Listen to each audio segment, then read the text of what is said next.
part of the record and available to all counselors. Today's working session is on docket 1373, which is a message in order for your approval on an ordinance to support public safety as the city doubles down on our public health-led approach to the crises of mental health, substance use, and unsheltered homelessness concentrated in the area of Massachusetts Ave and Melnea Boulevard.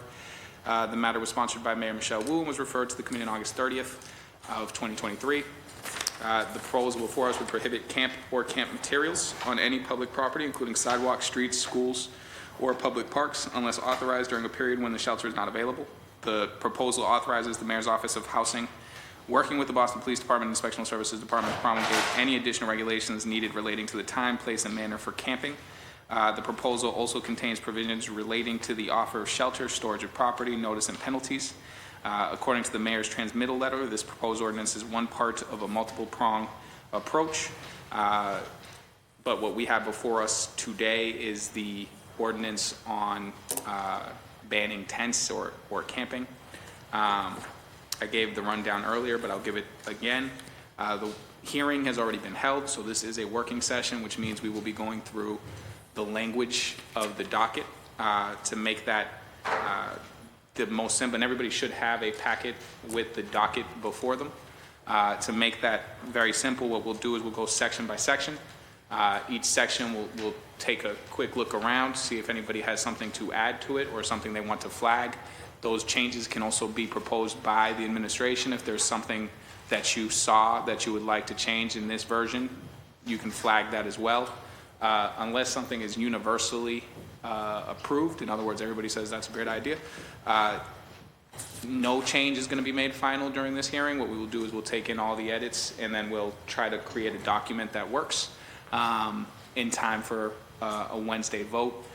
Just for my council colleagues in terms of how that would work, we have, because this is on a 60-day order, we would probably, I assume there will be some changes that come out of this session.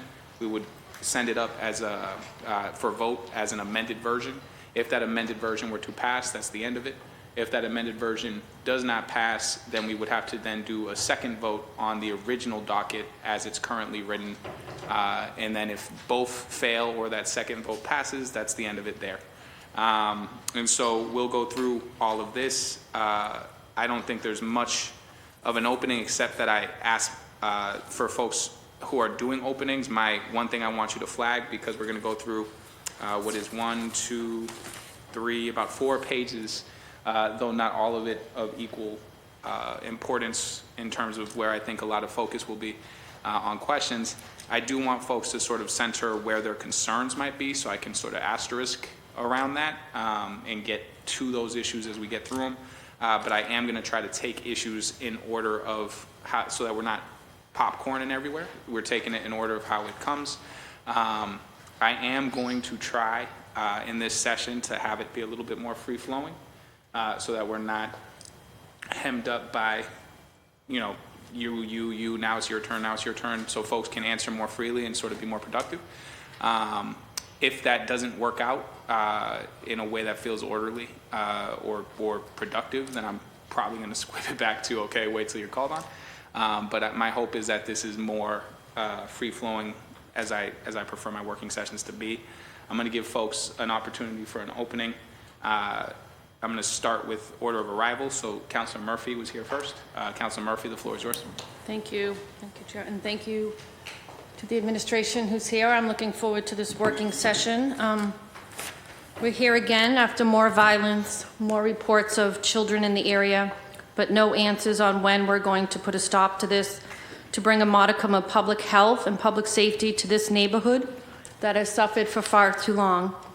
What is it going to take? The city acknowledges multiple crises of mental health, substance use, and unsheltered homelessness, but there are still a lot of elements of this plan that are lacking clarity for myself, and also many of the concerns I will list are also coming from residents and constituents who have reached out multiple times on this issue. So in the South End, there are valid concerns that the brunt of low threshold housing will be felt there once the tents come down. People in the South End have dealt with this problem longer than most of the public has even been aware of. I know you here are aware of that, but many people don't realize that. And neighbors there deserve the consideration of the administration as this plan moves forward.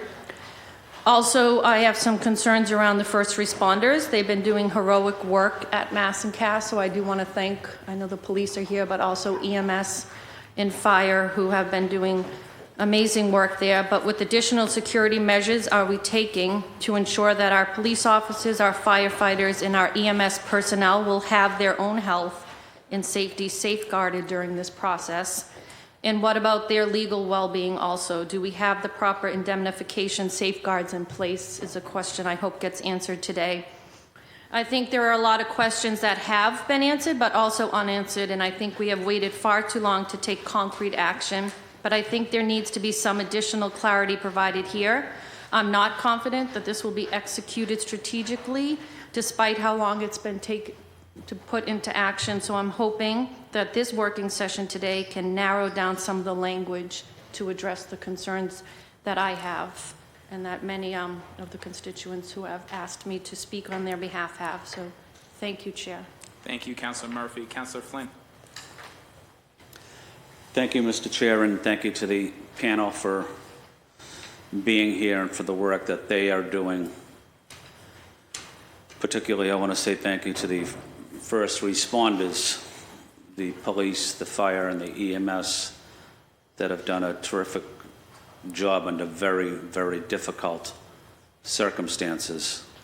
I am troubled by these tents still being up as sexual violence, rapes, assaults, drug dealing activity continue to take place on Atkinson Street.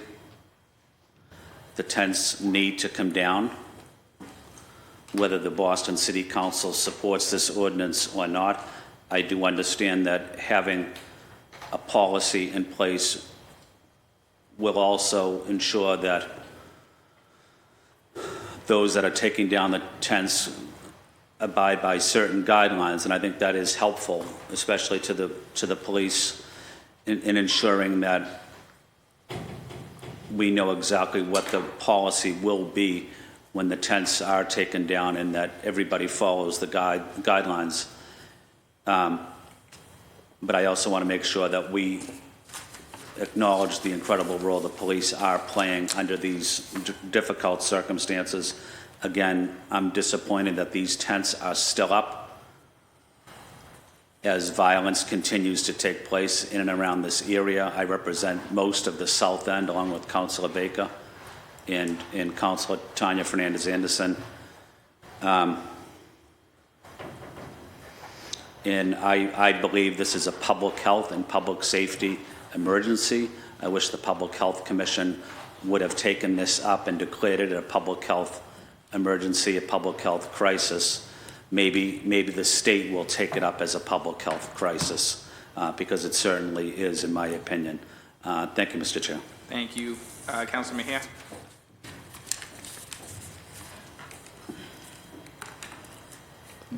Good morning. Thank you, Chair, and good morning to everyone here.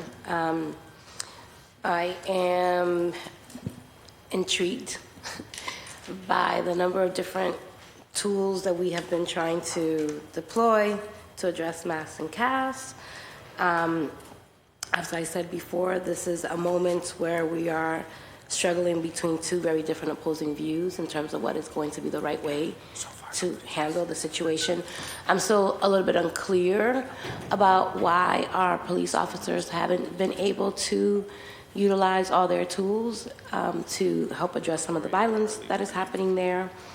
That still is, I'm still curious by that. And we've gotten emails from both folks who support and folks who oppose, and I'm hoping that during this working session we can find a happy medium where folks feel heard and affirmed. And I guess for me, the biggest question continues to be how we're going to do this in a way that we cause very little harm. So that is still TBD for me. Thank you. Thank you, Councilor Mejia. Councilor Durkin.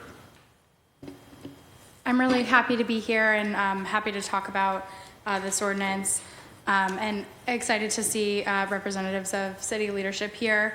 I think I I know we're digging in as a working session, so look forward to working with my colleagues on this. I said this in our last conversation about, in last hearing about this potential ordinance, that I appreciate the city's housing first model, and I appreciate Chief Sheila Dillon's work on this, and look forward to working with Tanya Del Rio and Dr. Priscilla Ojokutu, as well as our law enforcement, to work on this. So, and look forward to working with my colleagues. Thank you. Thank you, Councilor Durkin. Councilor Worrell? Thank you, Chair, and thank you to the administration for your continued efforts. Areas where I would like to make sure that we talk about is, definitions, whether it's on the city storage program policy, just gain more clarity around that. Belongings, what are we considering to be an individual's belongings? One thing I also didn't see was inside the ordinance was a coordinated response. I don't think in this ordinance was there any reference to the best team. And then the removal of the $25 fine, and then just more reporting on our website. See if we could get that inside of the ordinance as well. But looking forward to the discussion. Thank you, Chair. Thank you. Councilor Braden? Mr. Chair, thank you to all the folks from the administration who are here this morning. As we dig in, this is a working session, so I really hope that this ordinance will help give our law enforcement and everyone some tools that they can use to try and resolve some of the outstanding issues in this very, very difficult and challenging situation at Mass and Cass. So I'm mindful of the fact that it's a working session, so I will just hold my comments for later. Thank you. Councilor Baker? Thank you, Mr. Chair. Thank you, everybody, for your time this morning. I know the way I'm voting on this. I don't think that housing first is the best way for us to tackle this problem. And it says right in the cover letter that this will double down on that approach. I believe our approach should be treatment first. I believe we should be building treatment facilities that we could have people enter into that first step. That would be upwards of a year, but we'll get into that. But I'm here to listen and see if anything has changed. Thank you. Thank you, Councilor Baker. Councilor Louis-Jean? Thank you, Chair, and I want to thank members of the administration and members of community for being here to help us get to a good place on this ordinance. I think that we are dealing with a public health crisis.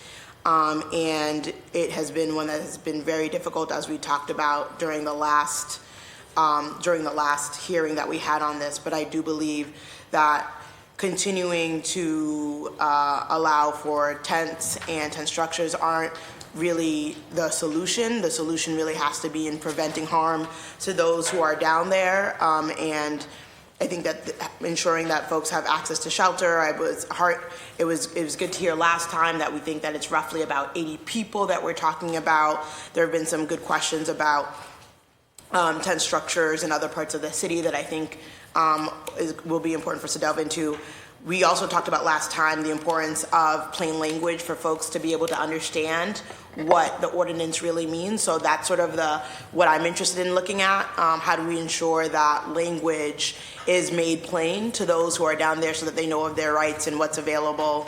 And there are some other language things that I hope that we are able to delve into when we're talking about this ordinance. But again, I think we have a crisis on our hands that there's no one thing that's going to solve. And I think that ensuring that folks have a bed that's available, working with the state to increase treatment beds and treatment stays is definitely, all of that is part of the solution. So thank you, and I look forward to the work. Thank you, Councilor Louis-Jean. And so for councilors who walked in after, the idea here is to really drill into the language. In some cases, the issues with the language are sort of the vagueness around programs and things like that. And so in those moments, I think it's fair to ask for more definitive language. I think it's been flagged around the storage program and things like that. I want to make sure we let folks know who's in the room here with us today from the administration. believe we also have two. Let me use my updated list. From the administration, we have Dr. Bisolo Jakutu, the Executive Director of the Boston Public Health Commission. We have Tanya Del Rio, who is the Director of the Coordinated Response Team. Sheila Dillon, the Chief of Housing. Peter Moscovatolo, is that correct? Perfect. Is a sergeant with the Boston Police Department. Daniel Humphreys is a detective with the Boston Police Department. Jen Tracy is the Director of Recovery Services over at the Boston Public Health Center. And Sam Fuchs is the Assistant Corporate Counsel at the City of Boston. And so between them, there should be answers for all things, whether it be programmatic or legal. We also have with us today Mark Martinez, who is a housing attorney over at the Massachusetts Law Reform Institute. And I'm going to give, I don't know if there's anybody specifically from the administration, there's quite a few of you who wants to give any kind of opening on this, but I will give you and Mr. Martinez an opportunity to do that. I do want to note that the ACLU asked that their letter that they've sent to council on this be part of this, and so specifically they flagged 3 sections that we'll get into. One of them is ensuring sufficient practically available shelter in the city and region for people with disabilities is a concern of theirs in terms of how this gets written. Creating a system to identify and ensure that each impacted person has a practically available shelter option prior to any removal. They flagged, and then ensuring protection of and access to personal property. And they specifically said that that system should be in place before any ordinance goes into effect. And so there might be questions about that. And just before we kick it over to you, I also want to note that there were a number of questions raised during the hearing regarding data and information. To my knowledge, the office hasn't received any responses to those things yet. And so my hope is that hopefully by end of day today we have those. If folks have outstanding requests, because I know folks made requests for specific data and for specific plans. If those requests are still outstanding, please restate those requests today so that we can be on notice that those things have still not been received and that we still want them. I will note some of those things near the ending of our hearing for counselors who are not presently here, but who I do remember making requests. But at this moment, I'm going to kick it over to the administration. If you have any opening statements you'd like to make. No, thank you. Sounds good to me. Mark Martinez, anything? All right, great. So here's how this will work. I'm going to try and keep my head on a swivel so I can see folks. I would hope folks don't cut each other off, but I do kind of want this to be free-flowing the way working sessions sort of should be, and less hitting the button and hoping to get heard. And so what we will do is go section by section. And the first section that we have here is definitions. Everybody should have a copy of the original ordinance. And so we'll go through sort of what's already defined, and then I will leave space for folks to request either changes or edits to what's already been defined, or request for something new to get defined specifically so that there's less vagueness to that. And so we'll start with 16.651, which is definitions. For the purpose of section 16.652 through 16.6510, the following definitions shall apply. To camp means to pitch, erect, or occupy a campsite, or to use camp materials or both for the purpose of or to facilitate outdoor sheltering, either temporarily or permanently.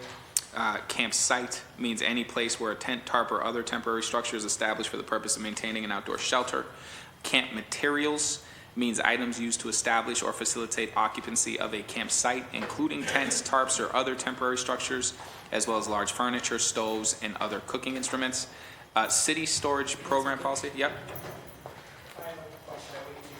Yeah, we'll just go through the first section, and then we'll go through it literally line by line. And then hopefully some of these sections, nobody has any edits. I don't know, we got a big house here, so, and we'll just get through each section by section. So yes, and thank you for the heads up. City storage program policy refers to the city's written policy for storage of eligible property, which I hope we have.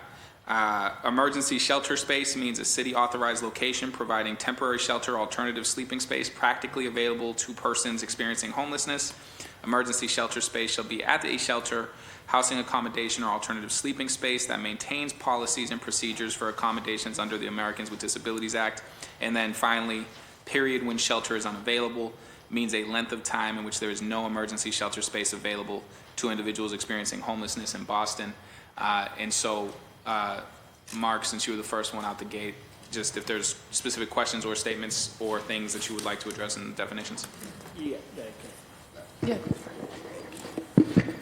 I have, I guess, two comments. On camp materials, it's obviously not an exhaustive list, and I don't think we're ever going to come up with a completely exhaustive list, but I think the concern there is that things like blankets and other basic kind of survival necessities could be interpreted as camp materials. And so I think when we're in a situation where there's not an exhaustive list, we're giving a lot of discretion to people. And I think, there's definitely some concern about how that could be used to take certain belongings away or push certain people out of certain areas for having things that are, like I said, basically needed for survival, such as a blanket or a sleeping bag or a pillow. Okay. And then you said two statements. Yeah, and then the other one, and maybe we'll get into this later, but there is no definition for alternative sleeping space, and I think that's a huge part of this policy, and so maybe it's better to talk about later, but I just want to raise that now. So part of so just so folks understand, and then I'll just state one thing about this, because Councilor Baker stated he's not supporting this. I'm very likely not supporting this as well, but my goal here is to try to find language that makes this better. Part of that is we have sort of a responsibility two ways. I think legally we're sort of towing the line on some of this language so that the language is within the realm of legality, but there's two ways for this to sort of go off the rails. One is if the language isn't legal. The second is if the implementation is not following what the language is stating. So there's two ways to sort of violate sort of legal doctrine here. And so the hope is that we both cement the language, but also define, like the question that was just asked, what a definition for any available shelter is, so that we can better cement this in a way where in practice it's not as harmful as it could be, or doesn't veer into the illegality. So if folks have questions like that, where there's something vague that's not even in the definitions that you would like defined, please raise that. And then if there's something in the definitions that you would like to fine tune how it's defined, or you have a concern about how it's defined, please flag that as well. And so I put that out there for everybody. Please finish what you were saying about the any available. Oh, yeah, I mean, it's just the alternative sleeping space is a huge part of this policy, and a huge thing that they're using to likely get around the legal precedent set in Boise. And so I think that having a definition for alternative sleeping space and what that looks like is going to be really important. A space simply being ADA accessible does not mean that it is a suitable, adequate alternative sleeping arrangement. Yeah, and I would agree with that. So we'll go to that in a second. I want to get all my counselors, and then we'll hear from the administration and try to work on that. Counselor, I don't know who went first, but Counselor Flynn. Thank you, Mr. Chair. Mr. Chair, I just had a quick question to you. I know you mentioned you may not be in support of this, and I know Councilor Baker mentioned he may not be in support of it as well. I guess my question is, would this working session be geared towards trying to come up with a compromise? Yes. Where everyone might be able to support the proposal? Yeah, the goal is to get it to a place where if folks have concerns that can be overcome within the language, that we overcome that. If that bridge isn't bridged, then that is what it is, but this will be a good faith effort to try to get language that does that. In the interim, as Chair of Government Operations, I have a responsibility to ensure that the legality of what we're pushing is clean in terms of how it's implemented on the City of Boston, but also how it's written. I think that the way it's currently written sort of toes the line where you could argue it is legal in the way that it's written, but it leaves a lot of questions about how it would be enforced and what storage means and what reasonable accommodation means. All these different things that I feel like we should get defined and more solidified before folks do vote on it. Regardless. But yes, the idea here is perhaps there's a way to get us to a place where everybody says, okay, this is a better document now. Excellent. Thank you, Mr. Chair. Thank you. Councilor Murphy. Thank you. I have a storage question. Is it okay if I jump to that? In terms of how it's defined? Yeah, I'm just wondering if we've thought through about any of the stolen materials. We know that many of those who are down there are not those suffering. Many of them are doing illegal behavior and predators, and we have lots of material from South Bay, pallets and carriages and other material. And when we do eventually, because no matter what happens, this will have to come down sooner or later, have we thought through, are we going to store stolen material, and how do we decide whether or not, who owns what? And if we could answer that, that'd be helpful. If anybody wants to get into that. Yeah. I think we would continue a practice for stolen items that we already have, which is we enter into a dialogue with the person about, let's say they have, for example, a cart that's clearly marked Home Depot. Most normally, like, we'll engage in a conversation with the person and say, hey, is this cart yours because it says Home Depot? Can you please return it? The business needs it. And every so often, at least once weekly, we are returning as many of those items as we can. If we can clearly establish that the person doesn't own them, and that's most normally we'll do that through conversation.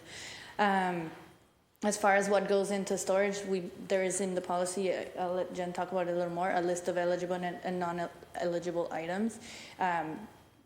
There's sometimes it's hard for us to determine which ones are or aren't stolen. So as long as there's, if there's like an obvious, this may not be yours, like that situation with the cart or something else, we do engage in that conversation and return it to the business.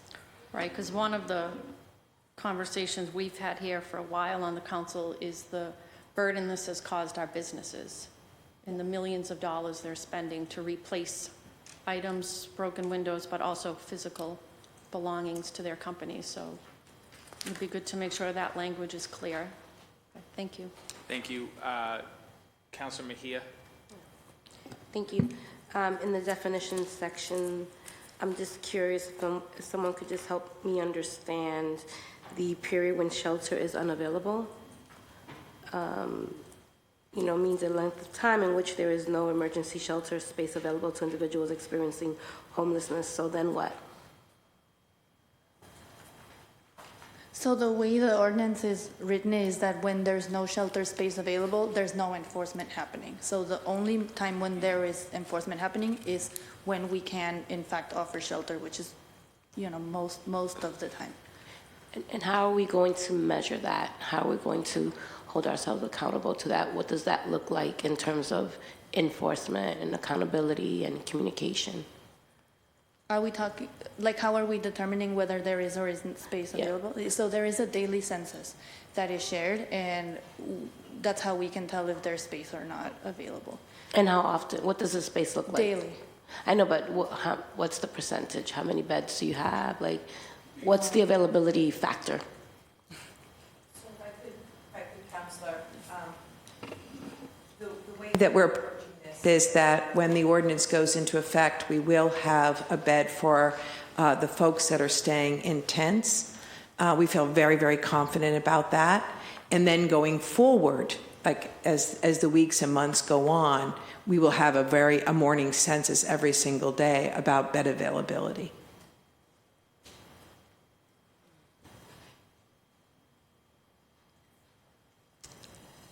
Yeah, I'm not sold on that one just yet. I just feel like there needs to be either stronger language or something that is more accountable to what we're trying to do here, Chair. Just not sure what that looks like, but I'm not.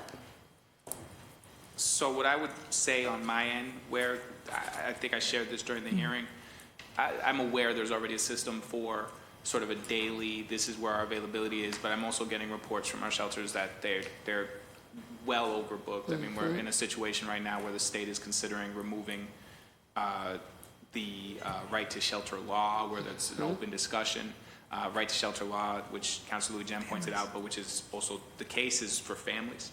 And so specifically as to how it relates to these shelters, we had someone come in the same panel, very next panel, say that there was a 100-person waiting list and that folks tend to not want to sit through that, or that they're sleeping in cafeterias, which goes back to what alternative sleeping space looks like. But I think the question that I had, which I think is what, and you can correct me if I'm wrong on this, is that there's a morning census that gets conducted. That morning census then gets relayed to the Boston Police Department and to the whoever is in your direct outreach unit, the mobile unit as you're calling it.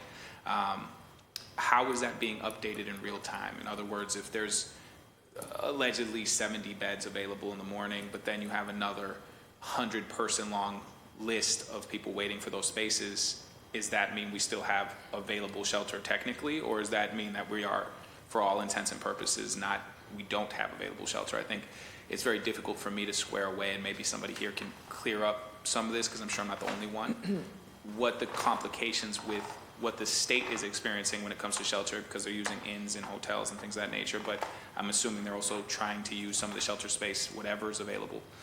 What the complications they're having that you feel confident we won't have when it comes to this, and why? Yeah. So I'll start, and certainly you're right, the state it's a right to shelter state for families, and they do feel like they're reaching their maximum. With the individuals, we bring on additional capacity this time of year every single year, and we're doing that now, and the state is also doing that statewide. They're bringing on additional roughly 400 beds. But as I mentioned, when this ordinance begins and the tents come down, we will, and we're working on it, and we've secured many cots and beds at our local shelters and shelters outside of Boston. So we feel when this goes down, and the majority of the folks that need a bed will indeed have one assigned and available to them. And then, throughout the winter, we do bring on additional capacity.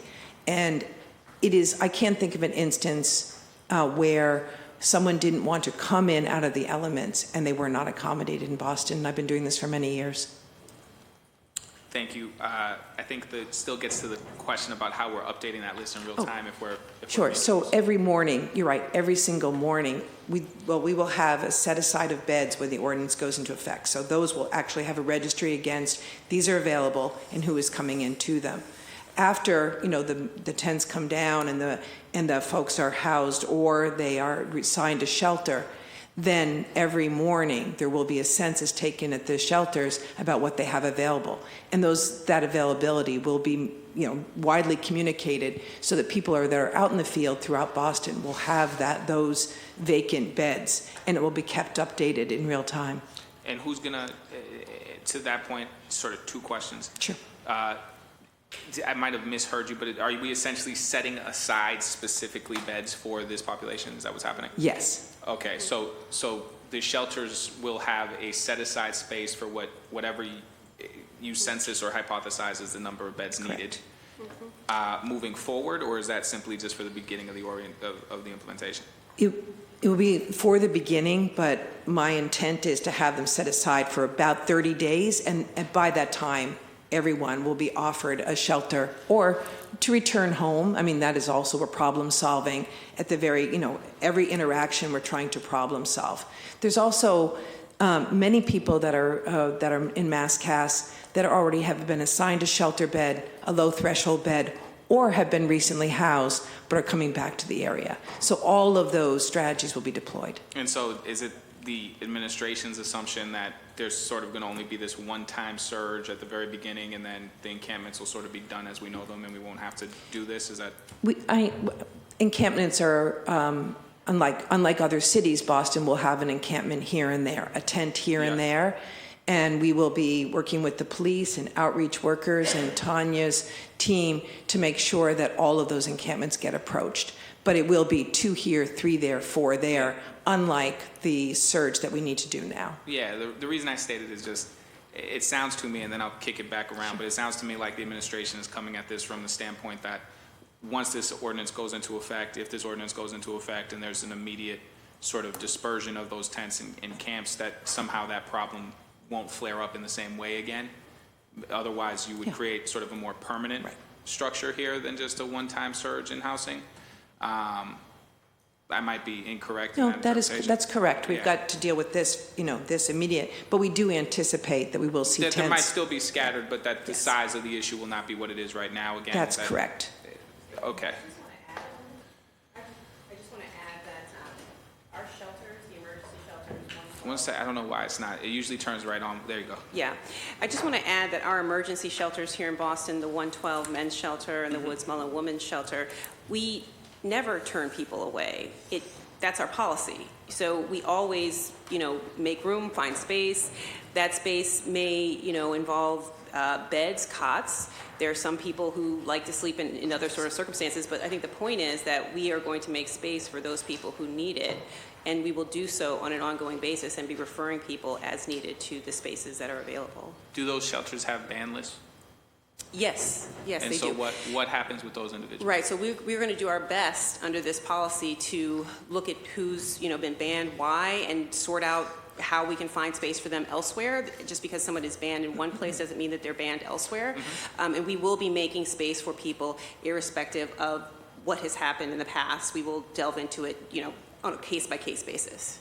Thank you. Yes. I want to make sure you wrap up. Yeah, thank you.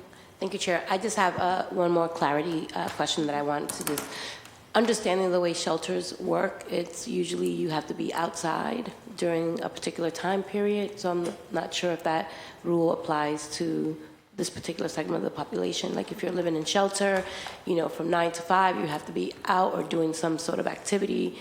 So I'm going to assume it's different for this particular demographic, yes? The vast majority of shelters, the larger ones, are 24/7, Counselor. There are a few that do not have day programs, and most of those individuals are sent to St. Francis House or other day programs. Okay, great. And then I guess how are you, like there's some folks who willingly walk in and then there are the folks who decide not to come back. How are you going to measure the ebb and flow of folks, in terms of availability? Because there's some folks who might say, yes, I'm all in, and then they don't show up. And that's a bed that could be going to someone else. So how are you going to grapple with that? Yeah, so on the low threshold sites, we do, people are assigned and we give them several days, and if they don't show up, then we reassign the beds. The larger city shelters are more, they're more fluid, and we'll be taking a census, like we mentioned, every single morning. But our intent really is to work with every single person who is unsheltered and to get them into shelter. And that really goes on 12 months a year. Thank you. We'll keep it moving, but I see Councilor Flynn, then Councilor Murphy, and we've been joined by Councilor Anderson and Councilor Coletta. Councilor Flynn. Thank you. Thank you, Mr. Chair. Just on the definition of emergency shelter space means a city authorized location providing temporary shelter. I just want to make one point and a question. I visited 112 Southampton Street several weeks ago with Councilor Murphy, and I know that there were at least 60 people basically sleeping on the floor or on mats, I guess. So certainly there's that issue, but the other issue I wanted to highlight, does this emergency shelter space include BHA development? And the reason I ask BHA development is we know that there's a huge waiting list across the city, sometimes 10 years. I know there's another list for emergency shelter that people could access BHA services because of various emergency reasons. But my question is, does living at Atkinson Street underneath a tent, should that person be placed ahead of the line for some elderly person that's been waiting a long time trying to get housing from the Boston Housing Authority? My point is, we need to make sure that those on the waiting list are not jumped over by someone else. But if there is someone that is sleeping on Atkinson Street, are we able to ask them to partner up with their city or town where they're from and ask that city or town to be more proactive in helping that individual gain housing? I don't want to see BHA becoming the conduit where people are using BHA apartments, and the city using BHA apartments to shelter people on Atkinson Street. I think, Chief, maybe just a quick answer on how the BHA goes. Sure. So the vast majority of people in the Mass-Cass area are not eligible for BHA housing or would have a very hard time accessing it because it really is You have to be on wait lists for very long periods of time, and most of the people in MassCAS have shorter stays of homelessness. You are right that we are also trying to house folks that have spent time in MassCAS, but the vast majority of that housing resource is a federal resource dedicated to that population. So I just want to be clear that BHA housing should be for people in need, such as our seniors, persons with disabilities, Boston residents. I don't think people living at Atkinson Street should have priority for BHA housing. Is that something the city of Boston agrees with me on? The BHA has they file an admin plan with the federal government, and it says how they select their tenants, what priority points they give them, the applicants. So they have to follow this administrative plan.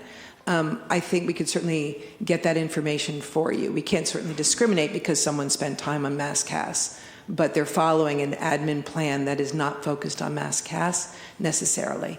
So we should get you that admin plan, Councillor.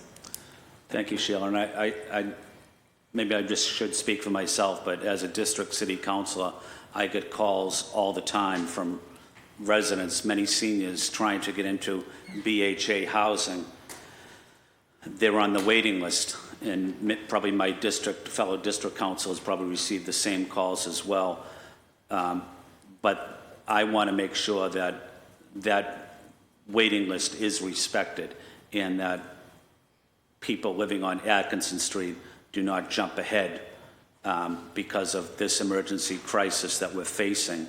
And as a way to get people off Atkinson Street, we're going to give them access to BHA housing. I know the answer is that you're providing is we're not sure right now, but when I hear that the answer is we're not sure right now, to me that means there are plans to put residents in BHA housing. And as the district city councilor that represents the most public housing of any district councilor in the city, I don't think that is fair. And that's something I would need a written commitment on in this ordinance, that Atkinson Street residents would not be eligible for BHA housing. I'm adamant about that. Thank you, Mr. Chair. Thank you, Councilor Flynn. Councilor Murphy, then I believe it was Councilor Coletta, then Councilor Worrell, Councilor Murphy, and again, we are in the definition section. Yes, thank you. And to piggyback off of what Councilor Flynn said, a couple weeks ago, we visited 112 Southampton, and they were saying how they're seeing this surge in numbers well before the cold weather. We usually see like over 300, there's 240 beds, but when 60 people a night on a warm evening are sleeping on the floor. So to me, it's an equitable issue. We have people who are seeking out homeless shelter. So if you could explain concrete examples of where those who will be in a tent outside, where they will be housed, and how that's different from the floor that many of our homeless people who are suffering at night sleeping on the floor. So what the actual address is if you have them, but also the difference in the housing offered to those in the tent the day this happens, because won't many just go out onto the street who are already basically sleeping on the street if they're sleeping on a dirty floor in a homeless shelter? So if I could get an answer to that, to have a clear understanding of what the difference is that they'll be offered. Okay. As was mentioned, we will have beds available for the folks that are living in the tents now, and those will be offered. So there is one situation where, and it's the night center, where that is what they offer. They offer more mats on the floor, but the vast majority will be beds set aside for this population. And where are those beds? In Southampton, like in the homeless shelter, or? Yes, we're working with our existing shelter system in Boston and surrounding cities and towns. And are some ideas to put like bunk beds where there's single beds to increase, but at what point? Yeah. What's the capacity? If we're set at 240 now for Southampton, what is the capacity? How many more could we give a bed, not just a floor or a chair to, within safe reason? So once again, we will have a bed available for every individual that is living in a tent now and that needs to leave that tent. So I guess, and I'll end quickly, thank you, Chair, is wouldn't we want to make sure if we're increasing a warm bed to somebody who's coming in from the elements and sleeping on the floor first, or at least have them in the mix and not have them be part of that group that then gets a bed, when we already know that our biggest homeless shelter already has, on a warm night, 60 people sleeping on the floor?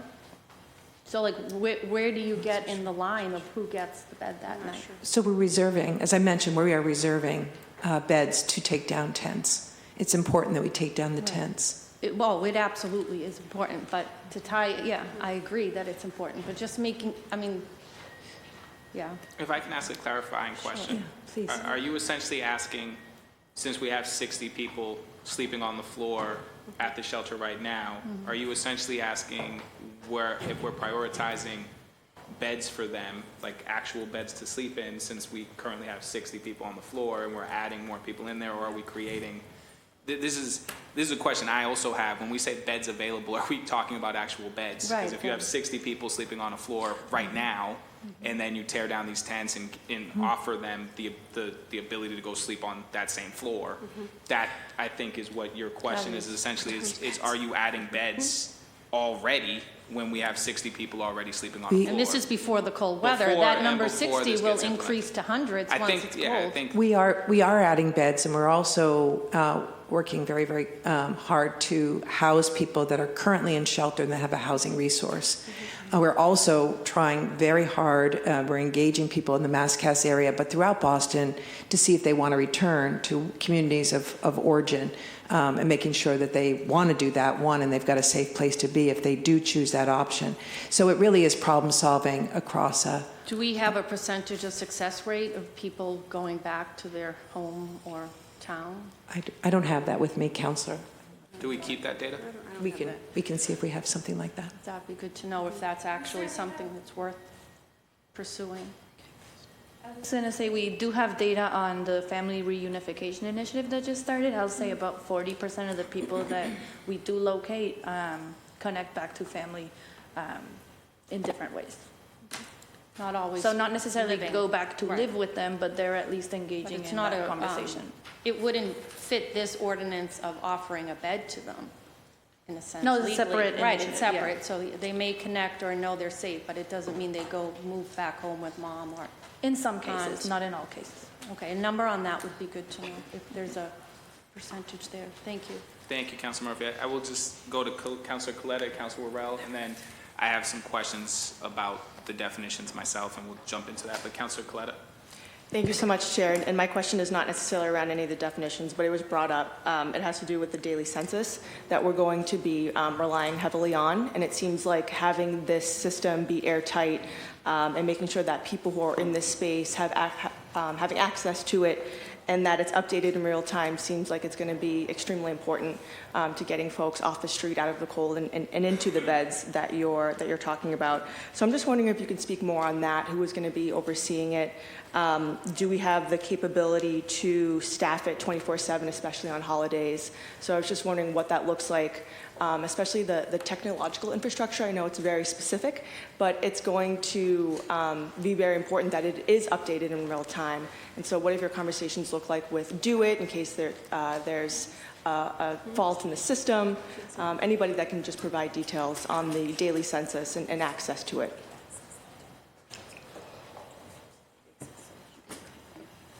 Sorry, do you mean, you're referring to shelter, correct? Yeah, so there's Yeah. the daily census that Yeah. is going to be reported out. So what does that actually look like? Is it a data system? How do you get access to it? Who's overseeing it? So you are correct, it is a data system that we use HMIS. It's a pretty tried and true shelter data system that most large cities use. And so when folks enter shelter, they swipe or they give information.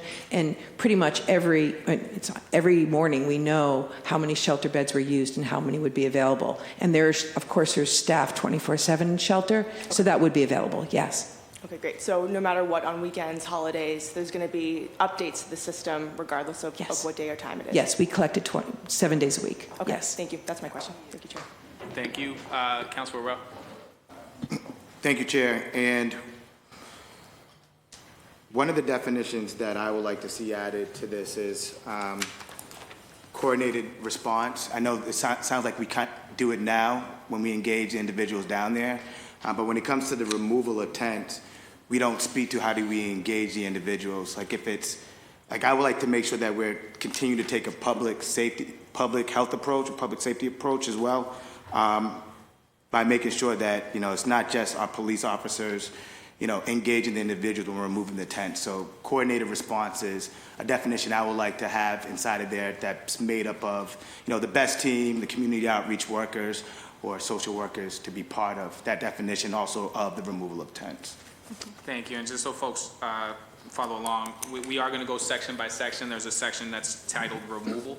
And I believe what Councilor Rell is speaking to is that doesn't actually state who will be doing the removal. It doesn't actually lay out any of the details to that. And I think what you're asking for, you correct me if I'm wrong, I just want to make sure I'm as efficient as possible, is when you say coordinated response, you want us to detail specifically who's doing this, who's engaging the individual, who's removing the tents, who's doing the storage, what that coordinated response looks like in written format. Because as it's written right now, I think the default would just be the Boston Police Department. I don't think there's any language in here that would say that anyone else needs to even be present. And so getting to that language, I think, is what you're talking about. And to that point, as we go through this document, definitions are important. So as we go through sections, if there's all of a sudden something strikes you that you want it clearly defined, please note that, and we will do our best to try to get to a definition for that as we go through this process. You don't have to know what exactly, as we go through it, a word or a sentence or something might strike you as, I need a definition for that, and we'll figure that out.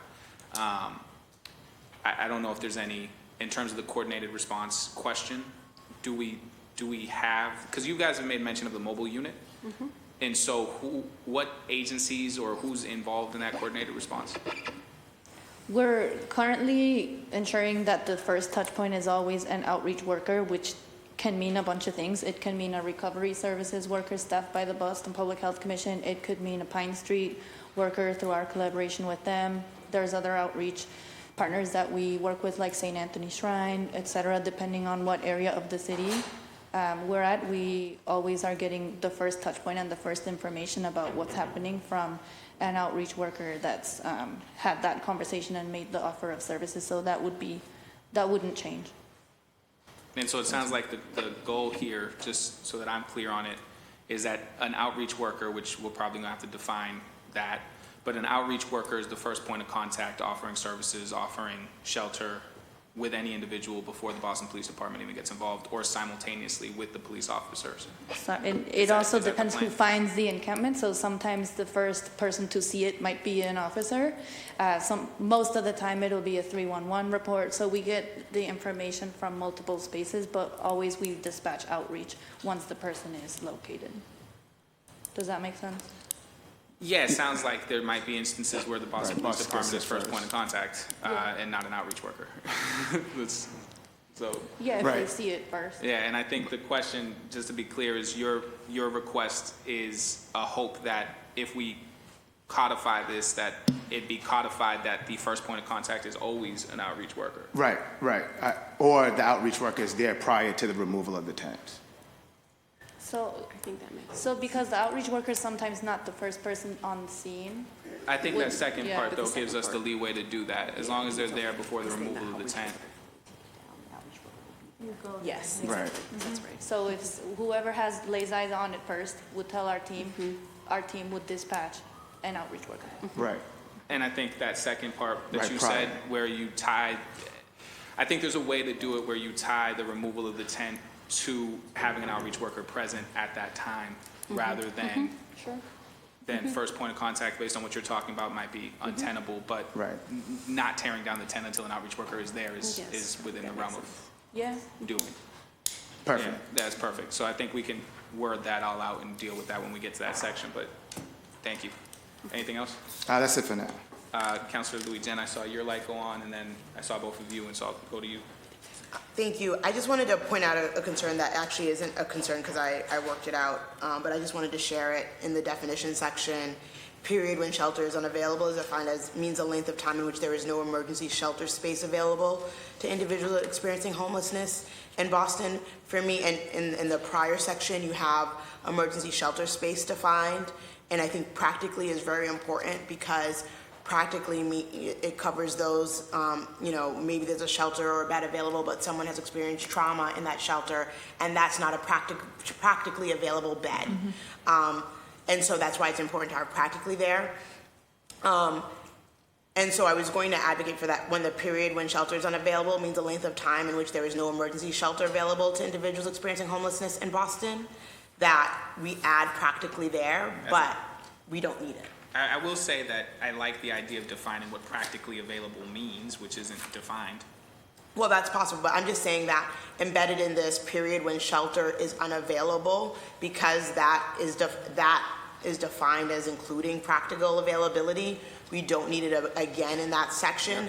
But it's important to note that the period when shelter is unavailable is still contingent on a bed being practically available, because as emergency shelter space is defined in the paragraph before, it's dependent on there being a bed that is practically available. And I'll just reread that for folks. Makes sense. So the definition is emergency shelter space means a city authorized location providing a temporary shelter or alternative sleeping space practically available to persons experiencing homelessness. That's the sentence. I think what I have heard from Attorney Martinez is, and I would agree with it, defining alternative sleeping.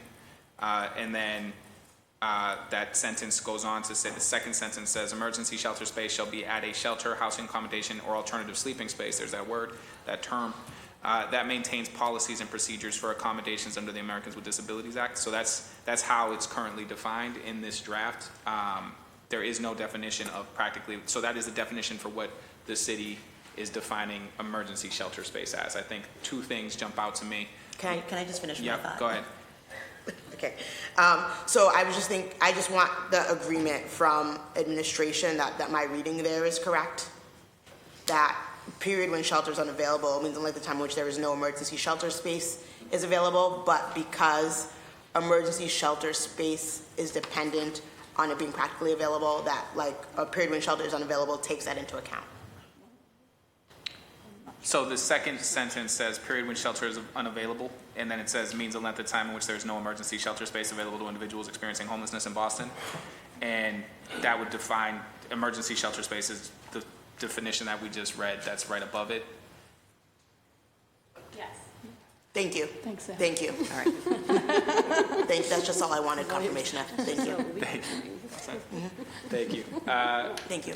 Madam Attorney. Councilor Flynn or Murphy, I don't know who went first. Thank you, Mr. Chair. I had one comment and a question. I guess my question is, when a City of Boston recovery professional or social service provider engages with someone in a tent, will they be joined by a member of the Boston Police Department? That's one specific question. And then I'll go on to my second question after. So our outreach workers engage with the individuals who are staying in the tents on a routine basis.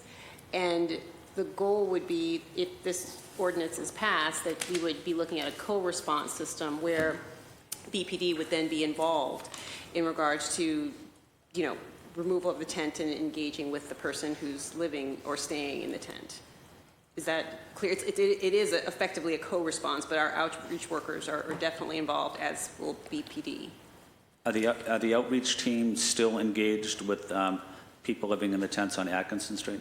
They are. Yeah. They are out there on a daily basis. They never left. Then my follow-up question is, on Atkinson Street itself, if there is an emergency and the ambulance needs to get by, the police car needs to get by, the fire truck needs to get by, they can't get by.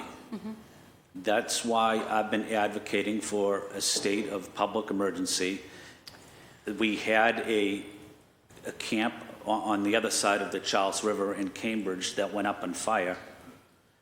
I'm concerned about what is happening there. If there is someone that had a medical emergency that the EMS team, the Boston Police, the Boston Fire are not able to get into the tent, and time is precious, as we all know. We just can't keep waiting for this type of situation to take place. Why are we continuing to wait? So we. Or my other question is, are you concerned that public safety providers are not able to get there right now? Absolutely. That's why we're working on this. That's why we're here. We do think the tents need to come down. There need to be pathways for people to access care and treatment. We have had situations, as you've described, where it's been very difficult to get people who need emergency medical assistance. So EMS has been very much involved, obviously BPD and fire, in terms of accessing people. But we need this ordinance to get the tents to come down so that we can make the situation safer for people. Thank you. And I just want to make it clear, just for my colleagues, so that we can stay focused on the task at hand, is the language before us. So definitions is where we are right now. I don't really want to get into questions about things that don't relate to the language before us. That's what the hearing was for. We can ask questions about implementation, but I would hope that we ask those questions at the appropriate time in the ordinance. And right now, I just want to get through the definition so we can get through this process. No. Councilor Flynn, if you have any other. Yeah, no, that's a fair point, and I respect that, Mr. Chair, and agree with it. The only problem is we don't have the opportunity to talk to the public health professionals on a frequent basis. So myself and maybe others are taking this opportunity as well to ask them these questions. But I do understand your point, and I don't necessarily disagree with you, but I do want to ask those questions that I've wanted to ask for a long period of time, but I just never had the opportunity because we haven't had that type of discussion. But I do appreciate that, Mr. Chair. I'll also just say, Councilor Flynn, if you go ahead on the actual ordinance themselves, most of these questions have to do with implementation in different ways, and there are sections that we will get to where these questions will fit in there. Councilor Murphy? So I'm going to ask a question about the definition, more clarity on an alternative bed. Yep. If at the time there isn't a shelter bed available, we're going to offer them an alternative bed. But that's what I asked earlier. If you could give what a concrete example, like an address, where would we then house them if there isn't a bed, which we know, like if the tents went down today, we know there's no extra beds today. So I'm going to assume everyone right now who would be eligible to be placed in housing would not be in the shelter, because we already know our shelters are over capacity. So where will they be housed? Like where located in the city will they be housed? And you can probably answer this together, but you said if there's not an available bed at the time, will we keep a list? So then if they're offered an alternative option, once a bed at a shelter opens up, do they then get put back on the list to go back to a shelter bed? So it would be good for me to know where they will be sleeping if there is not a shelter bed available, and how long they get to stay there. So I can try to answer this. So as I've mentioned, we are bringing on additional shelter beds for this population, for this operation. In the unlikely event, and I think it is very unlikely, that we do not have a shelter bed available for people that we know need to be removed from this very unsafe situation, then we can't take we can move the tents, but we can't, as stated in the ordinance, we can't take those tents down. We can move them, but we can't take them away. But that's very unlikely given the amount of beds that we are bringing online for this operation. And as I mentioned, we are also working very, very hard to house people that are in our low threshold sites that have a housing resource. And Tanya and her team are working very hard on family reunification. So we are going into this feeling we have adequate resources. Okay. And one more definition, the difference between the zero tolerance that we know is in place in parks or other places, there's been many calls the past few days about an encampment at George Wright Park. So when talking to the Parks Department and other city departments, they explain the 3 steps of the zero tolerance in other places when encampments come up. First, ISD gives the ticket, police come and break it down, and then if it's on a park, Parks Department cleans it up. If it's not a park, it's a public works that comes to clean up the space. So will this ordinance then put us into a zero tolerance on all sidewalks and streets, or just in this section? So a definition on that clarity would be helpful. Yeah, just to add, one missing step there is we do dispatch outreach.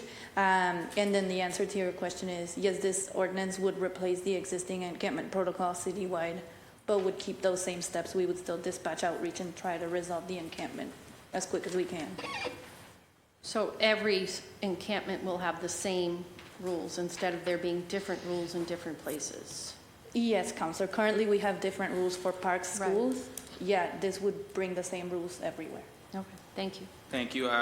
Really briefly for folks, you should have this in your packet. It's either emailed to you or in front of you. It's the Atkinson Street Closure Project Plan that the city has provided us, so if folks want to look through that as well. Councilor Anderson, I know you wanted to speak on definitions.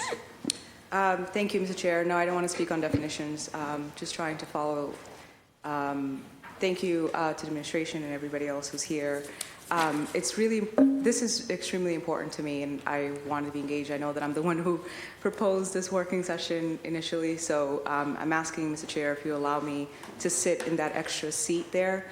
I think my counselor, rightfully so, has a lot of questions, and it's difficult to manage the mics.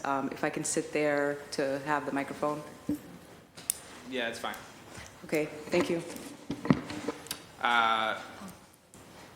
So I'm going to go to Attorney Martinez really quickly. I just want to put 3 things on notice that I got out of this. I would personally like practically available defined, because I think we're making an assumption that practically available takes into account whether or not somebody's been assaulted or something like that at a shelter and wouldn't want to go, but I would like that literally defined.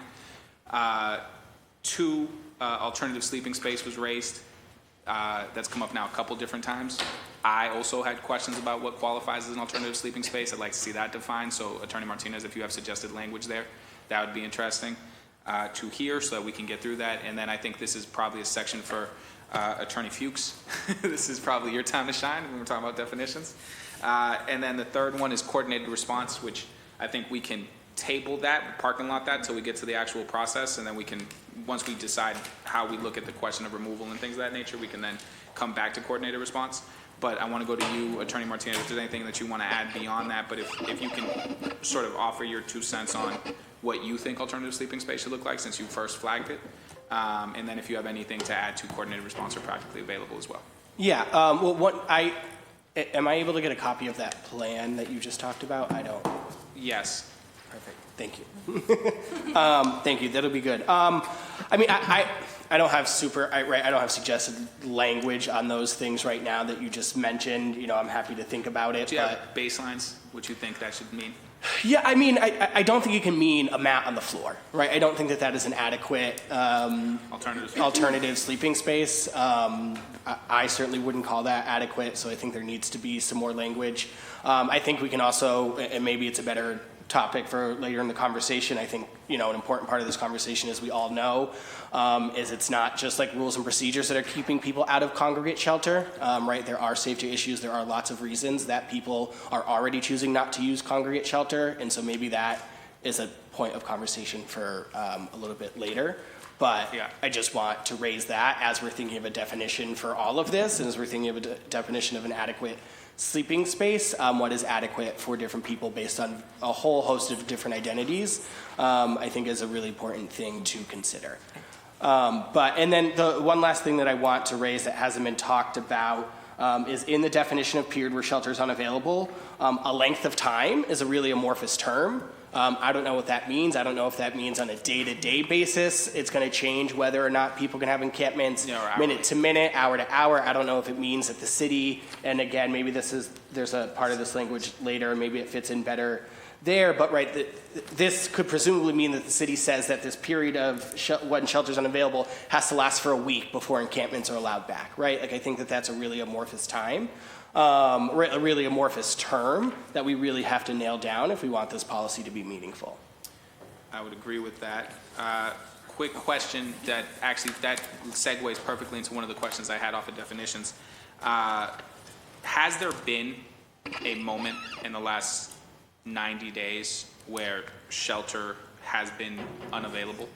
Has there been any moment, So, according to how the city as sort of defines it? Right. We're obviously in a shelter crisis across the state, as Chief Dillon mentioned, but as I mentioned earlier, at our shelters, we do not turn people away. So if somebody's coming in, they will get a space within the shelter. Now, I think it's important to be clear about our emergency shelter system, not just ours, the ones that we regulate and control, but across the city and across the state. There are many shelters where people sleep on mats on the floor. That does happen. And for overflow, we do have people who are sleeping in mats on the floor.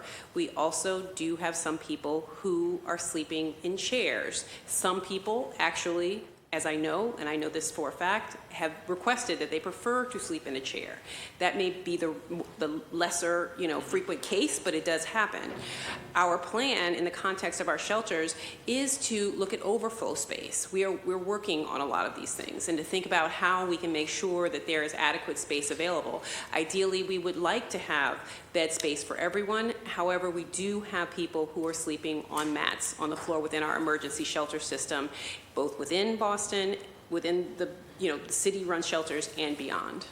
And so I just want to be kind of clear on what I'm hearing is basically, as long as there's space on some floor in a shelter currently, that would mean that there is not shelter unavailable, as long as somebody, because you don't turn anybody away, as long as somebody can sleep on the floor in a kitchen or in an entrance or a lobby of some shelter, technically, that would mean that shelter is not unavailable. So we're not defining shelter as having we say beds a lot. We're not actually saying that they need beds. And so I guess my other question is, in the last 30 to 60 days, how many days have had overflow? So I would have to get you a list to show you actually how many days for our shelters, and maybe Chief Dillon would need to do the same.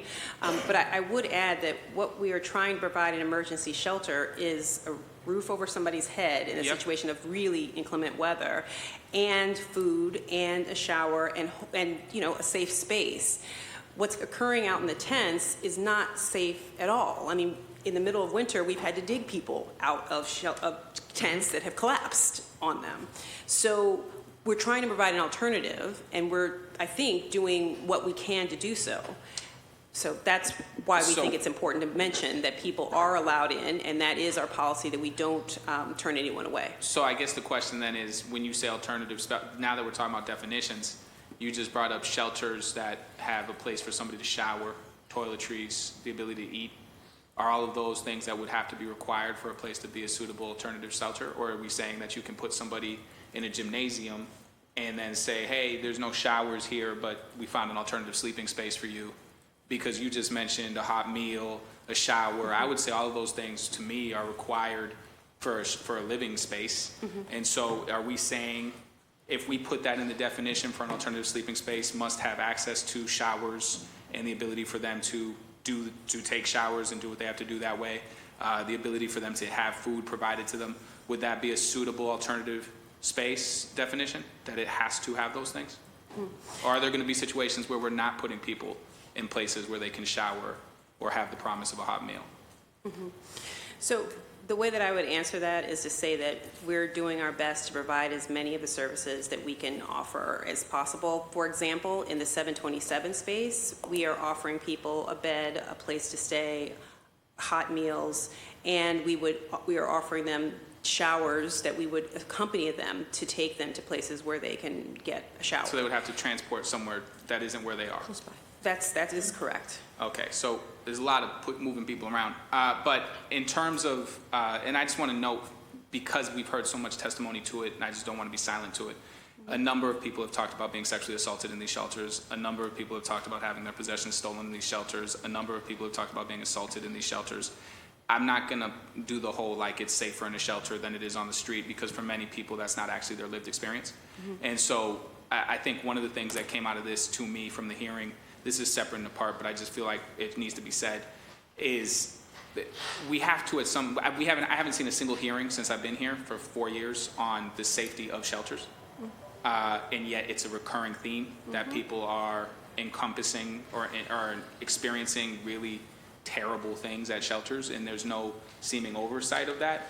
In a system where this ordinance is going to push more people to shelters, at some point that does have to be addressed, because this idea that it's so much safer in a shelter when we've had multiple people say I've been sexually assaulted in shelters, I've been robbed or assaulted in shelters, it's not like it's not really falling on a willing audience with me. So there's no ideal circumstance here. We would all like to eradicate homelessness. Yeah. I think the situation that we're dealing with and facing right now out on Atkinson Street and in encampments, it's not safe for people. I think we've all spoken to that. Yep. So what we're trying to do is to address the circumstances. Yeah. And we're doing our best, I think, to do so with this ordinance. And so I think the question here is just on the definition standpoint, if I put into alternative shelters or alternative shelter space has to have the ability for somebody to shower, the ability for somebody to get a meal, is there an objection from the administration on that definition for all alternative space? I can't think of a shelter where people aren't offered food, services, warmth. Yeah, so I want to kind of, as we talk about like temporarily throwing Yeah. shelters up, I want to make sure that we're. But there may be a situation where, as Dr. Oshakuta mentioned, where people have to move a block or two for a shower. But that's the only, which is, yeah.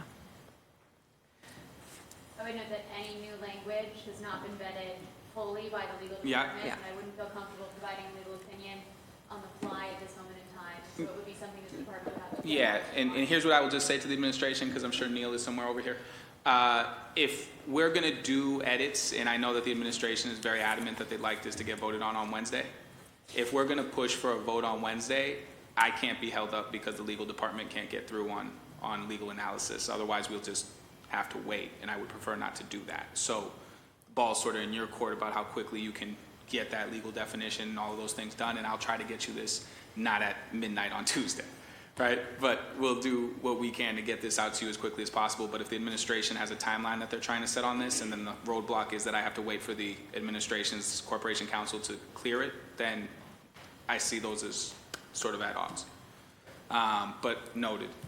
All right, so I have those three things that we either will come back to, or I'll push it to corporation council, and corporation council will push it back on sort of defining practically available alternative sleeping space, and then coordinated response, and then length of time. When you guys think of length of time as a statement, do you think minutes, hours, days, all encompassing, or is there a specific, if we said, I guess, how would you define length of time? Just any length of time? Here's why I'm asking, so maybe this will help contextualize.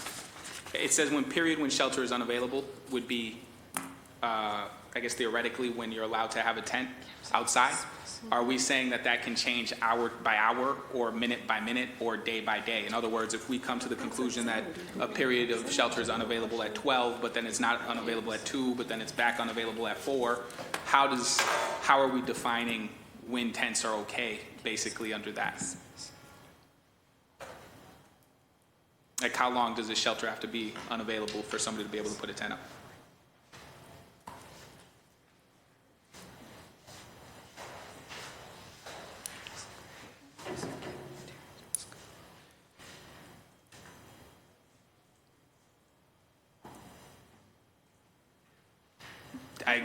Is that clear?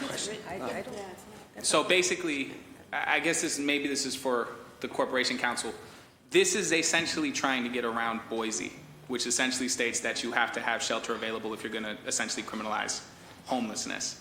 If the idea here is that shelter can become unavailable, and then available, then unavailable, then available, then unavailable, then available throughout the same exact day, then you sort of have okay, so you can put up a tent. Okay, now it's 3. Now you got to take it down because we have a shelter available. Now it's 5, so you got to take that down to 10. If we're doing that, or if we're saying shelter has to be unavailable for a period of at least 24 hours, or shelter has to be unavailable for a period of several days, or immediately upon it being unavailable, but it can become available within minutes. It creates a very I hope you get what I'm saying, but it's essentially a yo-yo effect where at 11 a.m. you might have no shelter space. The city might say, we have no shelter space, let's create some emergency shelter space right now. And then by 2 p.m. now you have emergency shelter space, and then maybe by 6 p.m. that's full again. And so in that construct, you technically go from a period when shelter is available to when a period is shelter is unavailable. But even as I talk about length of time, I'm hearing from the city that they've essentially never had a time when shelter is unavailable, at least in the last 90 days.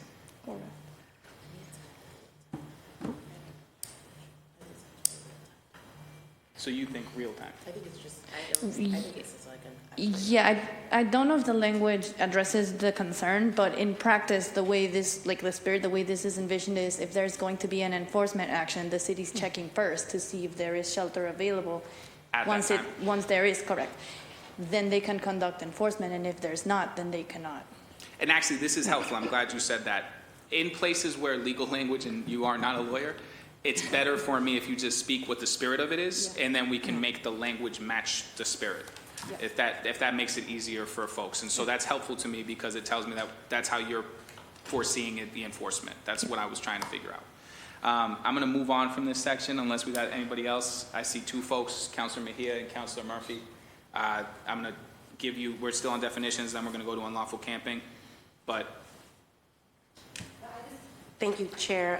That's one of the reasons why I keep uplifting period when shelter is unavailable. I just feel like there needs to be some stronger language to ensure that we're all having the same conversation when it comes to enforcement and accountability, that we're clear. So I'm glad that we've done that back and forth because that is what I started off with earlier today. And then in regards to legal, I know that we tend to get things at the last final hour, and if we are going to vote on this ordinance on Wednesday, it would be really important for me to have the information prior so that I can have some time to reflect and unpack, so I'm making an informed decision. So that is going to be my ask, is that this comes well before midnight on Tuesday, so that I can, be informed and make a decision that gives me all the tools that I need to be able to vote yea or nay. Thank you. Thank you. And just again, for folks who weren't here earlier, because this was put in as a 60-day order, the way that would work is if we present an amended version, that amended version would go up for a vote. If it passes, that's the end of it. If it fails, then we would have to do a second vote on the order as it was presented by the mayor. And then if that failed, that's the end of it. If it passed, that's the end of it. But you essentially, if the amended version does not pass, then we would go back to the one that's right in front of you, and then that would go up for a vote. We have to essentially do two votes if the amended version does not pass. If the amended version passes, then that's the end of it, unless the mayor, I guess, vetoes it or sends it back. I don't know who came first. I think Councilor Murphy was first. Sure. Thank you. One quick housekeeping on that. Would you be willing, because I know there's 2 meetings left before the 30th, would you be willing to have a special meeting if needed, if we can't get this ready for a vote Wednesday, so we can meet twice to vote?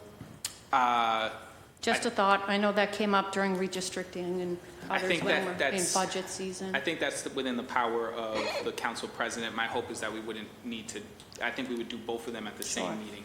Okay. And hopefully we get there. So yeah, and so one, hopefully we get that. tied to the definitions about housing and housing options, 2 things. One is, do we have an honest, true sense, knowing that a lot of what I'm hearing is what I knew, that if you go to a shelter in this city, you will have a place to sleep. You will always have food to eat. You will have a shower to have, of clothes. How many of those on Atkinson Street are just choosing, right? How many will take this offer up for housing, and how many do you honestly believe won't? Because right now the option is already there for them, and many of them it's just steps away. If they're in encampments at Andrew Square or over in Hyde Park, obviously we're not as close, but they are literally steps away from sleeping inside right now in a safe place. That it may not be the best. We talked about sleeping on the floor is not, but if we're going to increase the number of beds and blankets and making sure the staff is there and food, so what do we think is going to happen when the housing option is offered if we know it's already an option right now for everyone in the city? Yeah, I can talk about that. it really does come down to the individual. So what I'm going to say is maybe generalizing a little bit to the best of my ability, representing what I'm seeing. So we have people who are utilizing the shelter and kind of frequenting the street. So my expectation for them is that they'll continue utilizing shelter. We have people who are eager to take us up on a low threshold shelter offer or treatment offer, et cetera, that have said, this will actually help me and like push me in that direction. So when the time comes, I am going to go to treatment, or I am going to go back to my existing low threshold shelter placement, which that happens, or to a newly assigned placement. So we think that there's going to be higher uptake than what we get on a day-to-day basis, just because of the knowledge that the encampment is going to be closing. And as I said, there's a lot of people out there that are housed, and so the hope is that they will, Go to the stop housing we frequenting already the pay street. for and Yeah. offer.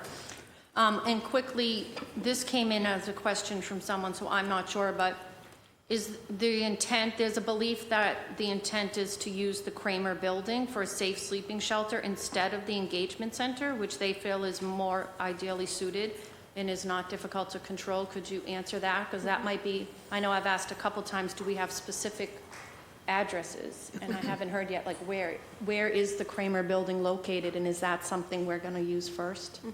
So 727, which we spoke about in the hearing, is in the Miranda Kramer building. It is one of the storefront locations on Mass Ave.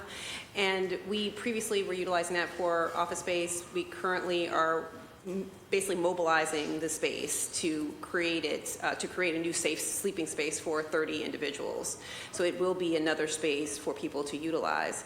In regards to the use of the engagement center, the goal is to try to return Atkinson Street to a passable street and to decrease any, movement up and down that street. That's where the engagement center is located. So it will be closed temporarily during this period of time.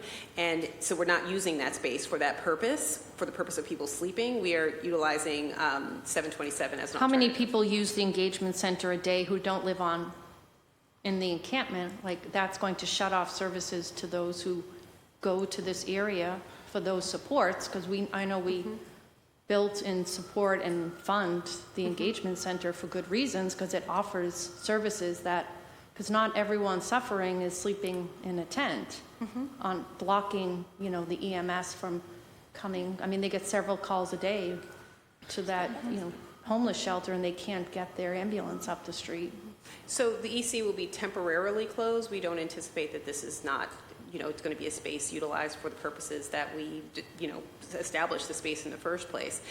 The other alternative is that Sorry, we will could you just explain the thought process, though, of why we think closing it is, because if I understand the thought process, I may be in agreement, but what is the thought process to shutting it down temporarily? Right. So BPD may want to add to that, but the idea is that Atkinson Street itself will be closed, and the hope is that we will have the least amount of traffic up and down Atkinson Street, the least amount of in and out. 112 is going to remain open because that's our emergency shelter, but the EC is one of the places where we do have activity out front, so that is a temporary closure to hopefully restore the street to a passable state. But maybe the EC is much smaller. Like Southampton Street, the entrance to Southampton Street is on Atkinson Street, so that will remain open. So we're not shutting down all. Right. Right, We we're only- can't so- do that. We can't do that. Right, so Well, let me just add that we're also offering, we have other spaces for people to go to. This is not the only space for day engagement for people to go to in the area. We do have the Finland building where we have A-HOPE, which provides harm reduction and similar services as the EC. We also have day engagement sites at Whittier Street and at the Connector. These are places that we've established and used funds to establish places, so we will be asking will we people be to utilize those staffing other people places. at the entrance to the engagement center to let them know, or busing people to other options? Absolutely, Okay. absolutely.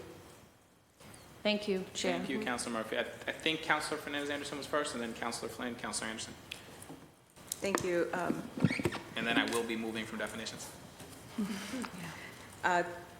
Thank you, Chair, although it feels like we're not talking about definitions. But I just wanted to verify, because the last hearing, we asked for certain data and as well as cost analysis. I'm going to find that this process will be moved if we can't look at the plan and assess anything unless we have data and cost analysis. We're talking about harm reduction. We have to look at what is the administration proposing, or what is the mayor willing to invest fiscally for us to look at the plan. I don't see how we go back and forth with definition or plan or metrics if we don't have any cost analysis. So did BPD bring back the data or send in the data that we requested? I think some from housing, as well as BPHC, but cost analysis is really what I'm interested in. So unless something came in while we're here, I don't think we got any responses to the requests at the hearing. Specifically, I know Councilor Flaherty asked questions about Suboxone and methadone. I believe the number, so I tried to keep notes of what people were asking for. I believe this was provided at the hearing, which was data on the number of drug overdoses, both fatal and non-fatal. That was provided at the hearing. I think he asked for the last 3 to 5 years. I don't know that we had the last 3 to 5 years. I think we provided the last 2 years. Data, the number of people who have begun the use of crack cocaine was a question from Councilor Flaherty. Since that time at the Boston Public Health, I'm not really sure on that. From Councilor Fernandez-Anderson, there was specific, and you can tell me if we missed any of this, there was information regarding success rates from the Notice of Shelter to Permanent Housing Treatment Services, a question for how many facilities exist within District 7's boundaries, the number of arrests that have been made at this location, and then a storage plan in writing for the working session, which I think I also echoed that request. I don't know if this is that. Those were my questions, Mr. Chair. All right, perfect.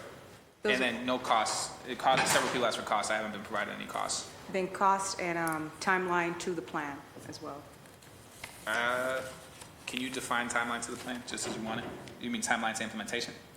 Well, yes, I think that we have some timelines in terms of implementation of 24-hour notices, a couple of weeks, and then vans, and then services, and then sheltering, and then 30 to 60 days. But then I believe there needs to be some sort of like timeline for us to refine this plan. And it doesn't really look at the, post-tent removal.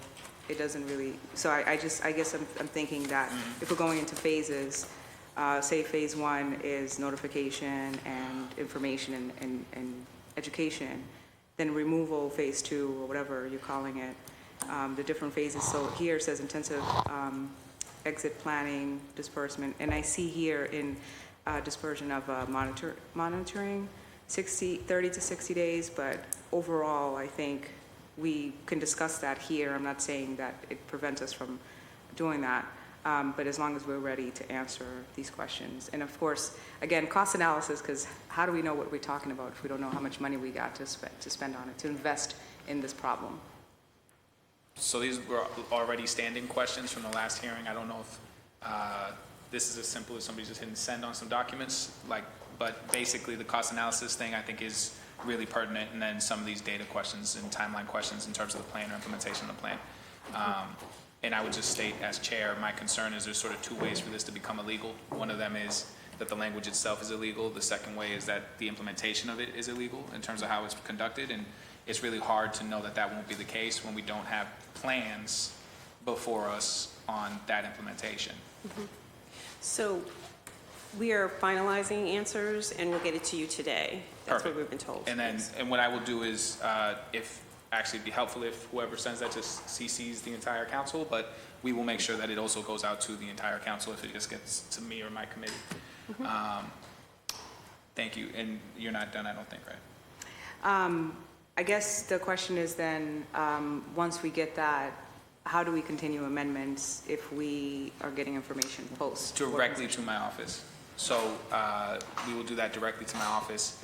I'll be in touch. If anybody has something that comes up later, reach out, and then we can do it that way. But that's the goal.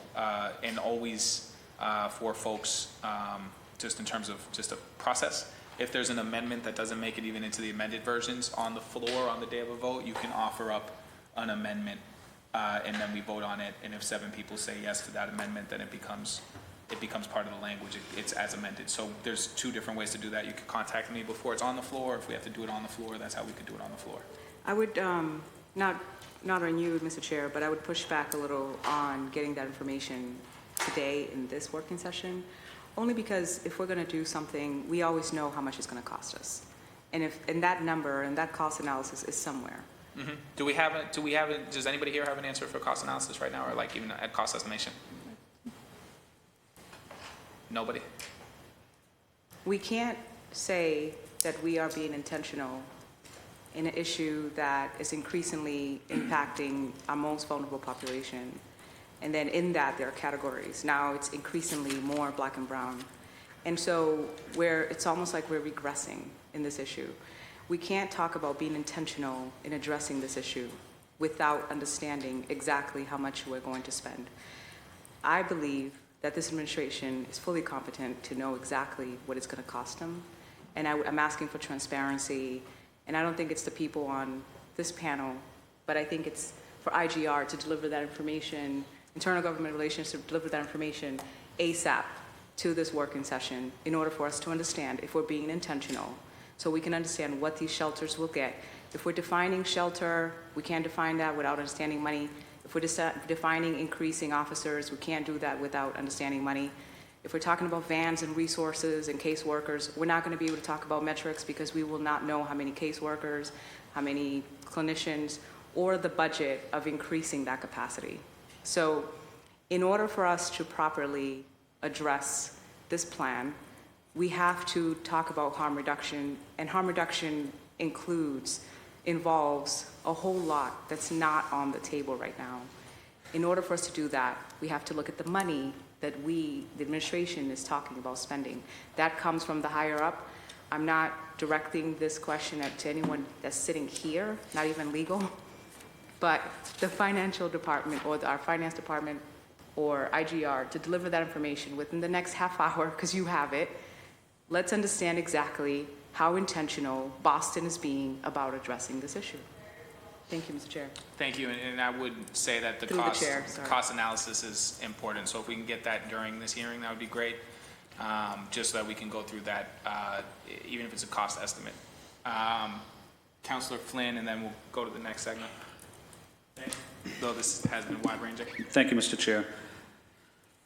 I was just looking at one of the definitions about emergency shelter space, and it got me to thinking about what would prevent someone when Atkinson Street the tents are taken down from Atkinson Street, that people just move across the street to private property at the gas station.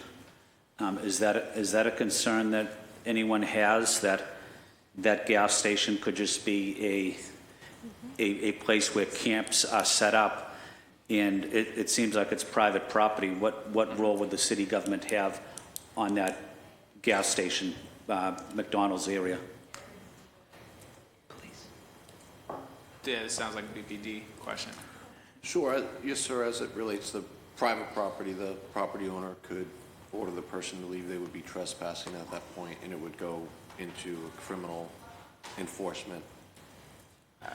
Just as a question, if you don't mind me piggybacking on that, would that require the owner of the garage or the gas station or whatever private property it is to report it as trespassing, or are police officers just going to trespass them because there's a tent on the property? So as it relates to private property, police can't provide the notice. It either Unless there's a no trespassing has to be posted, or the owner or the person in Has to apparent call in. authority or in charge has to give the directive. They put the person on notice, and then we would take the appropriate action. Is there, I mean, maybe we know the answer to this, but is there a no trespassing already at that gas station? I don't know the answer to that. I believe there is. Yeah, so then that would give you the ability to go. If it's posted, that would be notice. Yes. But yeah, that's kind of my question, and you know, I don't want to set up the police to be doing for us to throw them under the bus. And the reason I say that is I know that there is no trespassing at the gas station in and around that area. But why why would we now, as a body, as a city, start telling the people that are living in the tents that want to move over there that we're going to enforce this law, even though over the last several years we haven't enforced this law? Why are we enforcing this law at this time? And is the court prepared, are the police prepared to make those types of arrest or give out a civil infraction? And are the courts part of the solution where they know that we will be sending people up to various courthouses for no trespassing? It seems like it's a lot of work. Not sure it can be done. That's my opinion. But if we haven't trespassed them over the last 5 years, why would we no trespass them now? So as it relates to enforcement on a property like that, and to talk about, you said earlier, the spirit of it, right? Yeah. So I think what we are doing as a group is endeavoring to collaborate, communicate. I think moving forward, as the police acted to address something like an encampment at the gas station, we would use the model of the ordinance to reach out to that person through an initial response from someone else, with the objective of getting that person services or treatment or shelter, even though a trespassing violation would not require that, like this ordinance would. I believe moving forward, if that is what we believe to be the best way to get this person in crisis into shelter or housing or something like that, we would go down that road using the ordinance as a model, even though we have the statute to enforce it if it makes sense. I think moving forward, we would look at kind of our response to things like that in this co-response model, even where there were statutes that specifically address it, if that makes sense.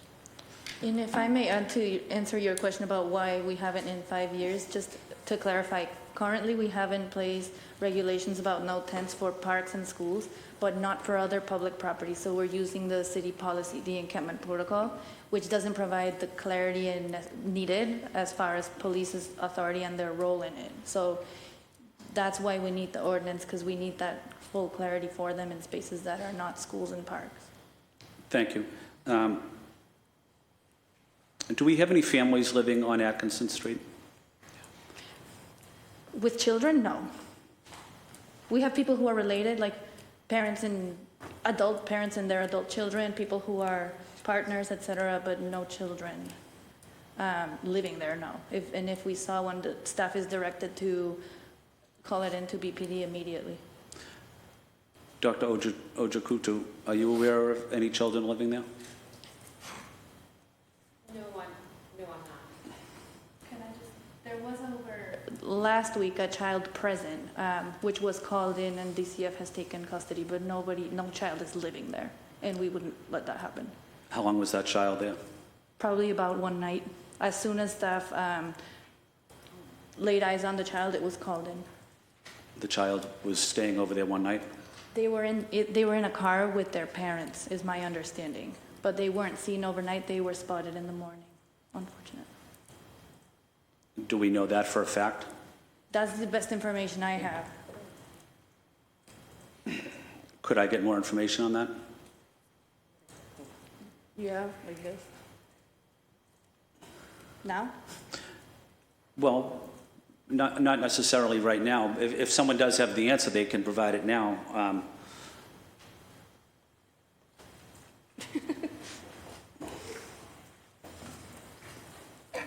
So to my knowledge, we were notified Friday morning of the child being down there. With that, DCF was contacted, EMS was contacted. The individuals are down there to get services at the Topeka clinic, methadone clinic. And they went there. Later in the day, they were back on Atkinson Street. At that time, DCF was contacted again. They came and took custody of the child. Okay. Mr. Chair, could I ask, Could we get a breakdown of the number of public health security officers that are working in and around that area? For the record, I guess it kind of goes towards what Councilor Mejia and Councilor Fernandez-Anderson had mentioned. I'd like to know how many we have, how many are engaged in and around that site, and if we are contracting out any public safety services to anyone, and could I get a breakdown of that funding over the last 4 or 5 years, maybe? We can provide that. We can provide that today. I mean, we contract out to wear security, but we can provide that information. We also have our campus security. Thank you, if we can get that sent out. Thank you very much. I'm actually going to skip past purpose straight to unlawful camping on public property, if everybody's okay with skipping past purpose. Just, I don't know that purpose is like the most pertinent thing here. Councilor Baker, you haven't said anything, so yeah, the floor is yours. Purpose, if that's okay with That is perfectly fine. Thank you. Okay, so I'm just going to read it. It is the purpose of this ordinance to promote public health, public safety, general welfare, and the economic health and well-being of Boston and its workers, visitors, residents, including individuals experiencing homelessness, by prohibiting unsanctioned camping and dangerous, unsafe conditions surrounding such campsites. And then the second part of it goes on to talk about housing and recovery services, all things that are within our power now, that we can be doing now. I just still don't see the reason for, we're on like 6 to 8 weeks now, we're talking about this ordinance, when I drove by there Friday night, Saturday, tried to drive by Sunday, my wife wouldn't let me, but it looks like there's 500, 600, 700 people down there. Maybe I'm wrong. Atkinson Street was wall-to-wall people, and we're talking about getting beds for 60 people. The math isn't working out for me. But the reason why I say this, and we're on purpose, and this purpose looks like what we all enter into, you know, our life in the city and helping people. This is all stuff that we should be doing. I mean, looking at it, the way it looked when I was going by, and I didn't stop and look, but I drove by. I like to kind of take my own mental note of what's down there. Like there has to be plenty of.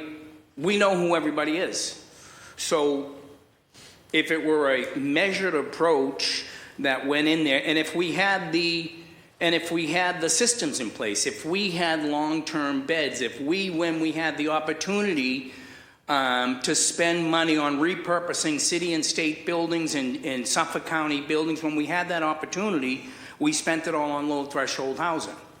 Instead of getting beds that could be a way of looking at this whole thing differently. We need to look at the entire thing differently. We need that first entrance in to be a year. We need to provide safety, and I think if we had some place that we could bring people, and it's a commitment on both sides. It's a commitment on us to provide those services, and it's a commitment on that person that's down on the street now to commit to say, I'm going to come inside. Because what we're not saying, and what this ordinance will not do, is speak to the person, the man or woman or the group that says, I'm not going anyplace. I like it right where I am. And you know that's going to happen. You know that's going to happen. So I just wanted to read that purpose. I think it's the purpose is already there. We already know the purpose. We don't need this, and I think we're wasting time. You know, and I hope that it's not beyond the point where again, you guys all know I'm leaving. I'm not here in January, so I don't really have to think about Mass and Cass again unless I want to. But it will never leave my head because I think we're doing it all wrong. Housing first, the second part of this purpose talks about, you know, the housing piece of it. We should be doing that now. But like the council president said, we all have people lined up that have lived in, for me it's Dorchester, have lived in Dorchester their whole life and they can't find any place to go. And there isn't any, it's not like, oh, in a year I can get here. No, you're on a waiting list for 10 years, you know, so all those people leave. I say this because we have to build different services. We have to start talking about, so people don't want to go into their apartments that they have vouchers on, which we know happens. So that tells me they want to be in community. They want to be in places where people are like them. So we talk about, and I'm going to wrap this up. I know you're like, where you going?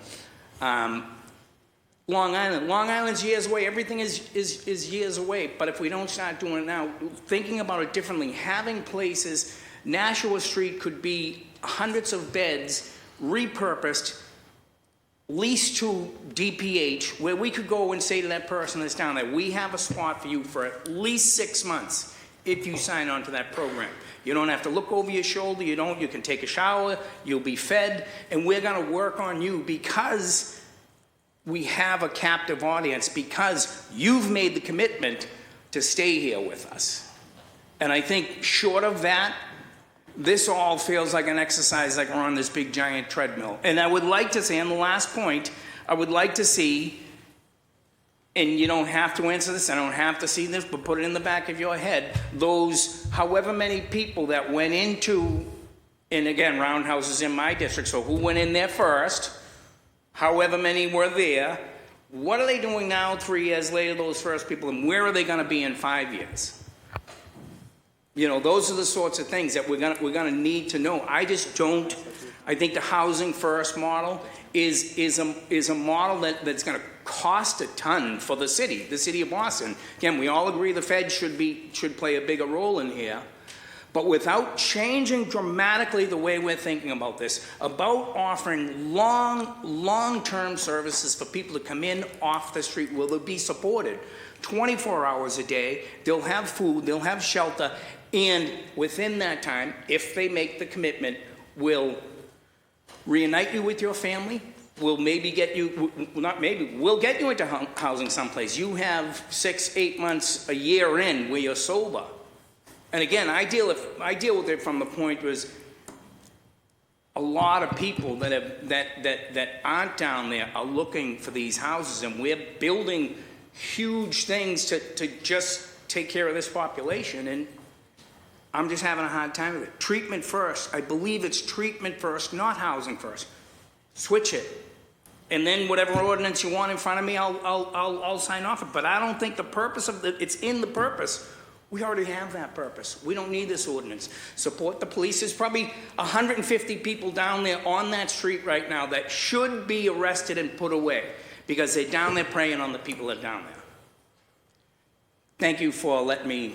Yeah, I know you wanted to ham it on the purpose. Yeah. And so I'm going to head over to unlawful camping on public property, if everybody's okay with that. I'm going to just read it. And then I think there was a noon hard stop for 2 folks. If you got to go, thank you for being here. Okay.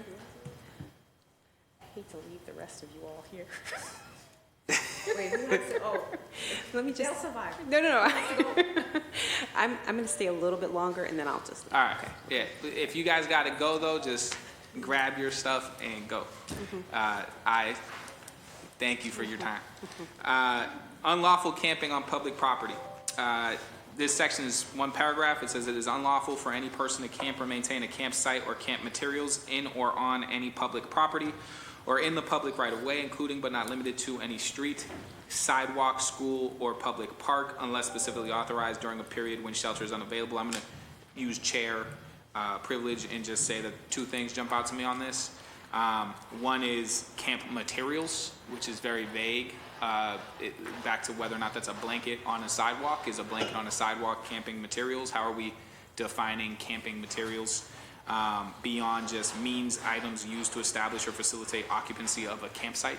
So even if it doesn't have a campsite attached, does the blanket now qualify because it's a means of that, or a sleeping bag or something like that? And so I think further defining that, or rather making it clear that those things don't apply is important. That goes back to the definition point.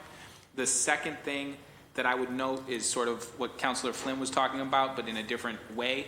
Councilor Flynn was talking about public versus private property and the fact that this specifically outlines public property. My concern is how jurisdiction works between agencies. I'll give you an example. The Boston Herald wrote an article about encampments springing up around the city.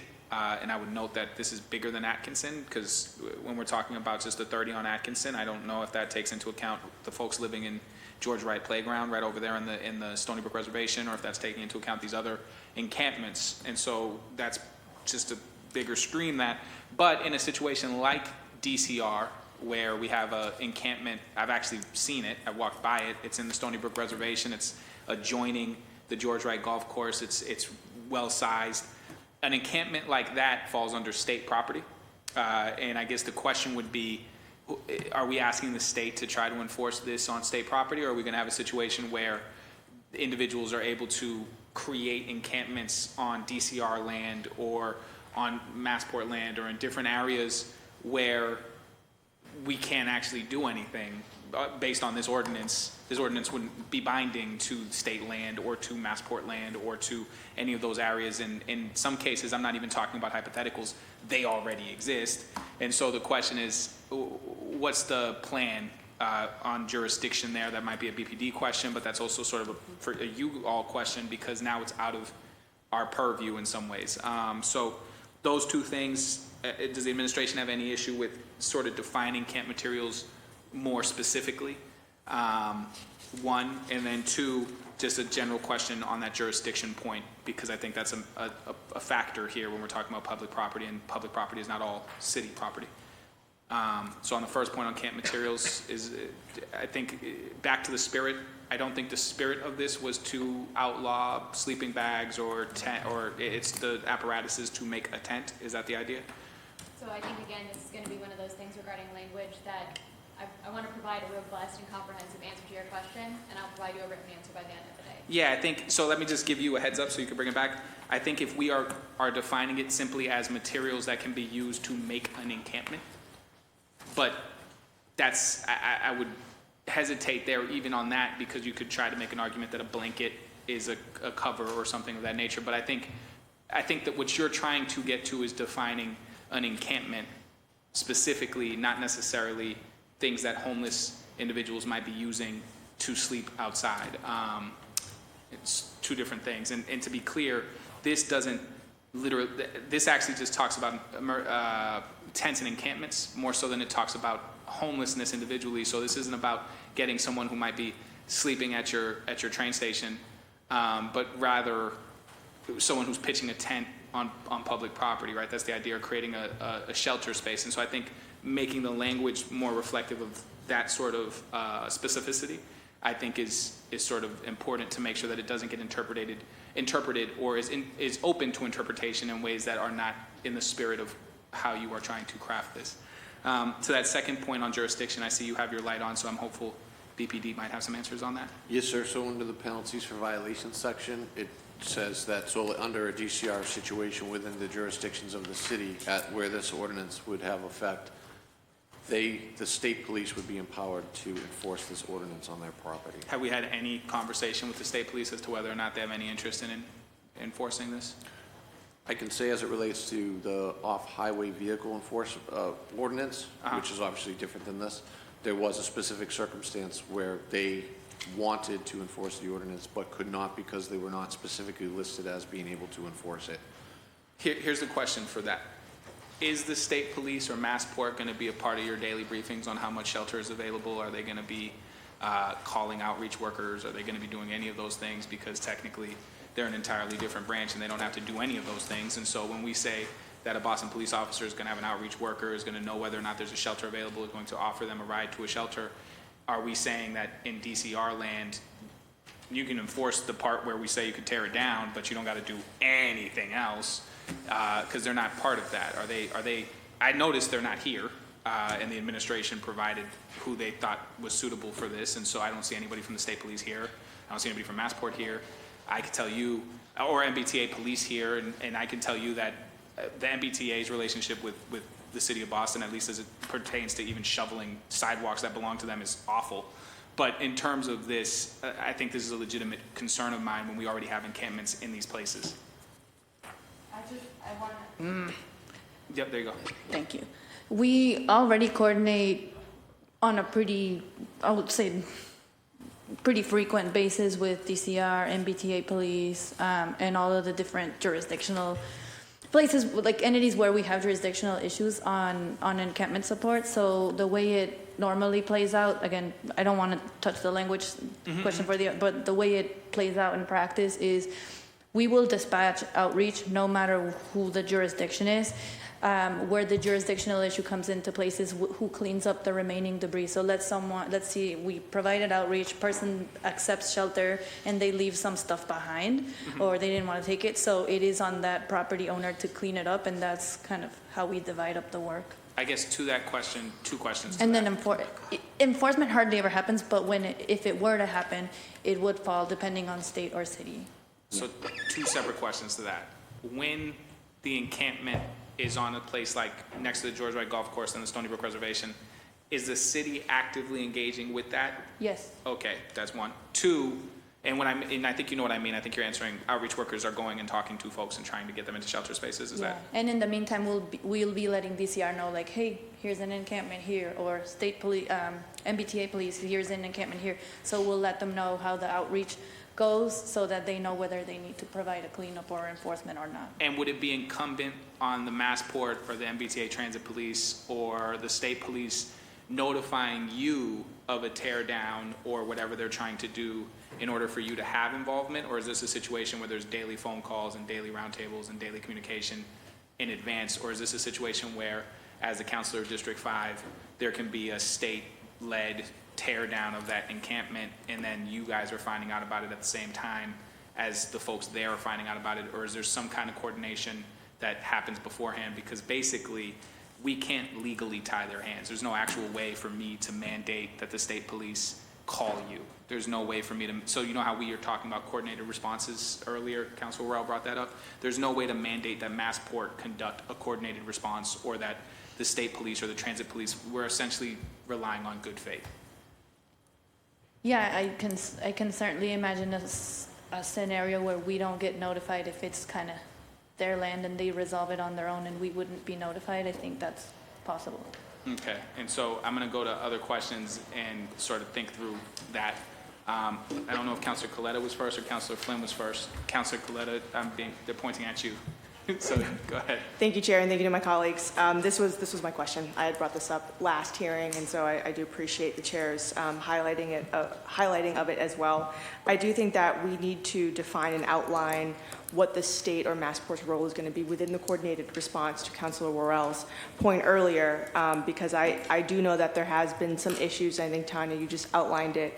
There has been issues primarily under the MassDOT Bridge, North Washington Street Bridge, where there's already been encampments, and there's been some questions about who is going to respond first, who's going to go clean it up. I think that we should define it, if we can, within this ordinance. I think the worst case scenario is having a state police officer or a Massport police officer go there first, tear it down without having any of these services. So I want to have some safeguards that we're actually going to have somebody from the coordinated response team there first. And so I would like that further defined in this ordinance. And then just, I think you brought up all of my other points, Chair, but that is something that I'm thinking about. It's at the forefront of my mind. We have a lot of Massport land, and it is technically considered quasi-public, but I have seen other issues where people will park their car and they'll get a ticket and they don't know where to go, and it just, Massport has precedent or higher jurisdiction level within the city, obviously. So I do want to see this sussed out and have some specific language. And I would just note on that, I'm going to piggyback on this again as well with the storage. The storage is a really essential part of what makes this legal. You can't just throw away people's belongings, which is why that storage part is in here to begin with. If the state or Massport comes in using this as justification for a tear down, but doesn't have a storage plan or a storage policy and doesn't notify you of it, technically, I can see real clean lanes where that's a violation of constitutional law, right? So like, and this is where I'm going to go to Attorney Fuchs really quickly. My understanding of law is that I can't write a municipal law that the state has to abide by, right? I can't tell the state troopers what they have to do in the city of Boston when it comes to this, right? Like if they wanted to enforce a tear down, I can't say state police are not allowed to tear down shelters on their property without both first calling you, right? So this is a real problem in terms of how the city is framed. 70% of the parks in my district are state, So in District 5, 70% of my parks belong to DCR. That's what we got. I think we have 3 or 4 city-owned parks in District 5 entirely. We're part of that Emerald Necklace. We have Stony Brook Reservation. We have a number of state parks over there. They're wonderful places. We have the Hat Shell. If you are creating a situation where they're tearing down tents on city property and then the word gets out, hey, you go build a tent in Stony Brook Reservation or you go build the encampment on state land, rules are different there. Eventually, I think DCR will act on those. And I think if we're using this law as what gives them justification to do a tear down, I think that's where the constitutionality of this could get into play if they're destroying belongings or if they're not checking to see if there's shelter available at Massport or the state police or the transit police when they do those tear downs in Boston lines, but on state property or Massport property or MBTA transit property. And I don't know if there's a clean workaround. This is where we're gonna have to like synergize how that would look. I don't know if you have anything right now. So I think the most legal answer is it depends, and I think it also My favorite requires, legal answer. Of course. But I think it really would require specific factual situations, and again, a more robust. Let's say in analysis. DCR land, right next to George Wright Golf Course, belongs to the city of Boston, George Wright Golf Course, but this is right in DCR. They tear that down. So this is, I think, where it would require a more robust legal analysis based on that particular factual situation, where the department itself would have to look at it. So let me ask you this specific question. There's nothing we can write in this ordinance that would require the state police to then work with anybody here, correct? We can't require them to do anything. Again, it would depend. So I think in this particular case, there is a section regarding sworn law enforcement being able to enforce on city property. I think the question you're asking requires a more robust legal analysis by the law department and is not something I can answer right now. Chair, I have a question. Yes, whoever's just asked me that. Yep. Can we build in a notification system within a certain amount of hours so that at least the state police could notify the team, the coordinated response team, within X amount of hours, and that's set to our standard? I'm not sure. That would be something, again, I would have to take back to my department to look at to see if that's something that's possible. Yeah, I just think what you can sort of define, I think, without having to say it depends, is municipal ordinances apply to municipal police, right? Like state land, state law dictates. I don't know that we can create. Let me be more clear. I know for a fact we cannot create a rule that requires a state agency to report to us. Otherwise, we would have had an MBTA board seat a long time ago. So I just want to be clear when we're talking about how this gets implemented, this is a way bigger issue than just Atkinson Street. We have encampments in DCR state land. We have encampments in Massport property. And nothing that we write in this is going to dictate to them that they have to work with your coordinated response team. If they wanted to go in and tear that down tomorrow, they could do that. They could destroy all the belongings. They could do whatever they wanted. I'm not saying they would. But I'm saying that there's nothing I can write in here that's going to require them to check in with you first. We can ask them to. We can try to create partnerships that they don't do that without first notifying you all. But just for my council colleagues, I don't think there's a way for me to protect us in the event that I couldn't do something where I could say that for a fact they would not do that without notifying you or creating these issues. And from what I heard from BPD, essentially the idea would be that if we wrote it into a law, then they would have the option to enforce it, but I don't know that that would require them to enforce it in the way that we asked them to, if you get what I'm saying, where you all would have to respond with a coordinated response, but because it's simply a tent tear down order is what this essentially becomes. If they just go in and tear down the tents without the storage because they don't have a statewide storage agency for people's belongings, right? I don't know that there's anything we could do about that. But that's no different than the status quo, I would just add. Yeah, but the difference is that there's a level of legality that we're offering these proceedings simply by writing this, and there's a reason why we added the element of personal storage property. We don't currently have like some big old lost and found at the city of Boston. We're creating that for this purpose. And so there's a number of things that we're trying to be, that this administration is trying to be cognizant of, that as they write this, that this goes back to like intent and spirit and then how it can be used. And I have concerns about how the state or MassDOT or MBTA sees this. If the city is tearing down encampments, they might say, well, why can't we? Why can't we tear down encampments that we have? And they don't have to follow the exact same rubrics that we've created to try and make that okay. That makes sense. That's my concern. So we can figure that out. I think you share concerns on jurisdictional issues. I know Councilor Flynn shared concerns on jurisdictional issues when it came to public-private, but I think there's also another element of state and Massport and transit. I don't know who was first here, but I think it was Councilor Flynn. Yeah, thank you. Thank you, Mr. Chair. I wanted to follow up on some of my colleagues' comments, including yours, about the state jurisdiction and city jurisdiction. I think my colleagues are exactly right. I wanted to add one other point, and I have mentioned it already, but I'll mention it again. I represent the South End with Councilor Fernandez-Anderson and with Councilor Baker. But the area from 10 City, right near the Copleaf, the area from 10 City all the way to the Mass Ave train station, southwest corridor, DCR property, it also, right next to it is Titus Sparrow Park, which is a Boston Parks Department property. So I can obviously see the major challenges we are going to have if we don't have some type of memorandum of understanding with DCR, with the MBTA police heading towards the MBTA station at Mass Ave, because what would prevent someone from going to Atkinson Street to Southwest Corridor if there is no MOU, Memorandum of Understanding, or if the state is not doing something similar as the City of Boston? I don't want to set my constituents up for failure. And I want to be sure that when these tents are taken down, that there will be no other tents popping up in and along the southwest corridor, which overlaps a good deal of the south end, going into Roxbury at the MBTA stop, obviously. So what is the response that we would say to south end residents that have already seen a huge increase in quality of life issues? Are we convinced that this is not going to happen?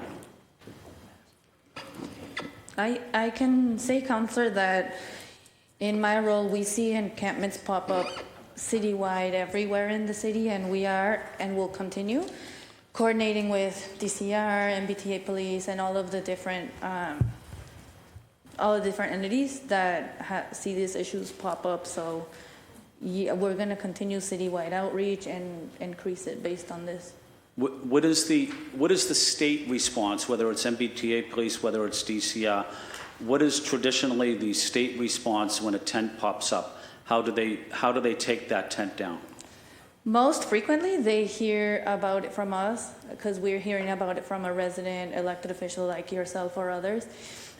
We'll let them know that we're dispatching outreach. We'll let them know the results of that outreach, and then if there's a cleanup needed, that's when they engage. We, like I said before, hardly ever get enforcement situations, but if there were to be, it would be on their jurisdiction. But most normally, they engage with us and collaborate with the cleanup. So the state police or the DCR, they physically take down the tent? Yeah, like we're really active, on Southwest Corridor, North Washington Street Bridge, like we're actively participating in those situations. Long Wharf, there's a bunch of them. And there's been no challenges at all with the state officials taking down tents? No, I mean, it does slow us down a little bit because sometimes we have to, it's a new contact or a different person, so it'll slow us down by a day or two here and there, but they collaborate with us. Okay, so I just want to be sure that my constituents in the South End, that these tents are not going to be popped up in and around the Southwest Corridor and other areas in the South End. I do want an answer from somebody that is going to guarantee me that that's not going to happen, and if it does happen, that these tents would be taken down immediately. And I do want that assurance, but also I wanted someone to explain to me why that would not be tolerated.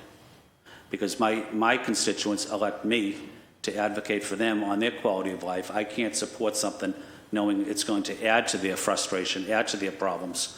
So someone needs to convince me that this is not going to be an issue in the south end any longer. I don't know if anybody here is able to offer that assurance right now. But the only thing, Mr. Chair, is we're voting on this on Wednesday. Oh, no, I'm well aware. And this area is in Councilor Baker's district, in Councilor Fernandez Anderson's district, in my district, and we'd be, how could we vote on something if we can't make a guarantee to our constituents that because of this ordinance that their quality of life is going to be improved? This is, so, Councilor Flynn, this has been my concern with this, is that when you disperse an area, this ordinance, in no point when we get through this ordinance is it going to say failure to accept shelter leads to imprisonment, right? Like, it's not going to say that. So basically they have the right of refusal, and then if they go to different places, for instance, like the DCR land or Massport land or private property, I think there's different methods that we can use. I think that the city has talked about a mobile unit specifically to address that concern, but I know that the reason we're discussing a mobile unit is because that's going to be needed, because folks are going to go into different parts of the city. So it's a concern I share with you. I think it's a legitimate concern, is that when I've seen these encampments play out in other countries, when you break one up, they just go to different places and you end up sort of playing whack-a-mole with encampments all over the city. But I'll allow y'all to sort of discuss what your, I guess, citywide approach is. Is essentially that what you're looking for, like a citywide insurance? Yeah, I'm looking for an assurance that, because most of these tents are in and around, or a lot of them are in and around the south end. I want to be convinced that, and in Andrews Square as well, they're popping up in Andrews Square and Moakley Park.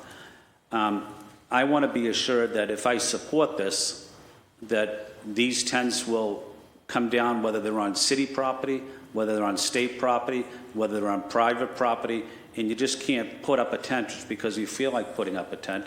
There has to be some rules and regulations, and it's also about people's quality of life in and around these impacted neighborhoods: Roxbury, the South End, the South Boston, the downtown area, Dorchester.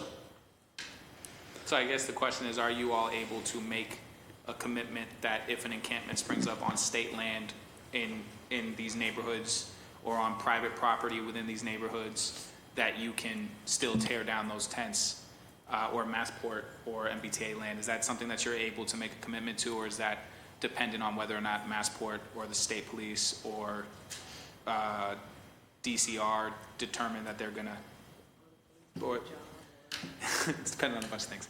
But can you make that assurance now that any encampment, whether it's on state, private, or public land, is going to get dismantled?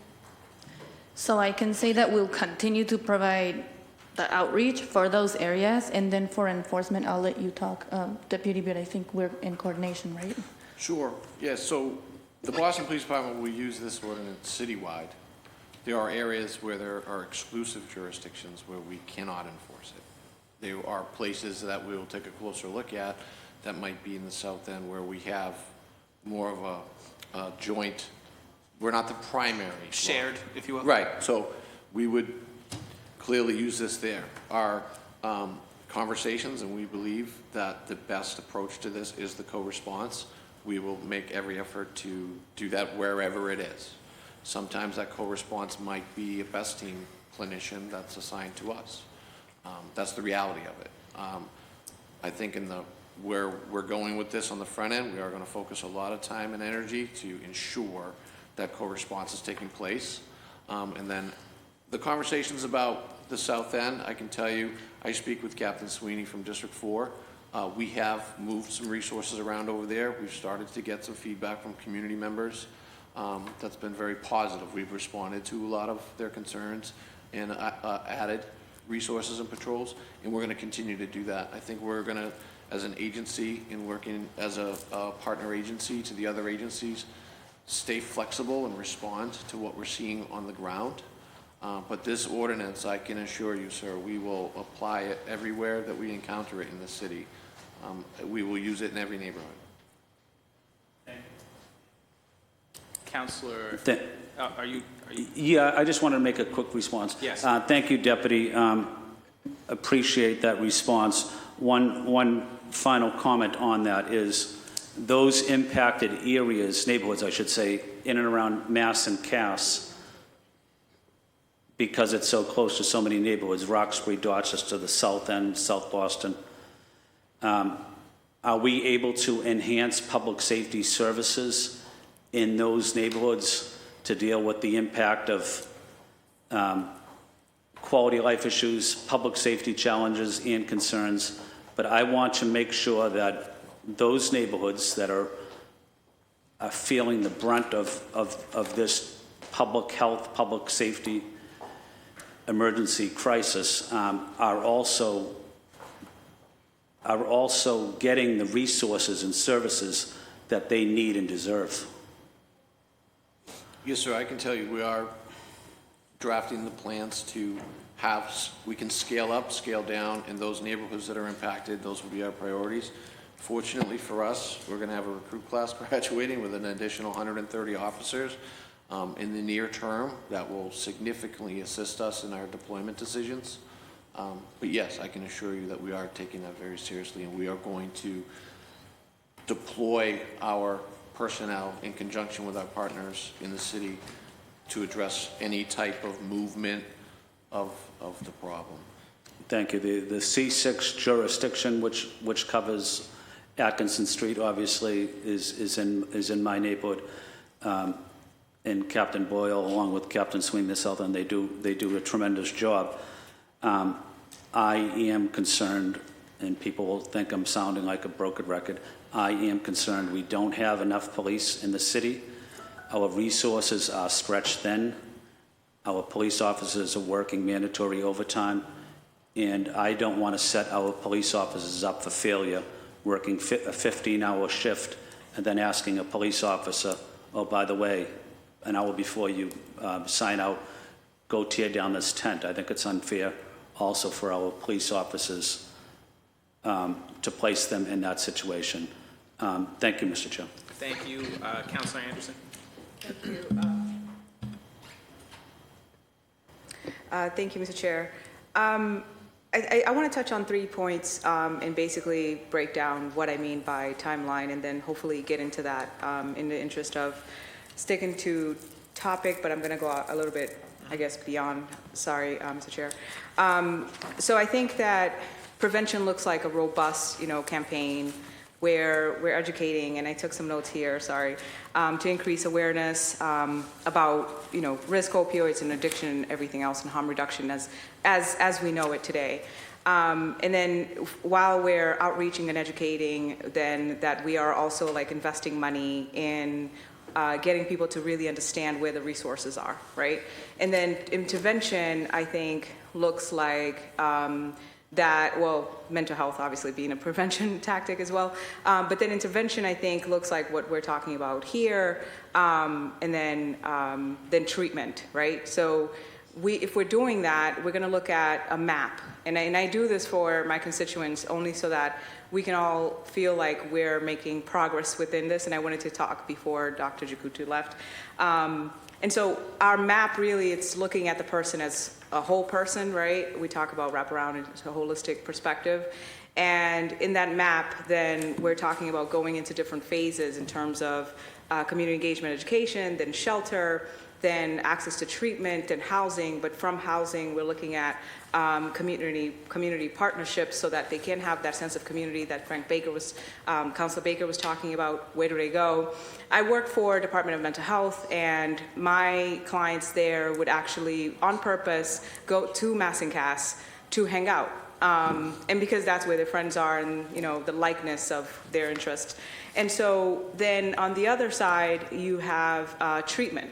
Right, so that there's housing and there's accessibility to treatment, to community partners, so that you can have that sense of community, and that's what makes it wrap around, right? That they can access family, church, where they hang out, where they're going. But we need to talk about specifically the mobile outreach vans and the resources, but also where are the treatment centers, safe consumption sites. And I think we're not really, when I look at the plan or when I look at this, when I think about this conversation, I'm not hearing implementation of harm reduction as we know it. I'm hearing partial resources or tactics. So then you have needle exchange program that we're not really identifying and specifying whether or not we're implementing. And then medical, obviously integrated into health services means that we're looking into our medical facilities to talk about treatment or healthcare. And I would say, Tanya, you brought this up a few meetings back, that, Lisbon, Portugal, and other places have like universal health care, but we're pretty good here in a Commonwealth state, right? Even as an undocumented immigrant, I had health care. Like there are options that we have here in the state of Massachusetts that others don't have. Unfortunately for us, thank God we do, right? But then we also talk about safety and enforcement. And with safety, we're only touching intake and referrals. We're saying that if we're going to enforce this new ordinance, that we are going to have to do intake or someone, a partner with a caseworker of some sort, that's going to do intake and referral. And then we had a meeting with BPHC and BPD, my office did, where we talked about the different services complementing each other. BPD communicating with Boston Public Health Commission, and having one platform where everybody can see that information on one space so that coordination is happening. I knew how many beds were available. I knew that the best team or the wait list. I understood what treatments were available, vans, where to go, and that's not happening. We don't have a digital platform where BPD can access right away. BPD then, or someone, one of your representatives mentioned that there was only one person to handle that in BPD. A caseworker, intake person, if you will, and so that there was only one person in BPHC as well to connect to that BPD person. So when you're talking about enforcement and having someone, that person currently is saying that they are like they're under capacity. You guys are under capacity. BPHC is under capacity, and so it just feels like there's not enough money invested in this plan. Now, to tie all of this to the timeline. If we go from prevention, intervention, treatment, or long-term treatment, we're talking about, we have about 2 to 3 years, right? We are saying that in the interim of Long Island, that we're gonna build a bridge between 2 to 3 years, and that we need to focus all our money on the Long Island, and to get there between now and 3 years, that we needed to do all of this education. Now, can you see the level of overwhelming resource and work that BPHC has to take on alone without proper financial investment?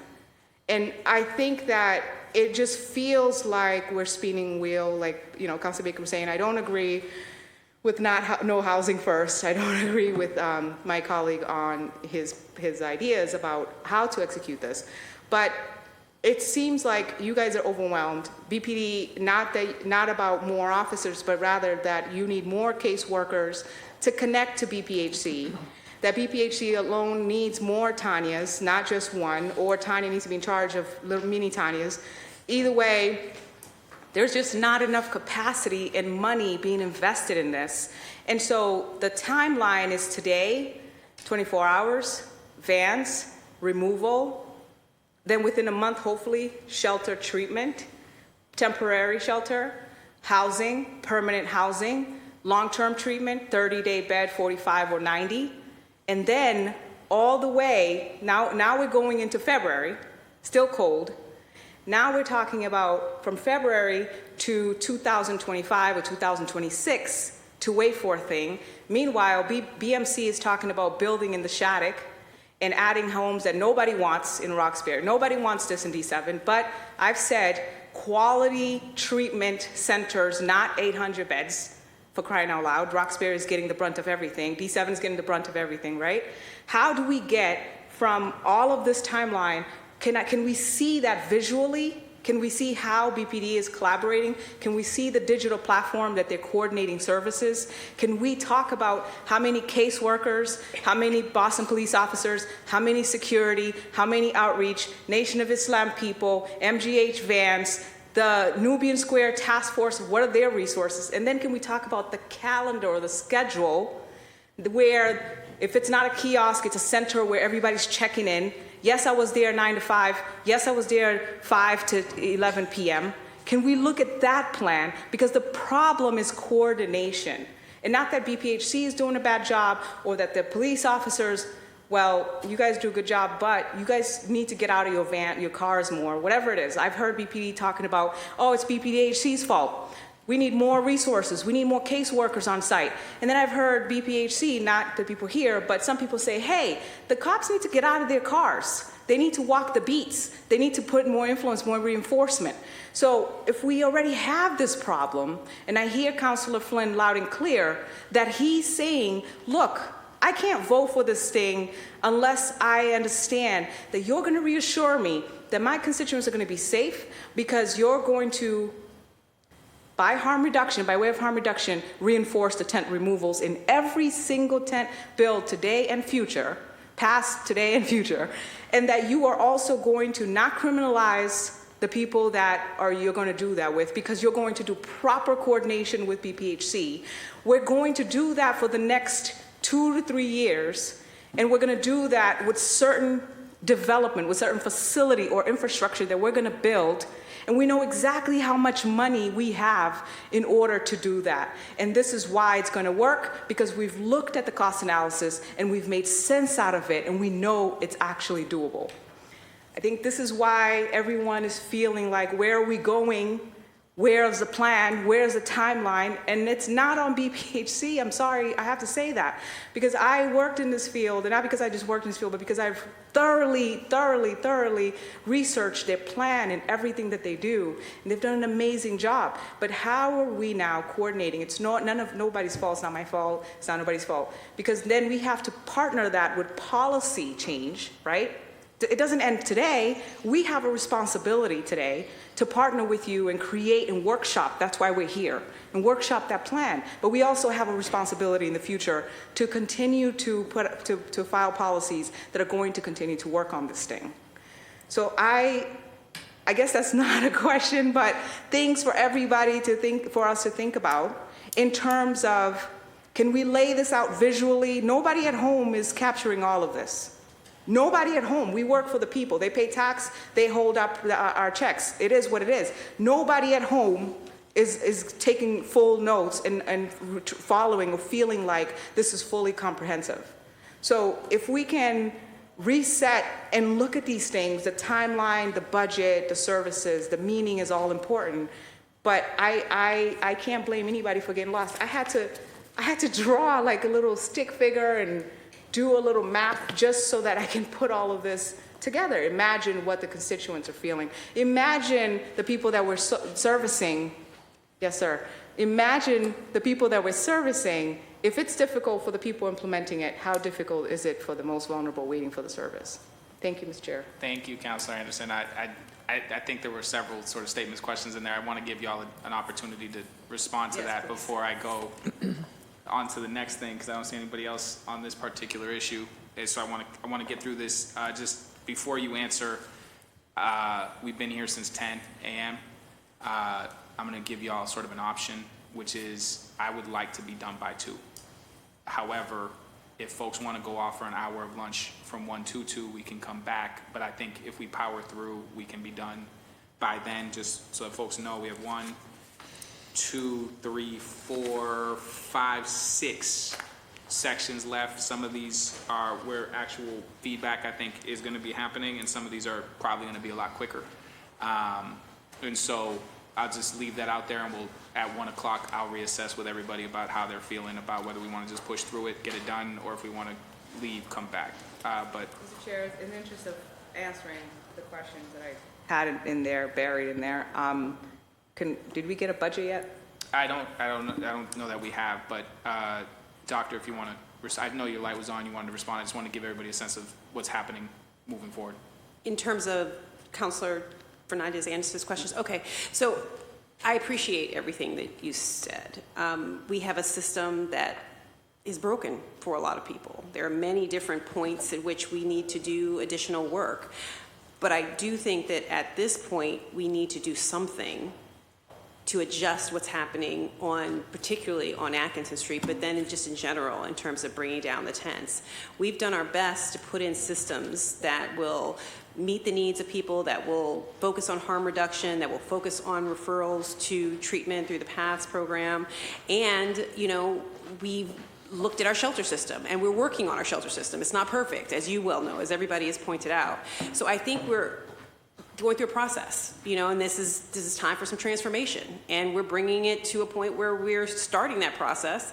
And I do think that over time, as we move towards Long Island, we will make some changes within our system, at least what we're able to offer people here in Boston to address substance use disorder and unsheltered status. Thank you so much, Dr. Jakutu. I wholeheartedly agree with you. I've said from the beginning, I agree with removing the tents, but how are we going to do that? How are we going to maintain? How are we going to sustain? And so I don't know how, if I don't know how much money we got, if I don't know exactly what we're talking about in these shelters, exactly specifying the services. I heard Councilor Arroyo earlier, you know, yes, bathroom, when there's no bathroom, transport, got it. I mean, I went to Snowden my freshman year. We had to walk blocks just to go to the gym. So I get it. Not all our old buildings have stuff. I also feel that, again, like if we don't know how much money, and we're talking about getting to Long Island, yes, let's focus. I agree with that. Let's focus all our money. And it's a difficult balance, right? The mayor has to look at focusing on Long Island investment, but also doing something. That's where we're at. You're saying do something. We're all saying do something.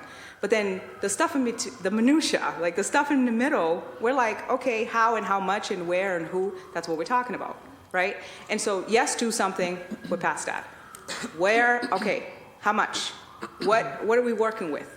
And we don't have that in front of us. Yeah, and I think I'll just jump in here and say, is there anybody from the administration who is currently here who is able to provide a cost estimate to this today?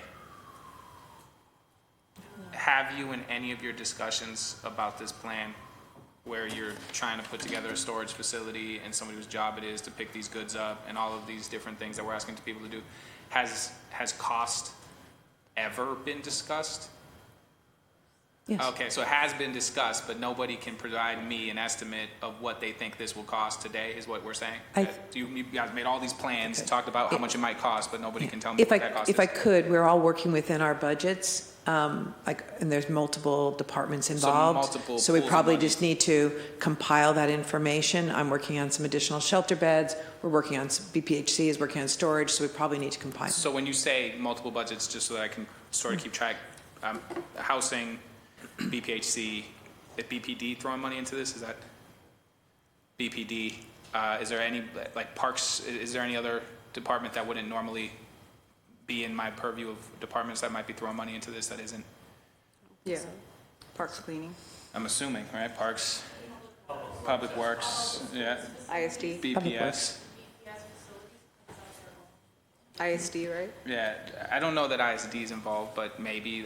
This is the problem without the costs, and if you're telling me it's pooled between a bunch of different budgets. So let me ask you this question, none of you have it now. Could anybody from this administration have this to me by end of day today? End of day meaning midnight, not 5, so that I can have it for my staff, for everybody here by tomorrow morning? I think it would be helpful if maybe the time frame for the question is asked, because there's a plan for closure of the Atkinson Street encampment, Like and then immediate there's also response. a plan for ongoing. Can't you separate the funding both ways, though? What you expect that the ongoing cost would be, and then what you expect the short-term implementation cost to be? Yes. Yeah. That's what I would be asking for. So you can separate it that way. You can say, this is what we expect it will take to manage a storage facility for perpetuity. This is what we expect in the short term, the cost to be. Can we get that today? Who is capable, who is able to make me that? Is it Neil?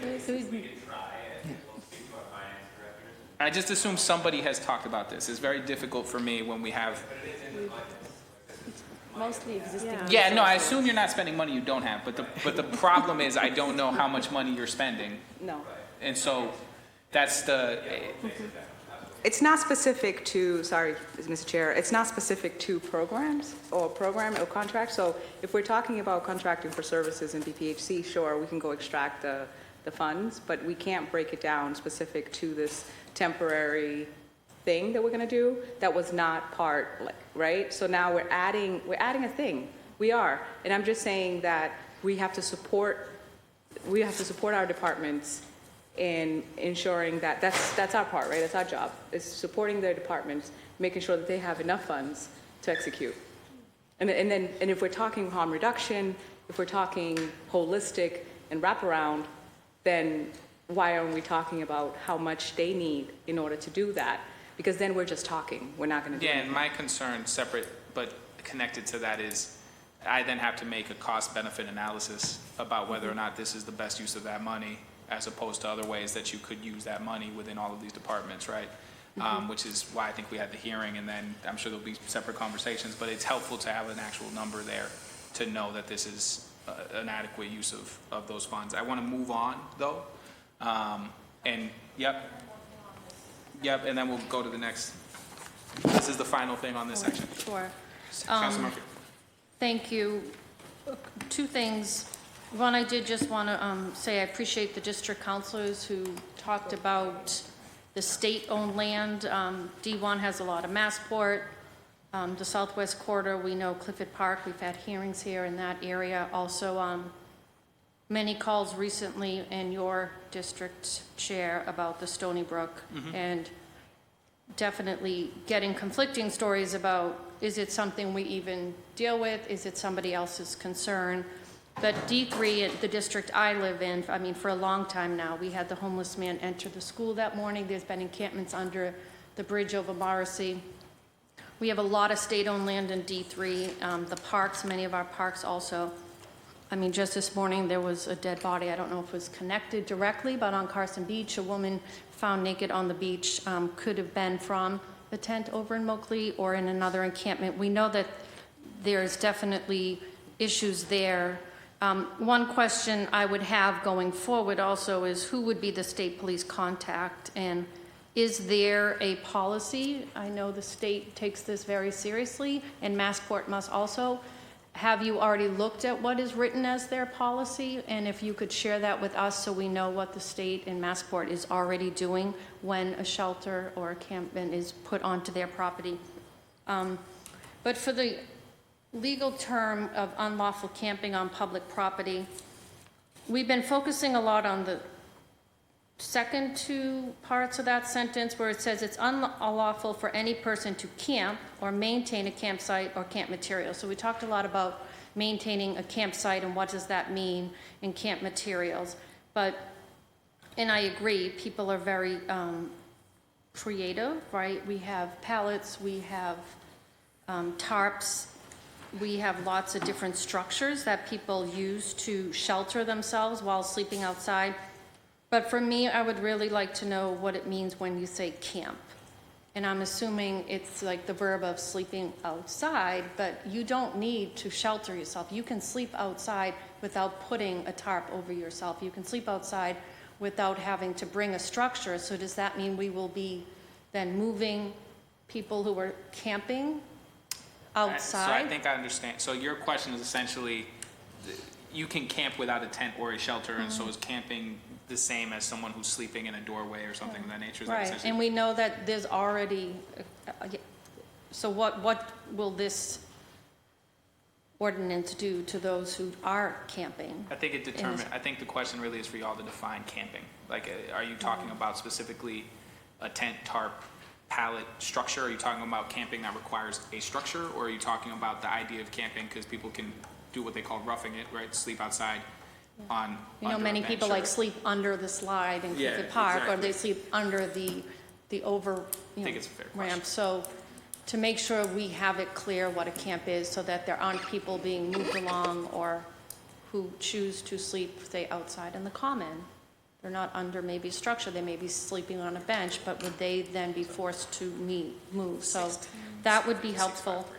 And I just did appreciate the last few questions about the budget, because when we were here during budget season and all the different departments came in, we definitely weren't saying like, hey, in October, we're going to be in front of you trying to take down these tents and we would need more funds.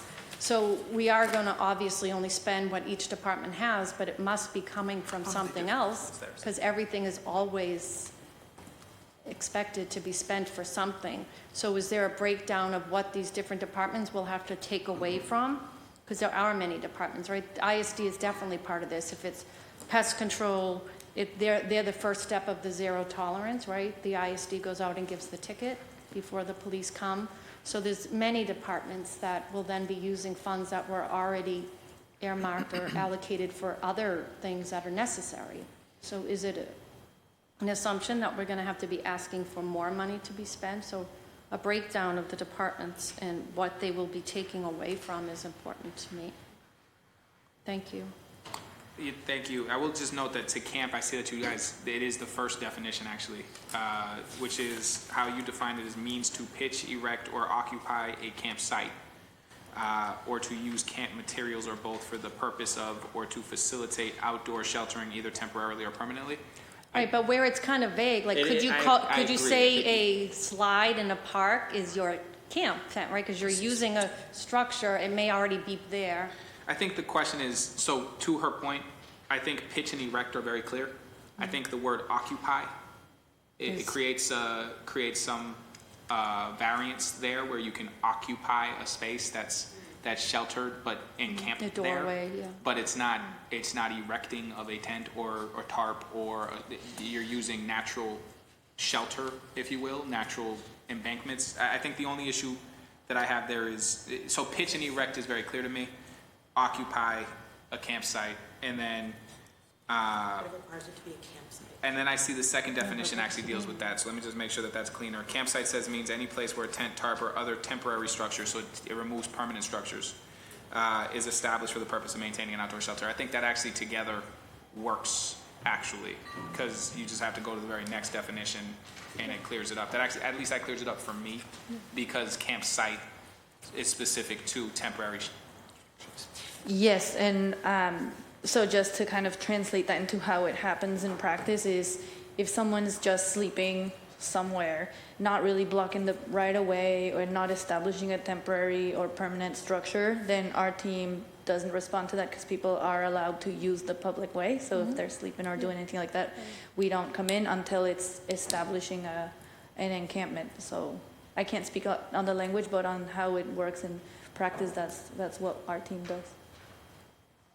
Thank you. Yeah, I think the combination of the two definitions sort of takes care of that, at least for me. I'm happy to talk with Councilor Murphy after and make sure that we're on the same page on that, but I think the language as it's already written is pretty clear on that, at least for what I was concerned about in terms of having somebody's stake place in a doorway or something like that. I think this eliminates that. I'm going to go to the next one, which is restrictions on unlawful camping during a period when shelter is unavailable. It reads, the prohibition against campsites and camping shall not apply during a period when shelter is unavailable. We'll get to that. City officials shall maintain and regularly revise a shelter list that is communicated to the Boston Police Department and other city departments for the purpose of identifying available shelter space. We'll get to that too. During a period when shelter is unavailable or when a campsite is specifically authorized, a campsite or use of camping materials must comply with existing state and local laws to ensure the public health and safety of those in and around the campsite. The Mayor's Office of Housing, in consultation with the Boston Police Department and the Inspectional Services Department, is hereby authorized to promulgate any additional restrictions relative to the time, place, and manner for camping and density of campsites during any period when shelter is unavailable, in order to advance public safety, maintain access to the public right-of-way, and support the effective operations of facilities such as schools, shelters, and healthcare institutions during such periods. And so I'll levy my questions right off the bat.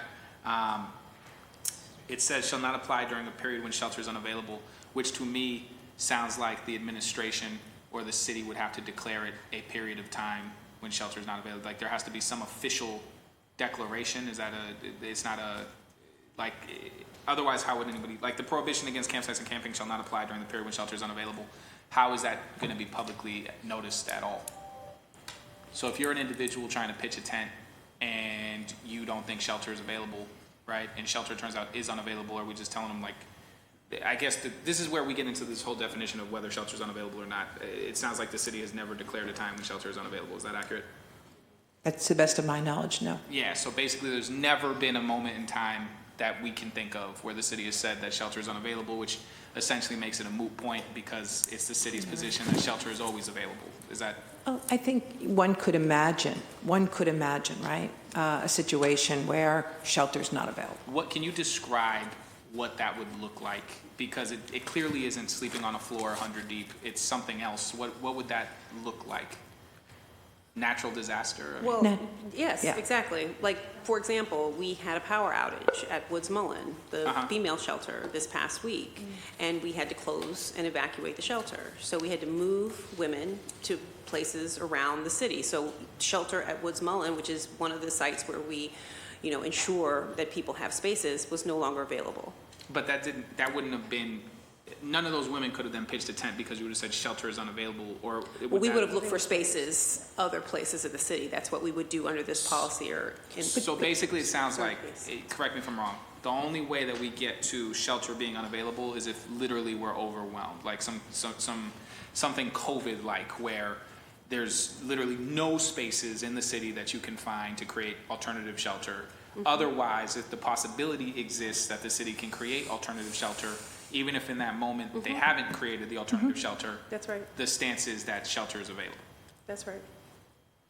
That's a really hard legal standard for me in the sense that I understand the practical nature of that standard.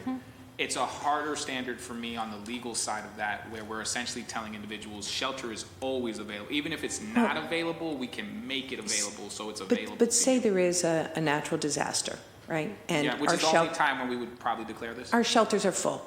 And so we come across 5 tents like on a city street, and we say, you know what, you're too close to traffic. I consult, or MOH consults with BPD, and we say, these 5 tents should not be here, but we're gonna give you a place where we think it's safe for these five tents. And I mean, is that gonna happen? Probably not, but that is a scenario. Yeah, I think what my concern is when you get back to the law on this, right? The law essentially states that you can't criminalize somebody for being homeless. This is right up at the line of that, in my opinion, where we're basically saying, you're on the street, we don't want you to be here in this way, so we're going to take this down and offer you a shelter. That's because the law requires that shelter space be available if you're going to do that. It can't just be a criminalization of somebody sleeping on the street. If what the city is saying is, in our opinion, there is always shelter, then there's never a time when someone will have this alternative offered to them in a practical sense.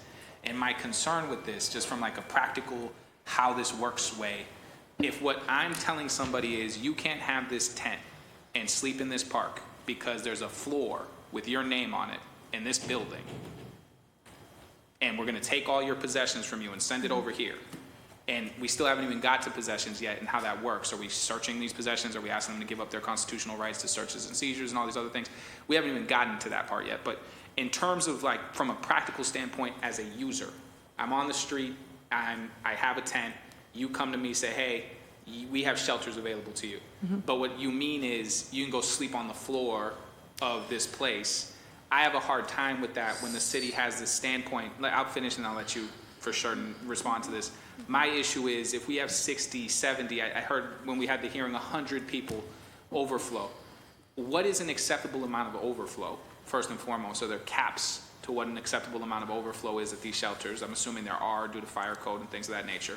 But why don't we have beds for what the overflow is? In other words, why don't we already have these bunk beds? Why don't we already have these beds in place if we have people sleeping on the floor as an acceptable method? And I get it that some people might request it, but I think every person should have a bed available to them. That's when you say shelter, I think bed. That's why most of the counselors say things like beds. Nobody says floors because they don't think that that's what people should be sleeping on. So from that standpoint, my concern is that our shelter system is already overburdened, already has overflow. That overflow doesn't really sound like a satisfactory situation. I hear people saying, well, neither are tents, but those individuals have made the determination that that's a preferable situation for them. If we're saying that that should not be a preferable situation for you, you should be in these shelters, I would like those shelters to offer the dignity that I think they should, which means having a space to sleep, a place to eat, a place to shower, which is what was discussed earlier, and it sounds like that's not universal. And so I just have a hard time with how we define available shelter. If there's always shelter, even if that shelter means no place to eat, no place to bathe, and a floor, right? So I have, like, what we're determining as a shelter is very much in the air for me. And so I'll let you respond to, are those concerns valid? Are there situations where we're giving people places that they can't shower, they're sleeping on the floor? Is that?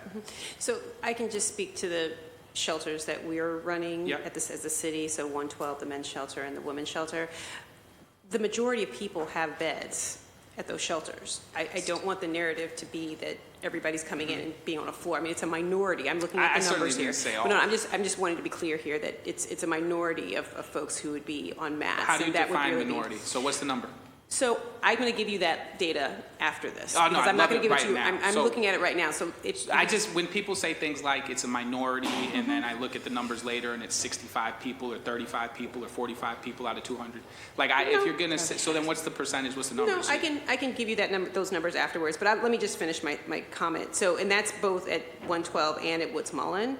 I think that we try to provide the bed space, and we've certainly, moved to bunk beds in some cases, but that's not safe in some cases for some No, I folks who can see have that. issues of substance use disorder and other mobility concerns. We also provide chairs, not just, recliners in some cases, and people are asking for that. So it's not that I'm sitting here and saying that it's an ideal circumstance, but I just want to be clear that it's not the majority of people who are on floors. No, I hear that. I think it should be none unless they request it. And I probably would say the same thing if they really want a bed, If they if request they're it. requesting it.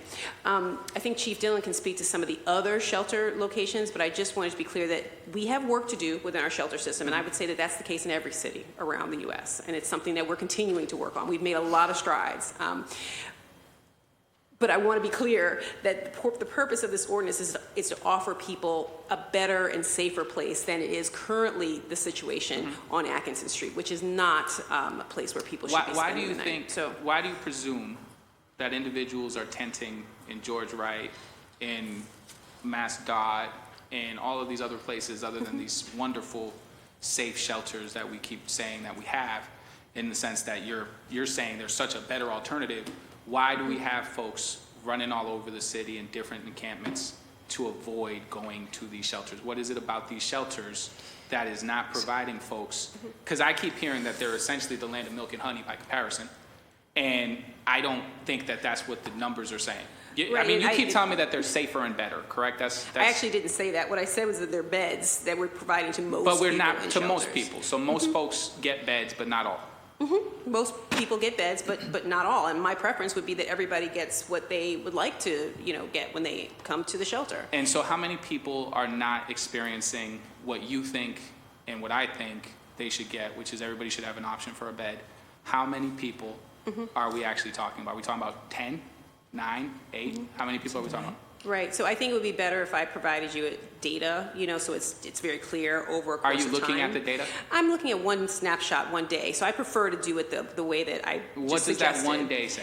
I'm going to give you that information after this. Why are I you think so that- resistant to giving me that No, information it's right not. now? It's not. I'm not going to get into the I back just- and it's forth. just- I think my point It's was. not a back and forth. If you'll well, just but let me finish as the saying what I'm chair, if you'll saying. just let me finish, Yeah. so that I can make clear why I want this data. Okay. You are representing to this council that this data is reflective of a minority population having this problem.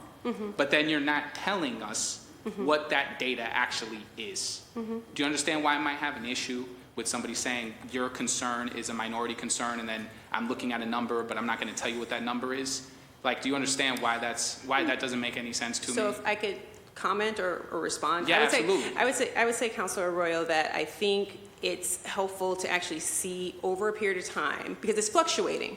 So giving you information on one point in But you time is just probably did. not that helpful. I said a minority because I made a general statement. But I get it. But now you're saying that you're basing that minority general statement on the information before you, but then you're not providing that information to me or this council. Okay. That doesn't make sense. If I didn't say that I wasn't going to give it to you. I said that I'm I would asking have it right before now the end of for the it, day and with you're not all giving the it to rest me. of the information. Look, I'm used to the city not giving me information because they don't currently have it on them. You are literally looking at it and you're not going to provide it. It opens up questions as to how reliable, frankly, that the idea that it's a minority amount is. Like, what is the number? Why is this like a thing where you can't share this one day's numbers? Mr. Chair, No. As chair, no, I don't have to. Okay. So She's allowed to. I would ask counselors. Use her style. It's not a style question. Can't It's a police data question. exactly how she's going to answer it. I would ask that folks ask that they speak when they're called on. I'll go to you after if you have something to say. If you're going to use data to counter a point, which is what you did, which is essentially that folks are sleeping on floors, and I have a real concern about the fact that the city thinks that any available shelter is simply a floor somewhere in the city. That's what I'm hearing.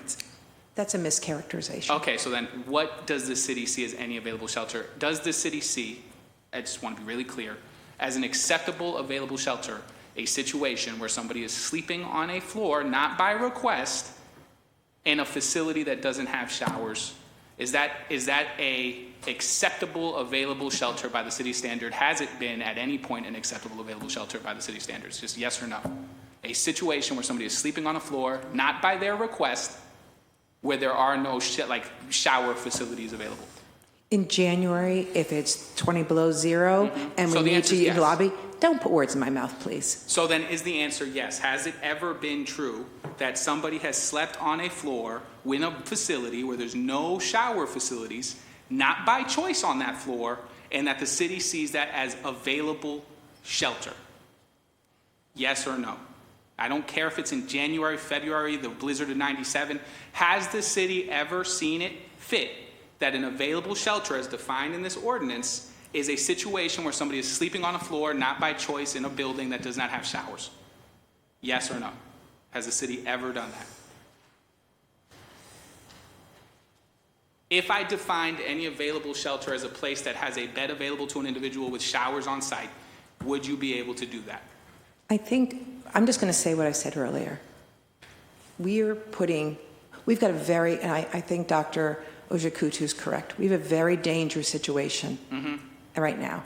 And we've got to get people, women are, you know this, women are being trafficked, drug dealers are preying. No, just let me finish my thought. Go ahead. And so we actually are working very, very, very hard. And right now we're putting forth a significant number of beds being made available to bring down those tents and get people out of dangerous situations. And that's what we are focused on in a very meaningful, compassionate way. I don't know why this is so hard. This shouldn't be this hard, right? So no, she didn't. This shouldn't be this hard. My question, and we can pretend that this is anything but what it is. This language says any available shelter. I've been told by the city that there's never a time where there's no available shelter. And my question is not that complicated. It is, does the city believe that an available shelter, as written in the ordinance you're asking us to vote on, qualifies when it is simply a floor with no shower facilities on site? Is that qualifying? And I'm getting responses about the violence and it's safer and so I didn't ask any of those questions. The way this is defined is that any available shelter. I've been told that the city has never not had available shelter. My question was, does available shelter for the city include situations where somebody is sleeping on the floor, not by choice, in a room with no shower facilities? And I keep getting, oh, how dare ye basically ask us this question because the streets are so bad. Oh, let me do this fear-mongering thing. I'm not asking you any of those things. I'm asking, does the city include in its available shelter analysis, which this is a legal document. What is written in this legal document, does that include sleeping on a floor, not by choice, in a building that doesn't have shower facilities? Does that include that, yes or no?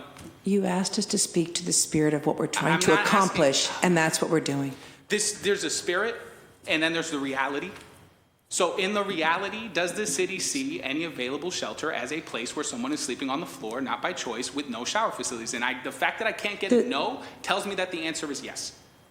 And the fact that there's this much pushback is, I can't even get the data that she's looking at on how many people are sleeping not in a bed. I think what's hard about the data, and just because things change every single day, depending on weather, depending on who's here, the first week of any month, numbers in shelter are lower because people have been paid or on, so the numbers really do fluctuate. Winter, so one point in time, one number of one night probably isn't really worth that much. I get it. The question just is that considered available shelter by the city in the legality of how this is done, because I can define available shelter very differently and then make that the law.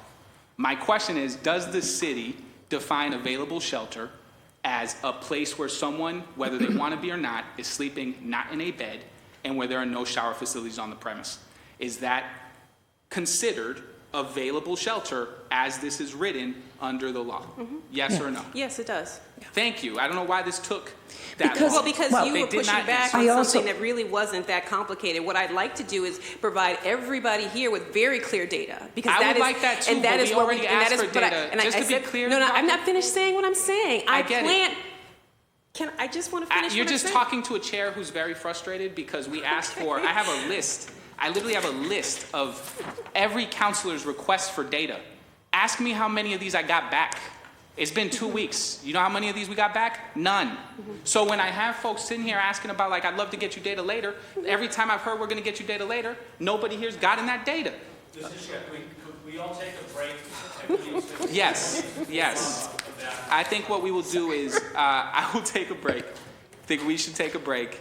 Let's say 2. Does that give everybody time to go get lunch, come back? Some folks had time stops and stayed through. I want to thank you for that.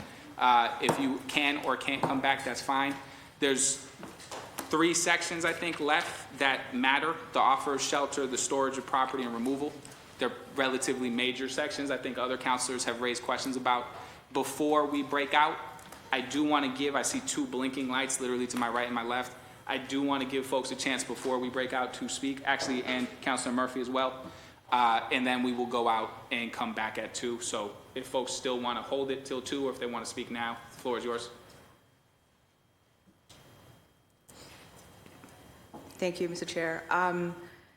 Dr. Jakutu, what I saw you do is prepare to answer, but there were things that you wanted to express prior to answering the data information. I know you have to leave. I know that others have access to that data information, and so you didn't get an opportunity to respond. Please leave that information, and we'll ask it of Tanya or Chief Dillon, please. I'm also happy to give the space for the response if you want to do it now. Dr. Jakutu? No, I'm not going to leave. I'll be here after the break, and I can continue the discussion as needed. Okay, excellent. I think I do want this break, so we'll come back. Thank you. Councilor Murphy. I think you'll touch on it again, but I was just wondering if, because 60 people on any given day or the day I was there, if the shelter fits 240, like that's 25%. So what are we considering? But we can talk more about that later, because I know. But just trying to figure out like what people consider a minority or a small percentage.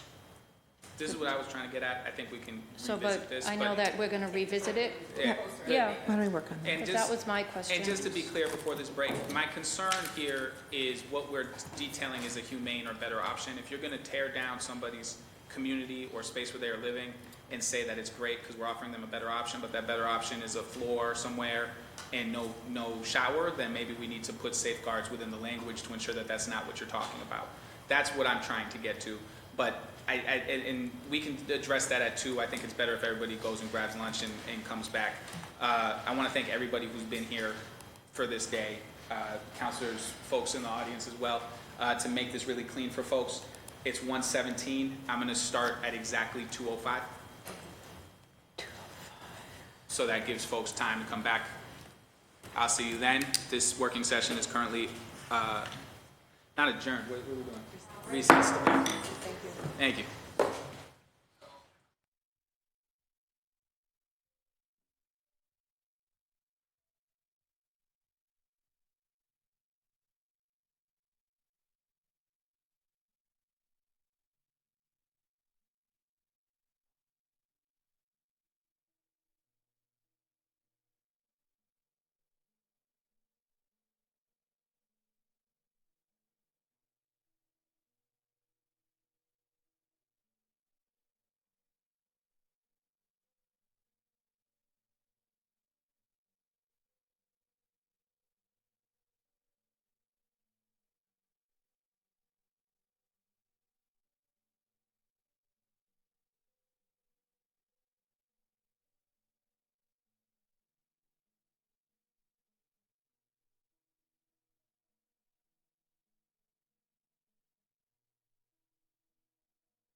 Session.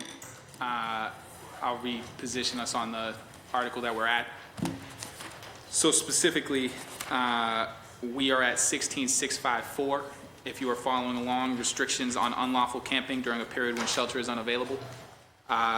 There's a couple places here that I've sort of flagged that I think there's going to be some language either inserted or changed, or I don't know that it's necessarily going to be removed. But there's the first sentence is the prohibition against campsites and camping shall not apply during a period when shelter is unavailable, which I think the issue here is shelter unavailable has been defined, but I think that the next step to that, which came up earlier in this process, was alternative sleeping space, right? And that hasn't been defined, and these things are working in tandem with each other. And just for folks to understand sort of what I'm trying to grapple with as chair, the language of this is specifically crafted by the legal department to answer to specific questions that were asked in federal cases, in Supreme Judicial Court cases that had to do with Attorney General rulings, that had to do with laws specifically around homeless individuals and folks who are sleeping outside. There's two things that sort of came out of those cases, which is that there has to be available shelter in order for you to try to even enforce a rule like this, but also storage of supplies and things that they have to be protected. Those are the two major sort of tenets. And part of this is that the court cases don't define that. So they don't define for themselves what available shelter means. It could mean literally anything. And so the question is, how are we defining available shelter, and how are we defining these things? And so I'm trying to make sure that the paper, the actual document, so that it can't be sued on its face, that the actual document is legal. But then you have a separate step, which some folks have asked questions about, which gets to the implementation of these dockets, which is essentially you can write it in a way that toes the line on legality and makes it legal, but then the way it's implemented could be illegal, which some of the things that we can flag for folks who are trying to figure out what I mean is, for instance, if the state police use this as a crux for doing enforcement in state land, but they don't include that storage piece, what does that do to the legality of this overall based on previous court cases and things of that nature? And so the coordination has to be really important on all of those things. And so when it comes to this part, restrictions on unlawful camping during a period when shelter isn't available, I think, the way we've defined period when shelter is unavailable is for some folks vague, which is just means a length of time in which there is no emergency shelter space available to individuals experiencing homelessness in Boston, which to date we've not had that situation. And so it's difficult to describe or define what that would take. I personally assume that means like an act of God or natural disaster, something like a hurricane, or I don't know, like a tornado. We've been getting some of those, right? Something that creates a problem where we are stretched beyond capacity. I don't know, and maybe it can be, maybe Chief Dillon, you can help with this part. I don't know how to separate when the state is saying that we have an issue with shelter and that we don't have enough shelter beds and we don't have enough of that, how that distinction by the state, where they're talking about removing right to shelter law, how we can both say we still have emergency shelter available here in the city of Boston, but the state can say we have real issues with shelter where we're at capacity or where we got to figure this out. I'm going to throw that at you just to figure out how those two things can exist sort of in the same Venn diagram. Right to shelter state applies to family shelter, right? And so pretty much all of the funding, the jurisdiction, the regulations for family shelter really sits at the state. At the city level, our largest shelters are city-run, and we're not bound by right to shelter. So there really is a difference. And the state, I'm trying to think of an instance where the state could say, city, we're shutting you down, or I can't think of an instance where they would have that type of jurisdiction over our city shelter system. So is it fair to say much of the shelter that's causing the shelter crisis is that we are taking in, as we should, refugees? Do we have the refugee population staying at any of these? We do. Yes. And so I guess the question is, how are we not impacted by the same things that the state is saying? When the state is out here essentially saying we're in the situation where we're declaring a national, like a state of emergency, or we're fighting for funds, or we're in this situation, how does this operate separate and apart from that, where we are now taking folks who are currently not in that shelter system because they're in a tent somewhere, and now adding them to that already under duress shelter system, but we're saying that we don't have a space problem? Is that because we're creating new space? Is that part of that calculus, that we're essentially creating brand new space? In part, yes, yes. And then I guess the questions that I have on that, and this is just because, so you can understand some of the frustrations that I have, I don't agree with this. I think it's bad policy, but I'm trying to do my very best to make sure that, because the administration is pushing for this and because I have counselors who deserve the right to vote on it, that what comes out is the very best version of it that it can be. One of the concerns that I have is that we're at the stage now where the sections we're talking about are going to require some planning discussion. And what I mean by that is we're about to get into storage and what that looks like in perpetuity. We're talking about short-term response in terms of like increasing shelter space. I think the question that I have is, I think everybody here has collectively said that cold weather brings its own surge, if and without this. Where, at least as it's been detailed to me, I want to give you all an opportunity to speak to this, but as it's been detailed to me, this surge of sort of temporary new housing and I don't want to call it housing because it's really shelters, temporary new shelter, right? That is for like 30 people or give or take. I think I've heard as much as 70 maybe. I don't remember what the proposal was, but the idea is that you can create a short-term surge for the implementation of this in its immediacy. But it treats it as if that immediacy is a one-time event rather than a continuation of people continuing to create, or more people coming, as we've seen in other situations. Do we have any sort of long-term plan for the expansion of shelter space currently already viable that we can show this council, or is it still in development, the idea of expanding our shelter space in a way that you can show us a plan and a timeline and all of those things? Go ahead, Sheila. So I'll just start and then certainly. So, a year ago we did bring on additional 160 beds, which was, a very, as a percentage, a very large addition.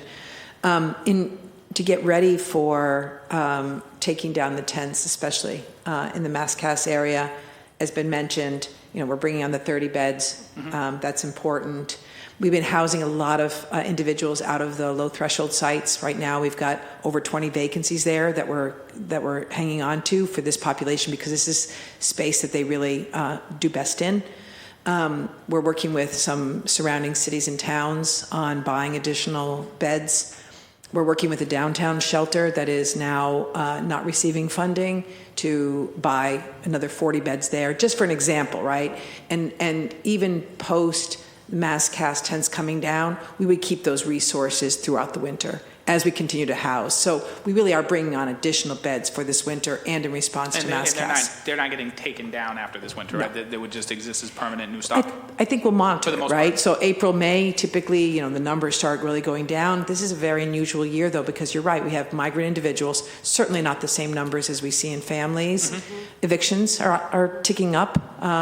They usually impact individuals less than families. But would it be true, and this is just a question I don't have the answer to, would it be true that because encampments have existed in the past, that the numbers that you see go down in April and May and March might actually not go down if they now are relying on our shelter system instead of an encampment? Could be. And Could so, be, yeah. So it's possible that those numbers could change to reflect a change in outdoor shelter space.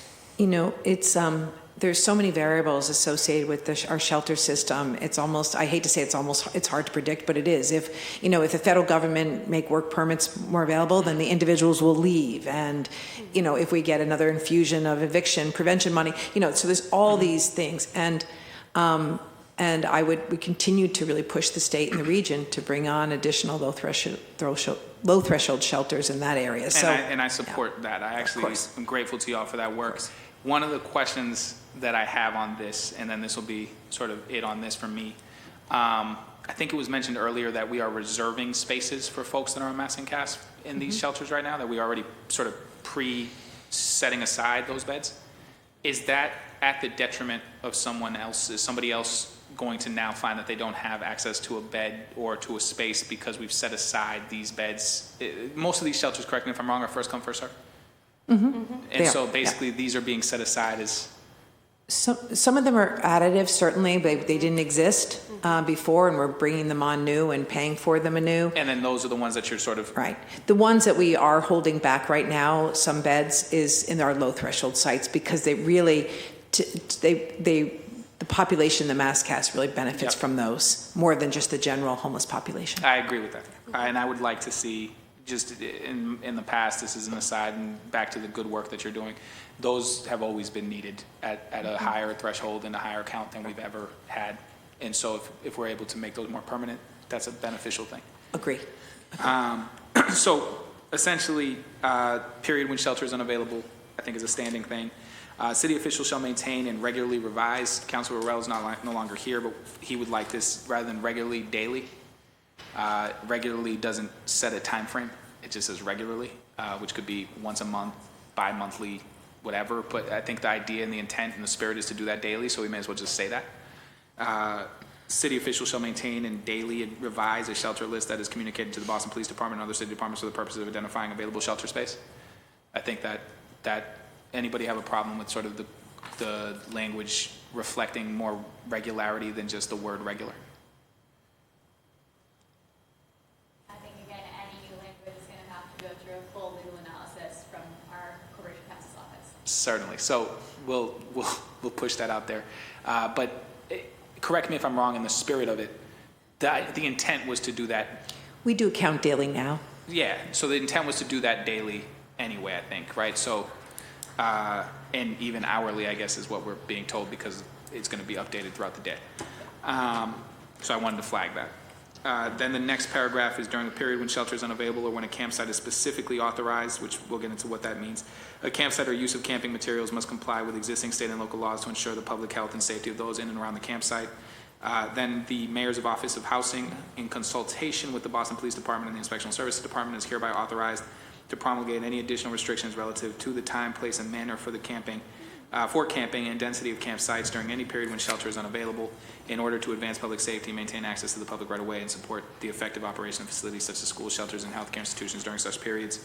There's certainly language in those 4 paragraphs that I'd like to sort of buckle down on, but I want to give colleagues a chance if there's specific language in here that they also want to flag. I see Councilor Flynn has his light on. Councilor Flynn. Thank you, Mr. Chair. And I just want to go back to the language, such as on the 3rd paragraph, during a period when shelter is unavailable or when a campsite is authorized. Are we saying that a campsite is authorized? I just want to make sure I'm clear. Are we saying a campsite is authorized if there is no beds in the shelter? Is that what we're saying? I would just say that I said we would get back to this because I also had, it's pretty clear that there's in the section before this, it leaves open the door that campsites can be authorized by the city. Mm-hmm. Yes. But it essentially makes it so that, I guess this is the point that I was trying to get to a little bit earlier too. The idea of authorization is that you can't you can't presume that you're authorized without direct authorization from the city. In other words, if there is, even if there is no emergency shelter space available, there would have to be some triggering language from the city. I want to make sure I'm correct in my interpretation of this. There would have to be some triggering language from the city, some statement, some indication that currently this is a thing and that they then have the ability to authorize campsites. And that might include selecting a specific place to put it. You mentioned earlier, too close to the highway, things like that. Is that interpretation correct, that that the specific authorization has to come from the administration publicly and in some official capacity? Yes. I would say yes. Yeah. Does that answer your question? It partially does, and the reason I would follow up with it is, during this crisis and this housing crisis statewide, the governor has declared a state of emergency. In fact, the governor even went further today in saying that there has to be a capacity limit. There has to be some type of limit of how many people can be in these housing, family housing. Having said that, but can I go back to a statement that I think is important?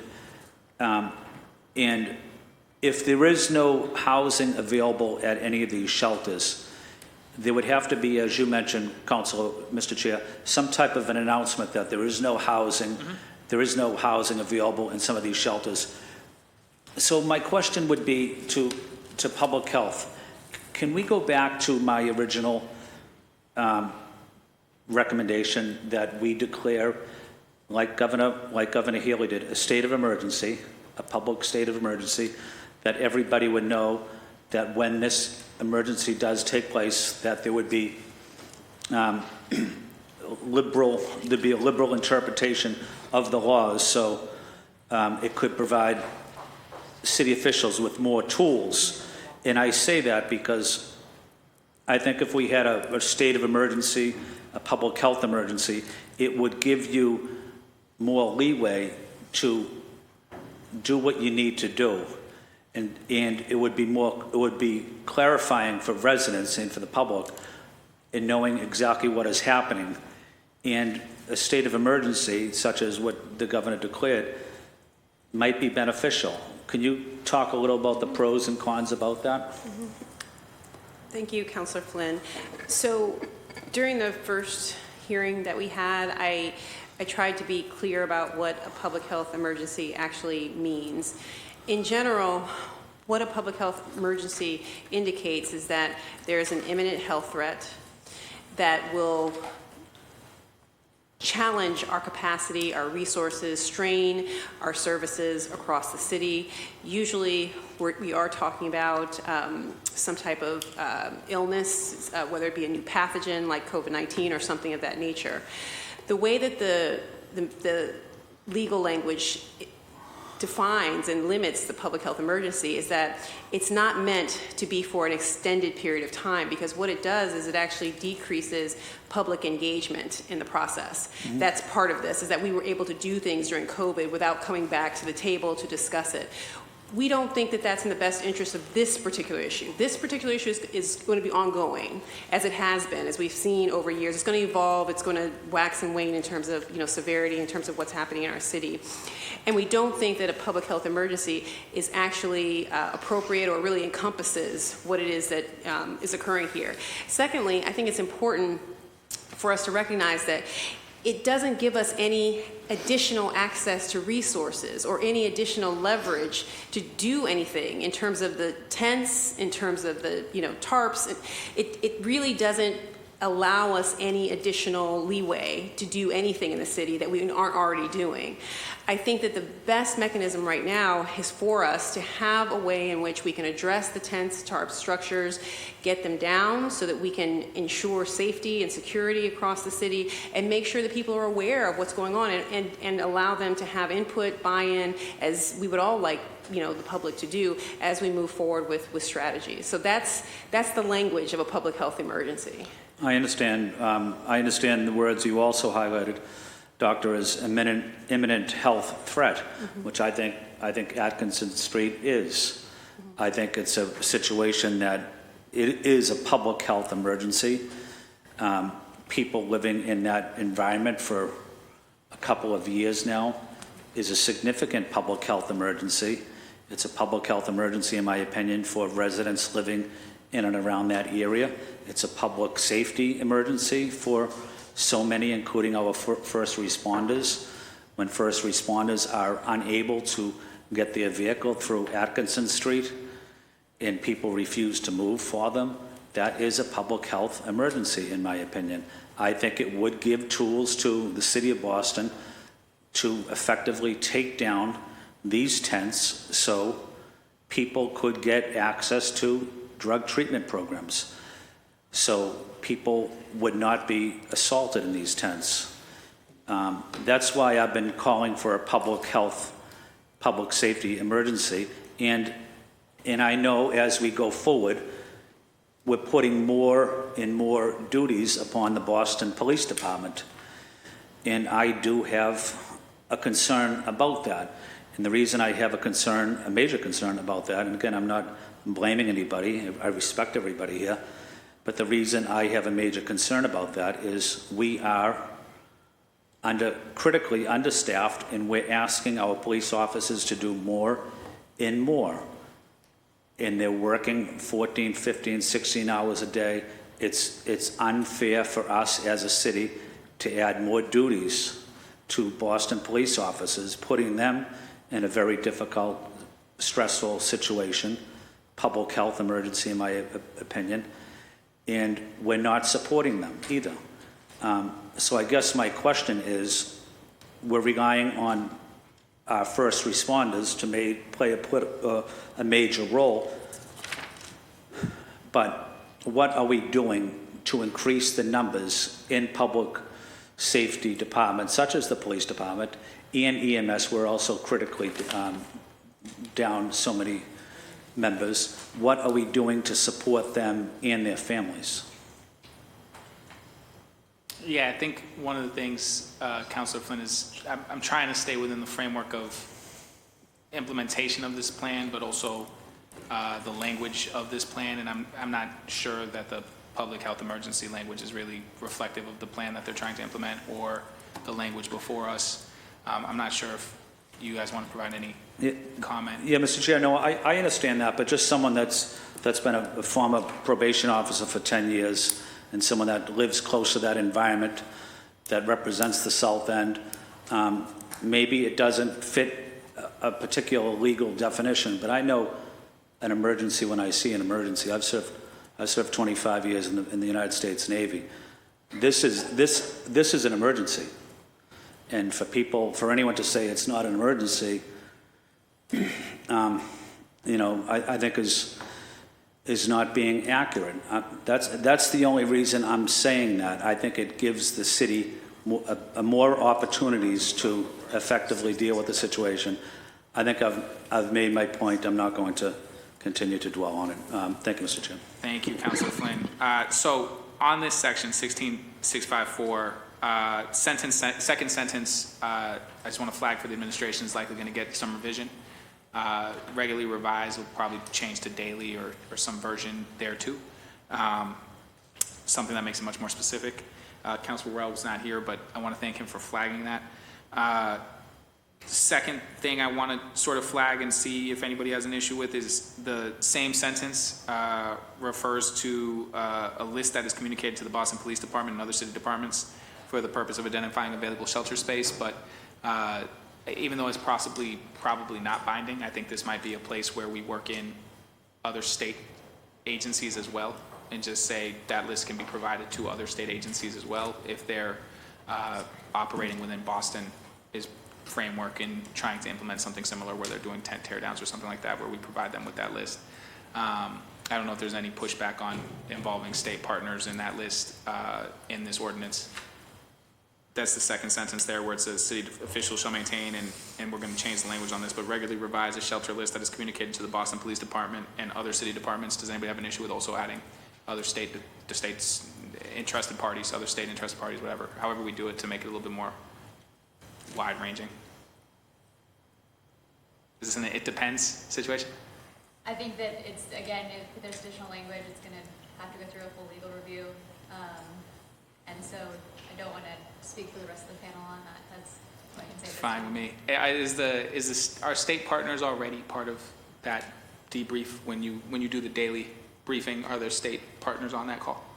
We talked to that was the state just now. We talked to the state pretty much twice a week on mass cas, shelter availability, trends, but we don't go through the shelter availability. Shelter beds. Although I'm often in contact with Gordy Culkins, who oversees individual shelter procurement for the state. Where is their availability? So we talk multiple times per week. So the relationship is there. Would it make sense to include language in here that makes it so that this information that you're sharing with the Boston Police Department and with other city departments is also shared with state partners if they're willing and happy to get it, right? Obviously, we can't make them do anything with it, but. Sure, I'm not going to comment on the language, but. I mean more so in the spirit of Just in the how you're spirit of, trying to implement.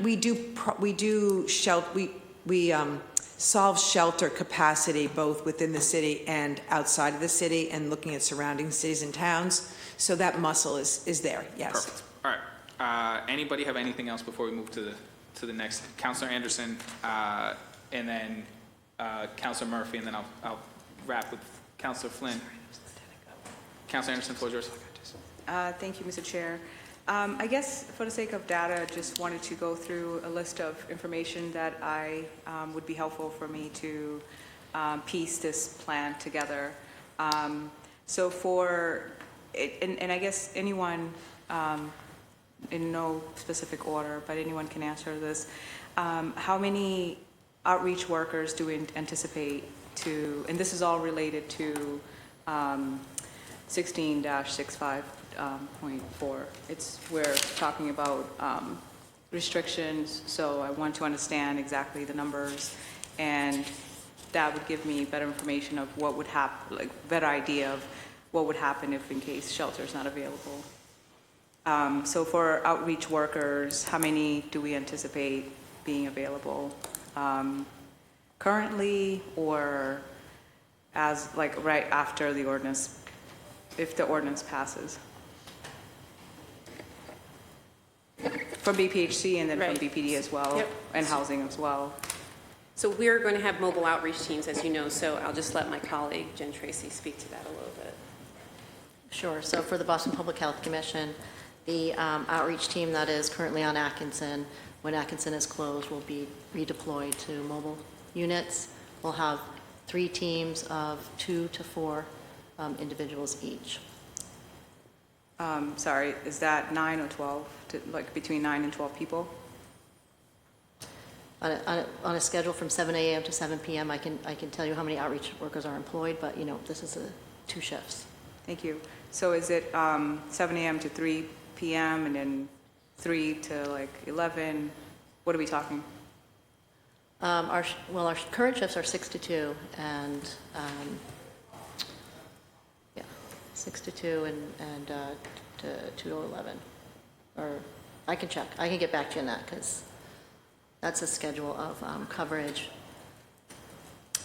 I can get back to you. Thank you. On the shifts. There's 2 shifts a day covering 12 hours a day currently. Thank you. And then in terms of your vans, your mobile outreach team, they encompass between outreach workers and case managers and other providers. Who are they specifically? On the outreach? Mm-hmm. They're the recovery services, red shirts, the public health outreach workers that are currently on Atkinson and currently Would red shirts be considered outreach? Yes. And then, so let's divide them up. 3 red shirts per shift, or is it 1 red shirt per shift? So I can break the shifts down to you and get you that information. Right now, there's a minimum of 2 people, 2 outreach workers, a minimum, hopefully up to 4, on 3 separate teams. So 2 mobile teams on foot and with van, covering the geographic area right now that is the most heavily affected, which is sort of the Andrew, Nubian, South End alleys and around that circumference. And then 1 team that is specifically responding to 311 calls that come in. There are 3 teams, 3 people, 3 to 4 people each in each team. You have 2 shifts, 6 to 2, 2 to 11, or 10. And then I guess I'm wondering, who exactly are they? There's at least 1 red shirt per team, 1 which would be an outreach worker. What's the capacity to the other ones? Right now, the team that I'm speaking of are the recovery services outreach workers. If we have other partners that are going to join our team, that may happen in the future, maybe some medical support, but right now we're talking about our outreach workers. Thank you. And for security, safety, BPD, how many security guards do we have there currently and we will be putting out there, if any? Security guards, or, because I know there's both, right? Security guards or Boston police officers? So the security personnel come from Health Commission? From where security, we have eight who are on service, primarily on Atkinson, but it's also inside of our building. So it's on the street, outside of our building. Some of those are going to be deployed to 727 and outside of the Finland building, which is where we expect people to go as Atkinson is closed and it's disaggregated. We also have our campus security team. They are primarily involved in internal, so like managing inside of 727 will be our campus security. Managing inside of Finland is campus security. Inside of 112, inside of the EC, though it's going to be closed. So we have both of those, as well as BPD is going to be operating. Got it. So there are 8 and different shifts. Is this 24/7? 24/7. And so safe to say 2 per shift? Well, there's more than, it's more than 2. So it's actually a pretty heavy force. I can actually detail this. I think Councilor Flynn also asked for the amount of money we're spending, so we can provide all of that detail. But there are only 8 security?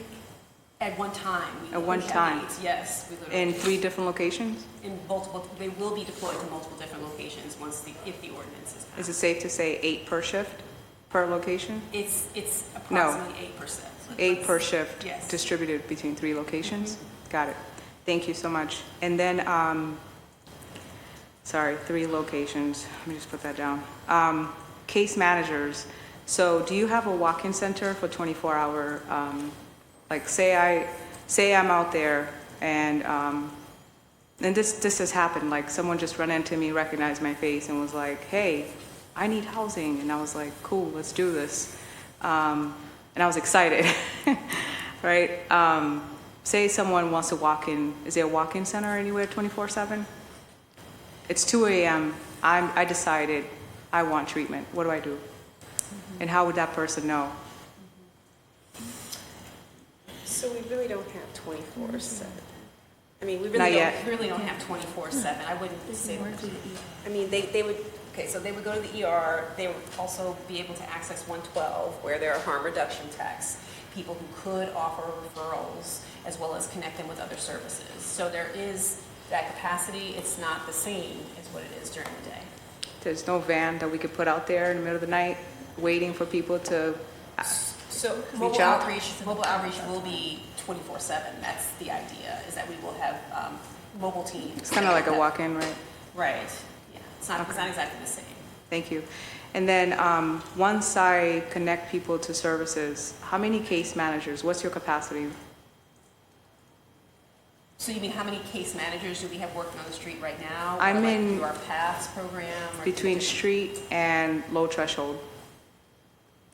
You have to have case managers for low threshold. No. We have case managers. I'm just thinking, I don't have that number offhand. No problem. Because we have those low threshold spaces, and I'm not sure how many are employed at each one, to give you the exact number. Would love that, please, through the chair. And then let's go over the shelter numbers again. So how many shelters in total are we distributing that population to?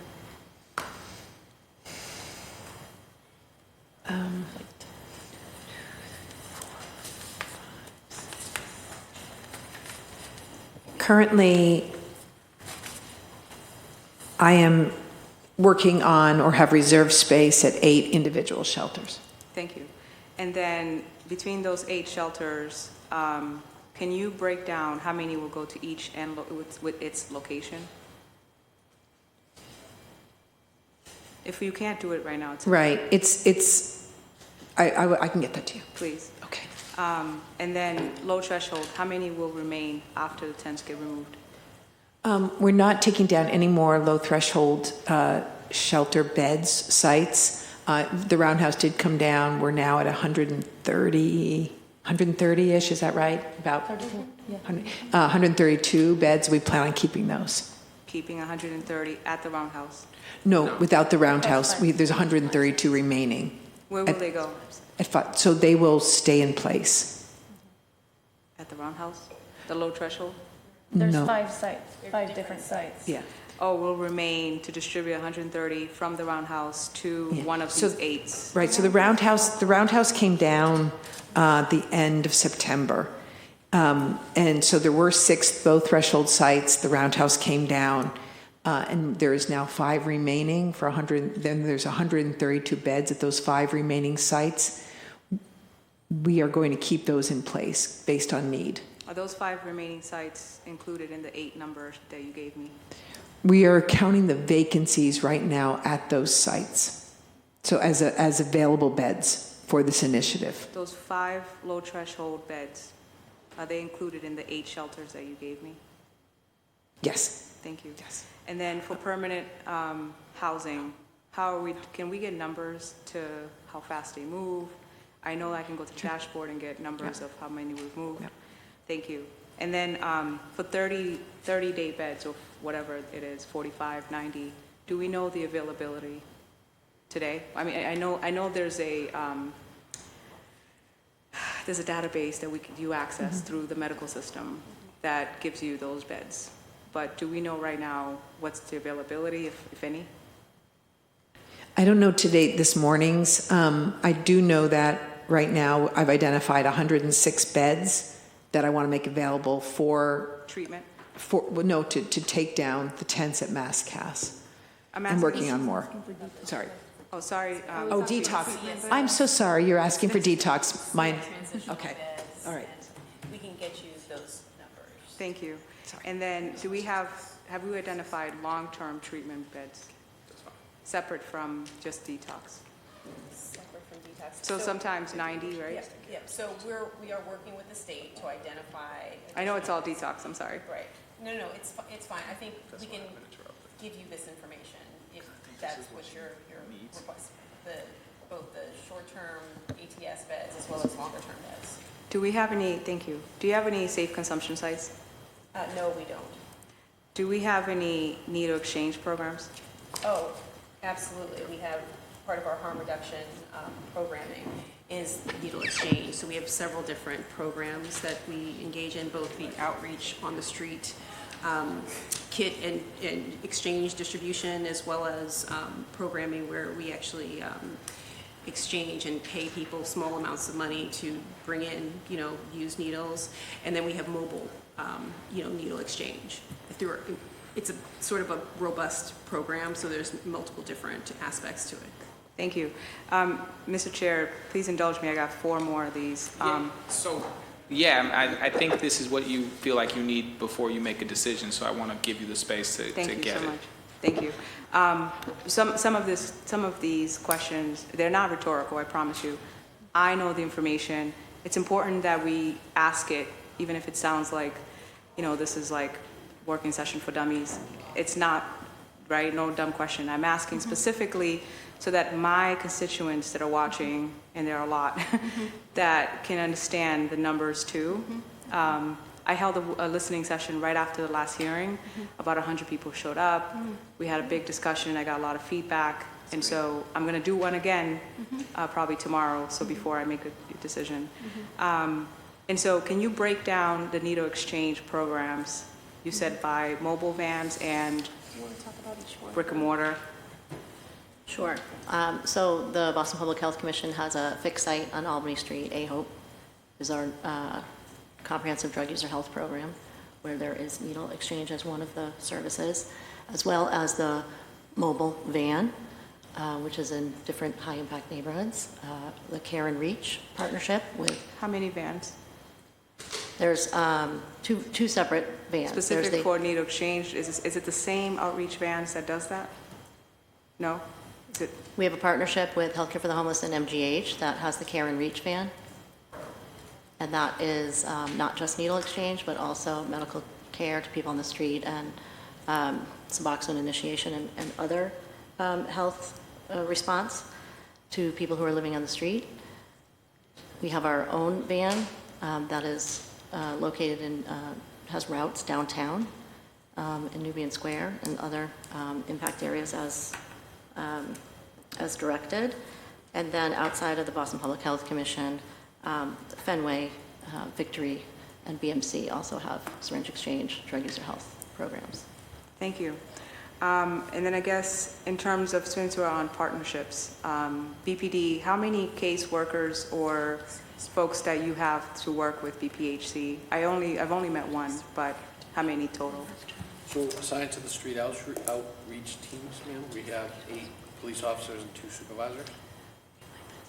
Are those police officers also like the people that work with intake and referrals, or you have to call on BPHC to do that? So I'll actually refer to Sergeant Moscatillo. He can get a little bit more into the details. So some of the officers in the street outreach unit, will work with people directly to get them into different programs, but also we have a recovery coach, and we have our best clinicians that we also rely on heavily to get people. The best clinician, the best team is essentially funded by different sources, but a BMC program. They're extremely overwhelmed, and I guess sometimes it takes like 2 hours before they can come on a call, depending on, the urgency. But I guess I'm asking for numbers to how many people you have in that team. So The team you just mentioned, yeah. So street outreach unit wise, we have 8 officers and 2 supervisors. Oh, it's the same thing. It's the same. Okay, so 8 officers and 2 supervisors. Is that 2 supervisors out of the 8?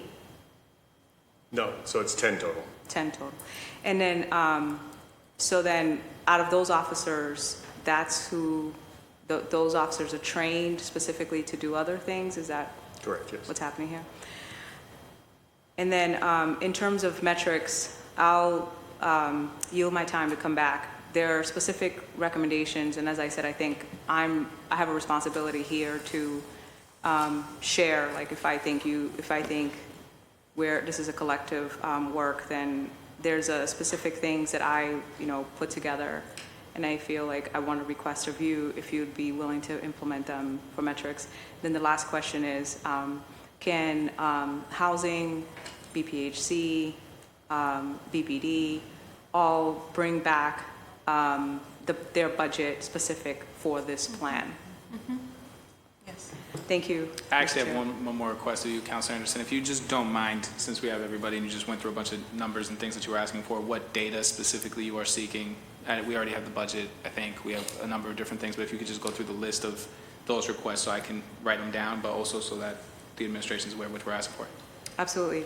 So with housing, it means that you're going to expand capacity in beds, you have to implement more staff. And I guess what exactly is coming, how much money is coming specifically for the beds?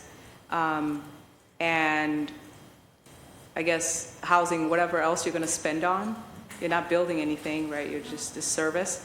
And then with BPHC, if you're planning on building capacity on the vans, the mobile outreach team specifically, just for those 2 shifts. If you do those case managers, once you get those numbers, what is that? If you're going to build capacity, projected budget for that. For security, what is the budget for that? The low threshold that you're trying to maintain, if that's separate from the housing as well. Everything else was a 0. No safe consumption site, no walk-in center, but the van, I guess, supplements for that, kind of. Shared needle, sorry? Just on walking center, we do have the 5-day spaces available where people can get case management. In the overnight, the person that you're talking about, if someone's looking for treatment, those facilities aren't open, so that's why the directive is to go to the ER, and then in the morning they can either go to a day space, the EC, wherever, to get placed. So that's why, but that service is available. Thank you. And the only thing that I didn't add was integrating health services means that you're looking into hospitals, mental health, that all services are holistic, that all services are wraparound. That takes coordination and money too, and capacity, if there's any money going into that. I think that, when in the interest of coordination, and to Councilor Flynn's point about dealing with the residual, the aftermath of removing tents, I think that's where I'm kind of like on the fence, like how, if we're not doing it now, how are we going to do it after this ordinance? And then so BPD, if there could be like a delineated plan, I call 311, 311 gets BPHC involved, BPHC gets BPD involved, BPD comes in for safety, gets removed, but then what do we do? Like, sometimes I'm calling Parks, and this is me as a constituent, right? Then sometimes I'm calling Parks to pick up the need, or 311 again.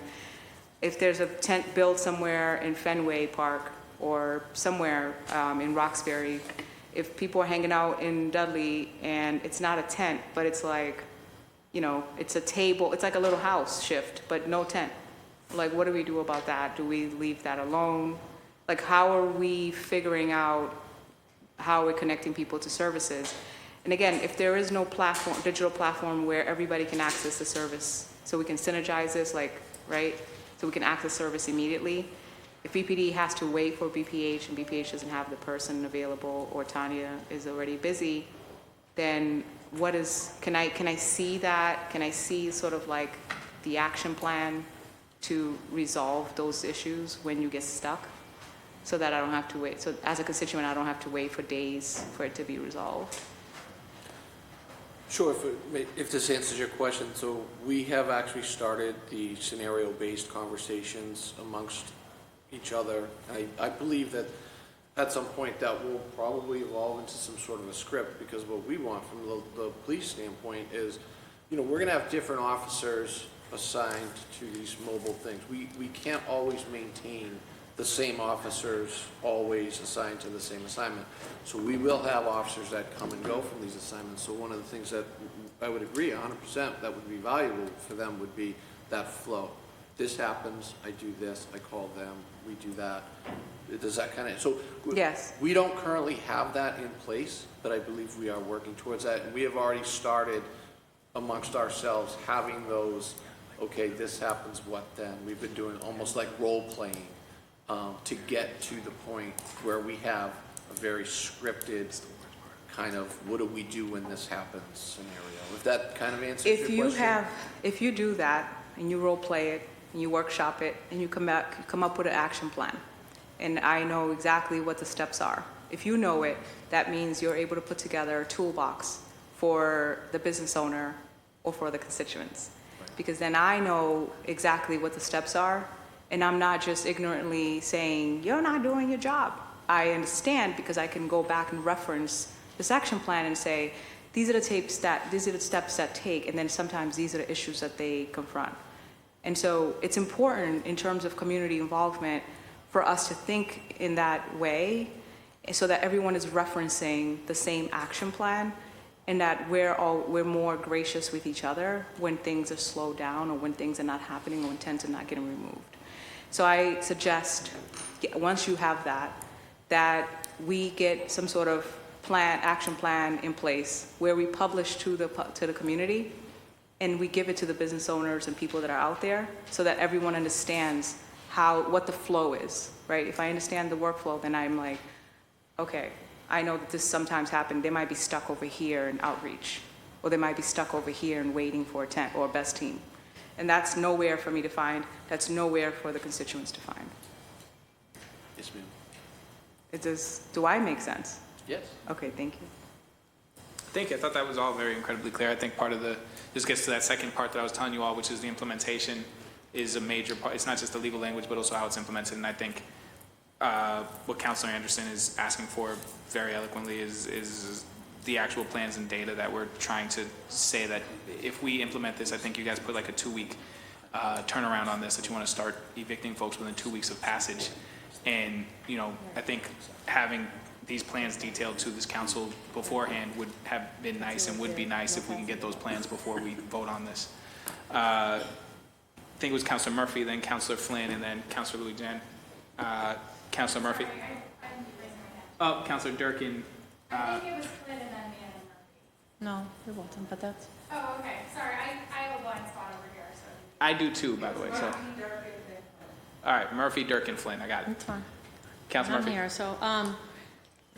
Thank you, and some of the questions my colleagues have already asked kind of touch on this, but I do, and earlier before the break, we did talk about making sure we included all of the departments, because this 4th paragraph talks about the Mayor's Office of Housing consulting with the police and ISD. And thank you, Jen, for explaining your like outreach team, what the recovery team is and what's that made up of. And the police, you said there's 10 members. And I know that they're not listed here, but EMS is called several times a day, but they're not here today or part of this list of expectations and what they'll be doing to help make sure this rolls out safely and properly. So are there other departments, and who else makes up the street outreach program? If you could touch on that, it would help. And also, you mentioned the police, thank you, that you're already planning for it, role-playing, 2 weeks maybe from, if this passes, that it would start. How long do you plan on this heightened level of like all hands on deck, and how much capacity can we withhold? Right, that's 16-hour days. Are we expecting the police to be working double shifts every day for 2 weeks, a month, couple days? Like, and are we already preparing? Because the 10 members of your team, they may need to be, other offices may need to step in, but those 10 people obviously have a wealth of information and training because they're already down there and working and really know what is expected of them. So have we made sure we notified all of our staff, not just our police and outreach coordinators? So I just wanted to mention on Boston EMS, which is within the Boston Public Health Commission, they have been involved in all of our meetings and discussions revolving around this issue. And they are very integral to what's happening within the last, I believe, 4 months. They've responded to 365 narcotic-related incidents in that quarter-mile radius. And they're getting ready and gearing up to, become involved in terms of the mobile outreach teams. And what does that look like for them? Because they're also stretched to capacity. I did a ride-along, and when I saw the number of calls, and they're driving long ways to get to these calls, and oftentimes the other first responders can step out, and they're staying through and bringing them to the hospital. I think it's going to be a challenge. We're also bringing in, and we have had Boston Healthcare for the Homeless on board. So we've been talking with them about how they can become more involved. Their nurses, they're also stretched. I think all of our resources are stretched, but we're all, all hands on deck to get this. And I think that ties back to where many of us started, saying, what is the cost, and are we making sure we're properly funding this and we're prepared to do this right? So the numbers will be helpful. Not to push back on spending the money, just making sure everyone has the correct resources so it's done properly. Because these are lives we're talking about, not just cleaning up the street, but they're actual lives that we need to make sure we do this right. Thank you. Thank you. I believe Council President was next, so you can let her go. Look at everybody being gracious. Well- Lunch, everybody just need a lunch. Councilor Flynn. Well, thank you, Mr. Chair, and thank you to my colleague, Councilor Durkin, as well.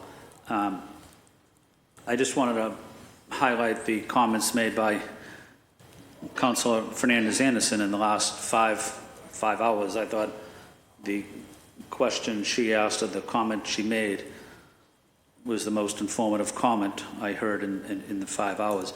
But that's something that I was hoping I wasn't able to eloquently speak about it as well as Council Fernandez-Anderson. But I think that's really the critical part of this debate, of this discussion, is especially for a district city councilor that's impacted by Mass and Cass, Atkinson Street, is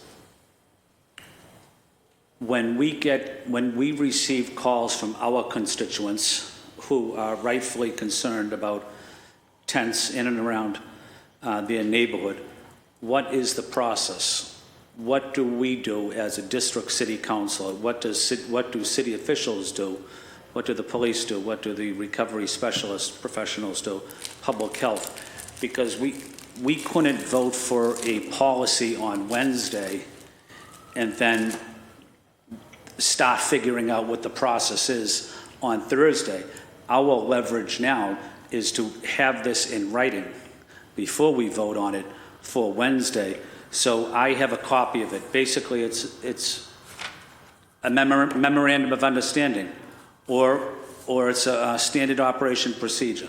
However we call it, there has to be a written policy placed, that's given to district councilors, that's given to city officials, that's given to residents, that is public, that clearly spells out what the process is when there is a tent in and around someone's neighborhood.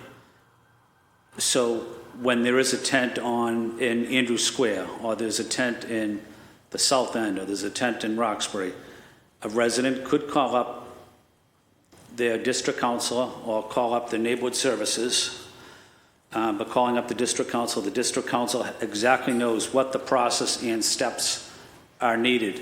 So eventually that that tent is taken down. About the last thing we could ever do is vote for a policy, and then a week later, the tents are still up in our district.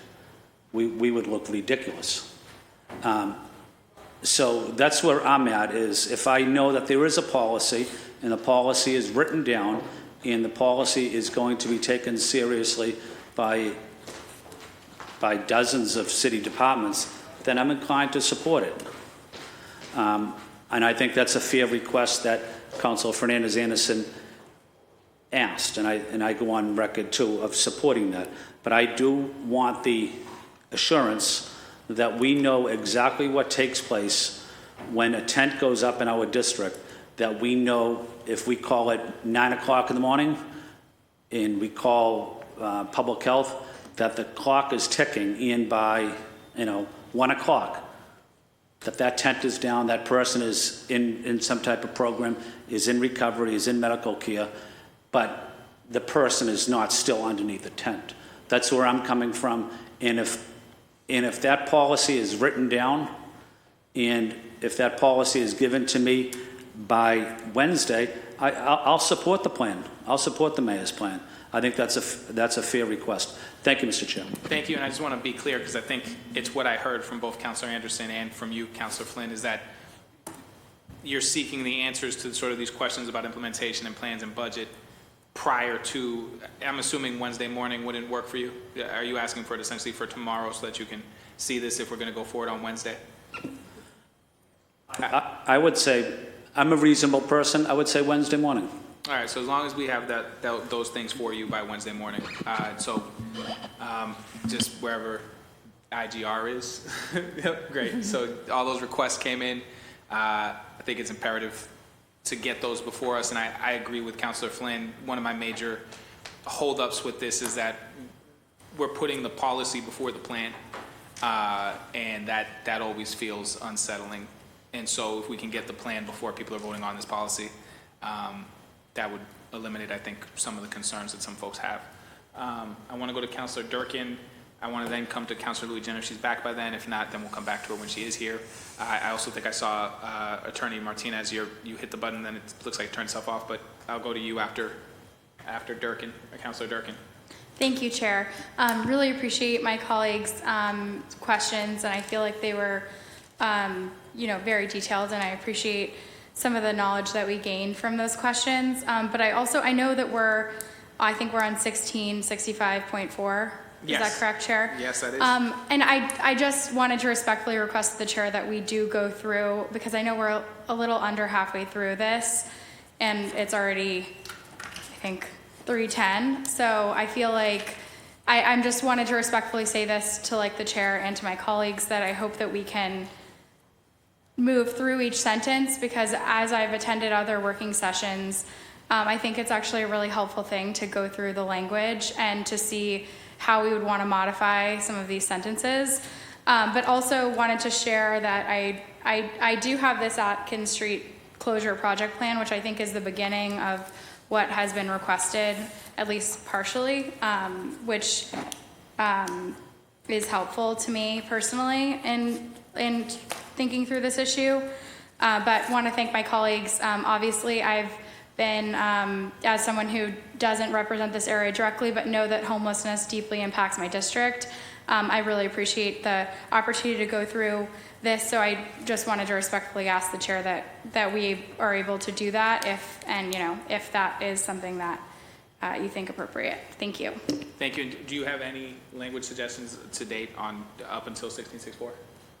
I agree with amending the regularly revise. I don't know if, I think asking the appropriate people here to see what timing would make sense. And then I agree with Chief Dillon's point about, if they are checking in twice with state agencies, maybe just adding that in there, that it's twice, if it's what is actually happening maybe is in this ordinance, and not making them add another layer of, conversations that maybe aren't already happening.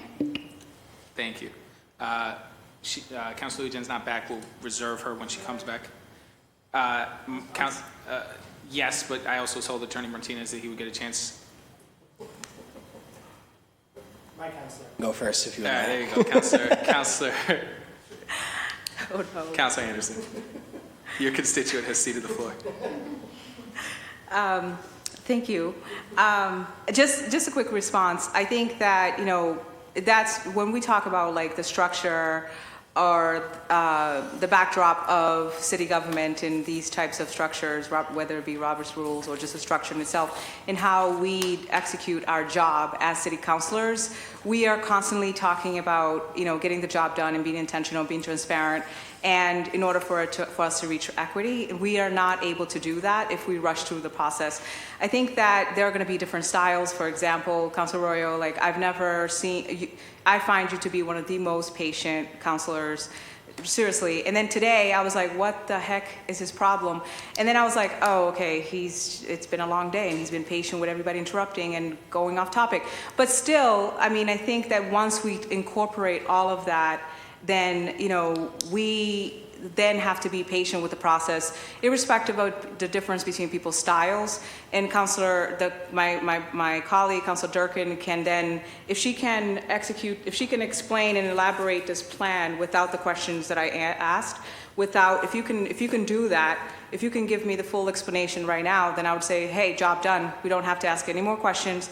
But then and I've seen this happen before, like where people say, I'm sorry that this disenfranchises or this hurts Black people, but I'll vote this way anyway. That's not what we're doing here. And then let's say the point is that I'm slow. Say that I'm slow. And just indulge me for a second. Then that means that you are not being patient with us and with this process. Say that that's the case. And I understand that people have different styles of learning and different styles of things. Our interest to speed through or stay focused, it's not that we're not being focused, it's that our interest to speed through these processes, it's what hinders us from actually executing our job properly. So let's halt a little bit and do this properly. Everybody cancel your crap, whatever you got to do, and relax. Take a chill pill. This is super important. We will be here all night if we have to, but we need to get this done, and this is super important. And again, that's taking into account people's learning styles, that I'm slow and you're not, and you process fast. That's taken all into account, and that's figuring that we need to get to a solution. So let's not get into like, let's speed up, let's not do that. And I think respectfully, Councilor Durkin, I am contesting your position and saying, look, I get it, but we can't speed through this. It's important.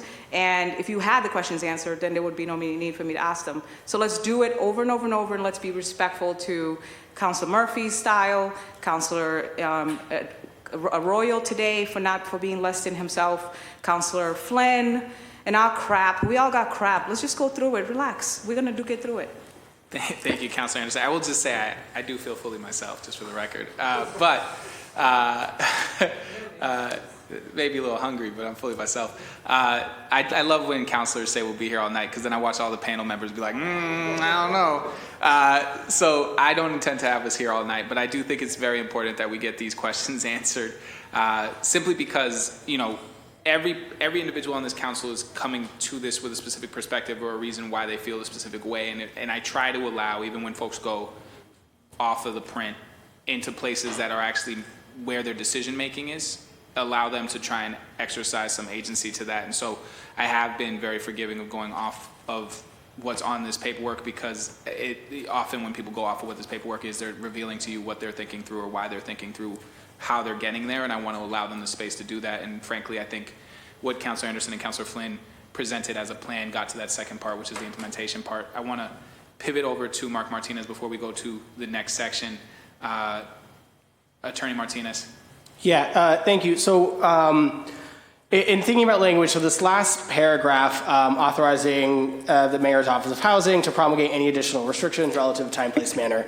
I'm not going to read the whole thing, but I have a lot of concerns about this, right? When we talk about what the letter of the ordinance is versus implementation, this is really kind of the key example for me. You know, this body is now in its 12th hour, right, including the first hearing. It's on its 12th hour of deliberating this bill, on its 5.5 hours today, right, going through this line by line and like figuring out what do words mean.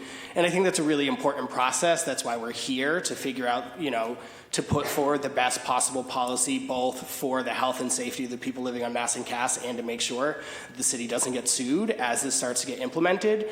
And so I think that, you know, given that we have done all of that and we're spending today being so specific about language to have this carve out that says, oh, and by the way, after this is implemented, the city can kind of do whatever they want, is really troubling for me, right? Like, we don't allow state agencies to promulgate regulations without a process. We don't allow federal agencies to promulgate regulations without a process. And so I think, right, the fact that we are here and have been here as long as we have been here today and are going to continue to be here is what gives me a lot of pause when it comes to this specific provision. And lots of things can be done. The provision can be removed. We can have language in there that says, right, pursuant to oversight by the council, the way that you all did with the facial recognition stuff, right? The city has to come back and get permission from the council before they implement policies around that. But I think that allowing this language to stand as it is kind of does a disservice to this entire process that we've been participating in. And like I said, I think this is really where we get into the weeds of like, what does implementation look like? And we don't know. And that's where I think the city gets into, you know, potential legal troubles and opens itself for lawsuits in the future. Yeah, and I would just note that the one thing I had noted in that space is that the Boston Public Health Commission is not part of that analysis. So it says the Mayor's Office of Housing in consultation with the Boston Police Department and Inspectional Services Department, but it doesn't bring in the Boston Public Health Commission or any public health entity. Even though we're calling this a public health response, they're not in that part of it. And so that was a flag for me that I was letting other folks go, but from a language perspective, is there a reason why the Boston Public Health Commission is not one of the entities that's in consultation on that, just written out? No? I don't think there's a Okay, so that sounds like that. And then the second part, to your point, is that this is very, very vague and large powers, because it essentially allows those agencies to create any rules or restrictions that they would like to create unheeded in that moment. And I think your concern is noted. It's specific to when shelter is unavailable, which the city has apparently never had. So I don't know. We can get into all of that. I think there's probably, like, you don't want to go back down that road, but I think that the reality is that paragraph, I think, can probably be tightened or eliminated in a way that meets what the city is trying to do, while also protecting what you're trying to protect, which is wanton rules just being created that are oppressive and or unconstitutional, just because ISD and the BPD and the Mayor's Office of Housing maybe come up with that. And I think one of the things too that I'm combating or trying to work through is that this is in perpetuity.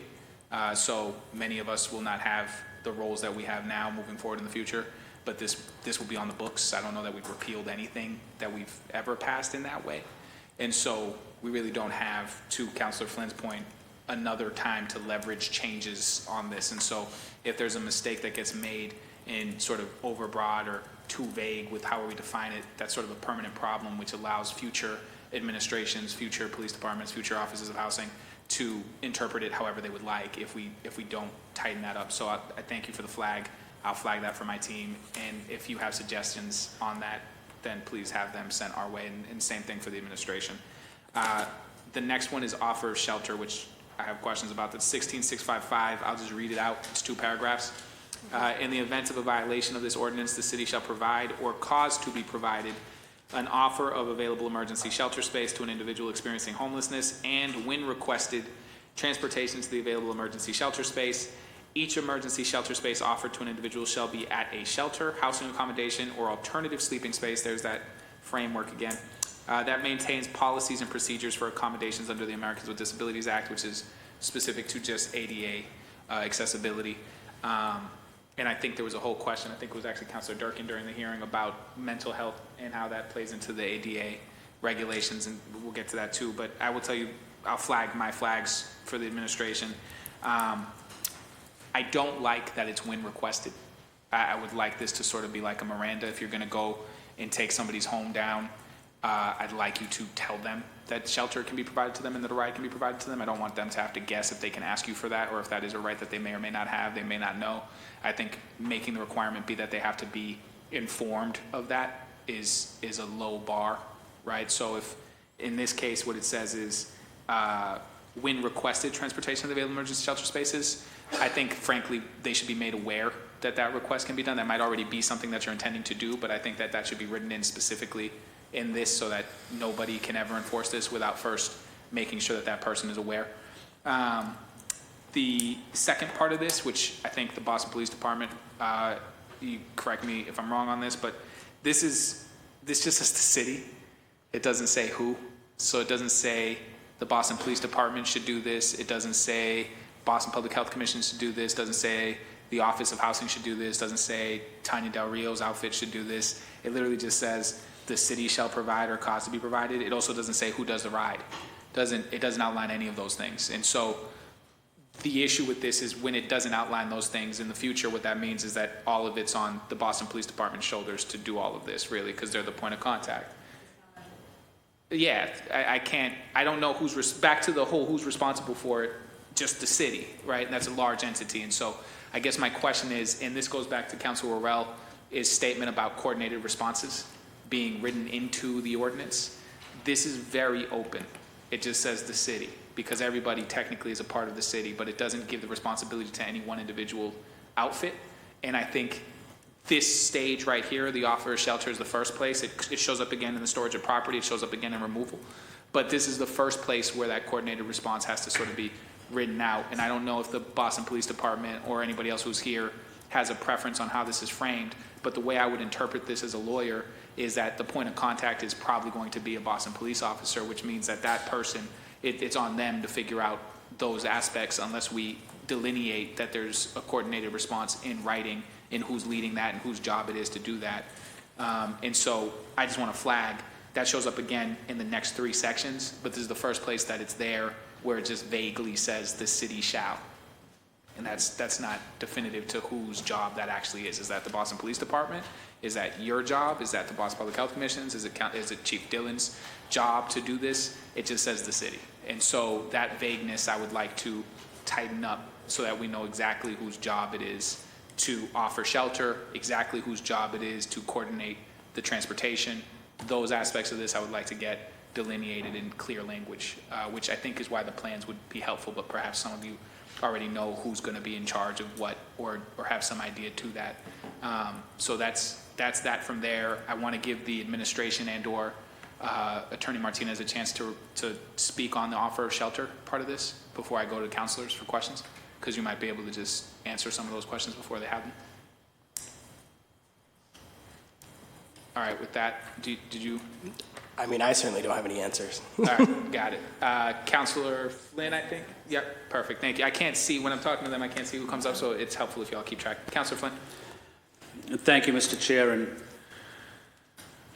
that's an important point you made, is who provides the transportation to the person that's living in a tent seeking some type of emergency shelter.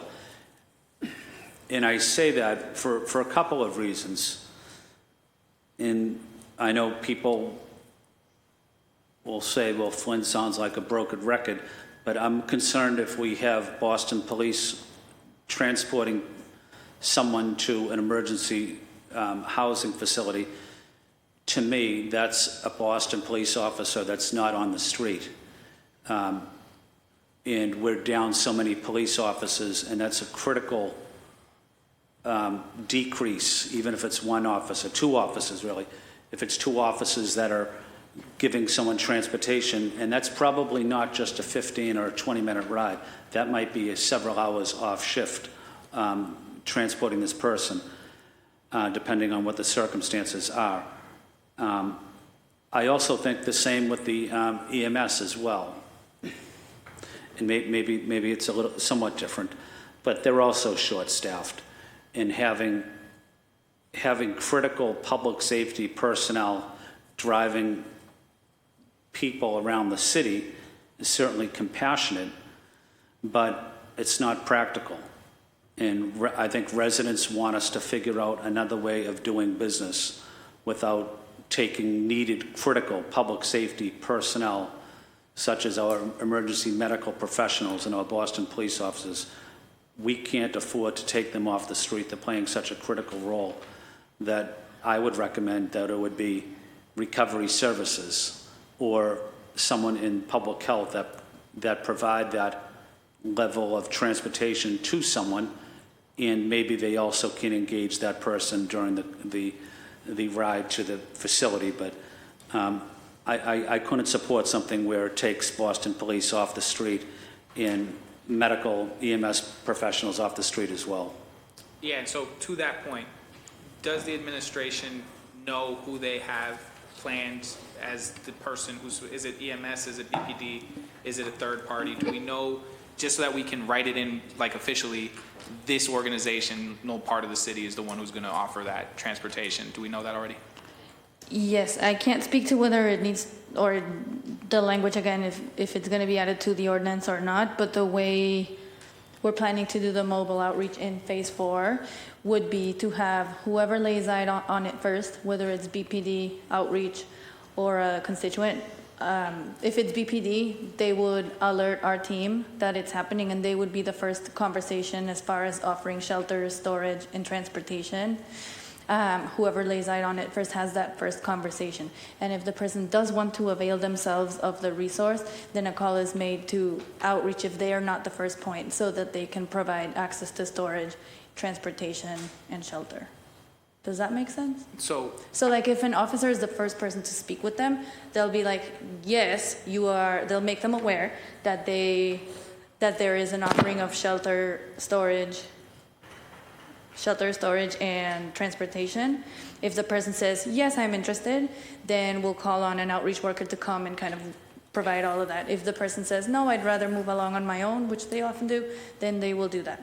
And so I guess the question is, for the specificity of this ordinance, what part of the city is housing the outreach worker who's providing the ride to these individuals? Public Health Commission. So the Mostly. Boston Public Health Commission is in charge of the rides to the shelter? Mm-hmm. Yes.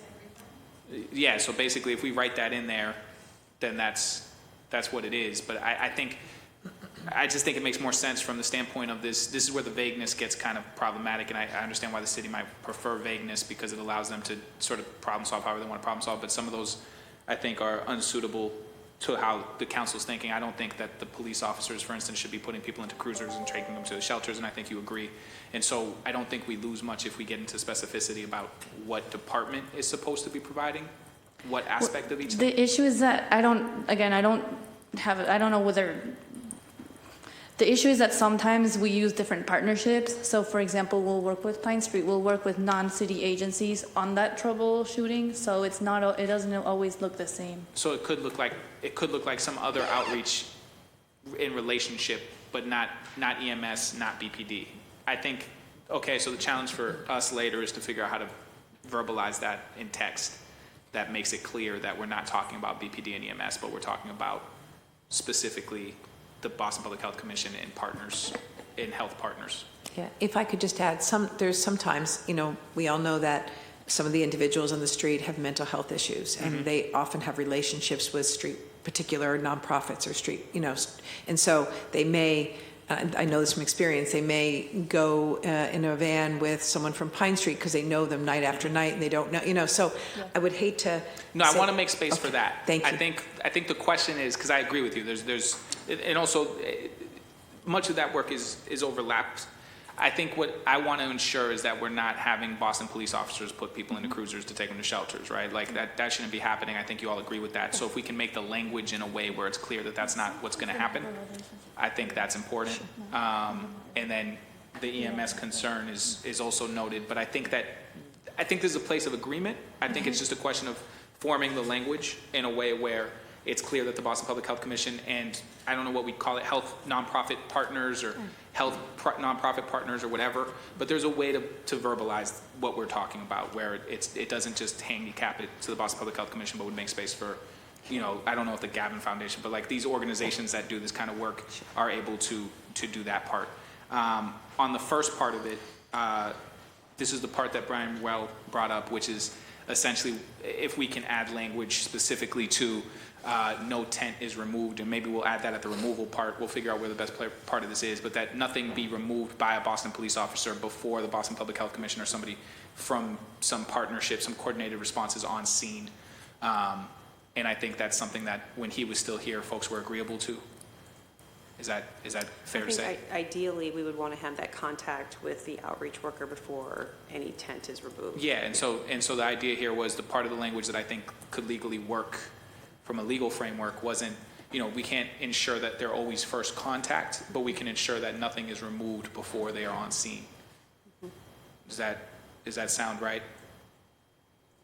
Ideally, that is what we want. So that's where I think we would try to get the language.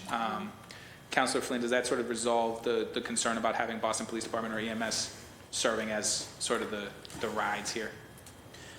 I think it does. If we get that language. Yeah, I think it does. I also think, and I'd like to hear from Dr. Ujukutu, but I certainly know that we are short-staffed significantly with Boston Police Department, and that's something I bring up every week, and I continue to advocate for in the budget. But can you talk a little about briefly, even if it's briefly, about how short-staffed we are with our medical professionals, EMS professionals? Well, I think that you're making a really important point. I don't think this is a good use of EMS's capacity or their breadth of knowledge, or, you know, it's not what they need to do. What EMS will be doing is if somebody encounters, from our mobile outreach team, if they encounter somebody who's in need of services, then they will call EMS and EMS will come in and address the issue. They're not there for transportation purposes. Well, thank you, Doctor. I'm glad to hear that and appreciate that. And, you know, we have incredible respect for the EMS team. And we also know that certain EMS vehicles, you know, say if there was a certain situation that would happen in the South Boston waterfront, the response could come from EMS from the south end. And we know how difficult traffic is. That's the reason I'm highlighting these issues, is taking critical public safety support out of neighborhoods does impact the quality of life for residents, does impact public safety. But Dr. Ojukutu, thank you for your response. I appreciate it. Thank you, Councilor Flynn. Councilor Lily Jen left, but I did have her. We had to skip over her last one. So 16.6.4 and also 16.6.5. And I know that if you just want to dump all of it and then go, that works too. Thank you. I don't fully know if what was, I hear tangents of what I wanted to elevate. So if I'm repeating something that's already said, apologies. But just in 16-65.5, where it says when requested, people have to know that they're able to request. Has that been discussed? Yeah, I brought that up. Okay. I want them to make instead of the person being responsible for requesting, I want them to make clear to that person that they have the right to it. Yeah, and so that is what's important to me. For me, the notice requirements are important. And so in addition, I think there's language in here about leaflet. Yeah, that's 16.658. Yeah, I'm fast forwarding here. The city shall distribute leaflets to individuals and post weather and signs in locations with a concentrated number of campsites, provide additional actual notice of the ordinance and the effective date. The leaflet shall contain a written copy of this ordinance. Written copy is great, but I think plain language is also necessary so that folks know in layman's terms what the ordinance means. So if we could have that added just so that folks know, and in that plain language, they are made aware of their rights, whether it's multilingual, all of that which they will have access to. And that includes, you know, the request for transportation, that you have the right to request transportation, or, you know, I'm not saying that it has to be in that language, but something that makes it obvious that what they're able to access. For me, those were the biggest sticking points. I think other folks and some of my other colleagues have covered some of the other areas, but those are the notification and how we let people know of next steps, I think is really important, because legalese is, even though I think this is written in plain language enough, legalese can sometimes trip people up, and so I want to make sure that people know of what's available to them. And maybe that's what we thought of, or what we were thinking of when we were talking about additional resources, but I just want to make sure that that's plain and clear. So thank you, and thank you to the administration for being here and bearing with us for so long. Yes, thank you. Penalty for violations, do you have anything on that? I think I heard folks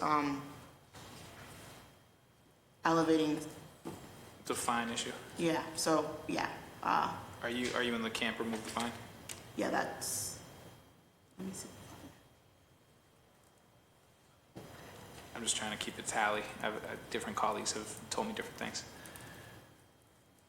Yeah, I think those are the main concerns that I have. Thank you, everyone. Thank you. If anything changes, just text or email me. I think Councilor Murphy's light is on. Which one came first? All right, perfect. Covered from colleagues' questions, but when I asked last time about that fourth paragraph, that didn't mention public health, so I knew that didn't include EMS, that, because I don't want any one department being burdened with this. So you talked about the scenarios and kind of role-playing what it will look like. Have we thought about, and Tanya, you mentioned like the fourth stage, which is, I think, after things kind of settle down, and if encampments do start to or continue to pop up, what about the first stage? Who is, and I think that ties into what many of my colleagues are saying, like, we need to visualize this plan. What is it going to look like in the first hours, in the first days, weeks, so that we can answer the questions? Because many of these questions that we are asking aren't always for our own consumption. It's because constituents are calling, lots of them, right? And they have many questions and want them answered specifically and want to hear you answer them. So if you could just touch on that so we can. Sure, Counselor. So for phases 2 and 3, we have secured additional transportation resources from other city departments and from provider partners to kind of enhance the transportation options that we do have, because it's a large encampment that we're trying to resolve. So we'll have additional transportation vehicles and drivers so people can be taken to their placements for phases 2 and 3. Then we'll go back to what we discussed earlier. And one of the biggest concerns a while back now, which is why I was calling for an emergency then, was many of our nonprofits and partners have stepped out, right? Pine Street Inn is no longer sending outreach down. They were sending it with police security and now saying it's not safe at all. And I know we're mentioning Pine Street Inn, we're mentioning other nonprofits who have already said, we can't do it, our staff, it's not safe. So I just want to be like honest, right? And honest with the because there are, thank goodness, educated constituents who are saying like, hey, what do they mean? These partnerships, many of these partnerships have already stepped away from the work down there. So who will be coming back to help, or is this new partnerships we're talking about, or are we then, and that goes to the budget, in this expectation of city workers?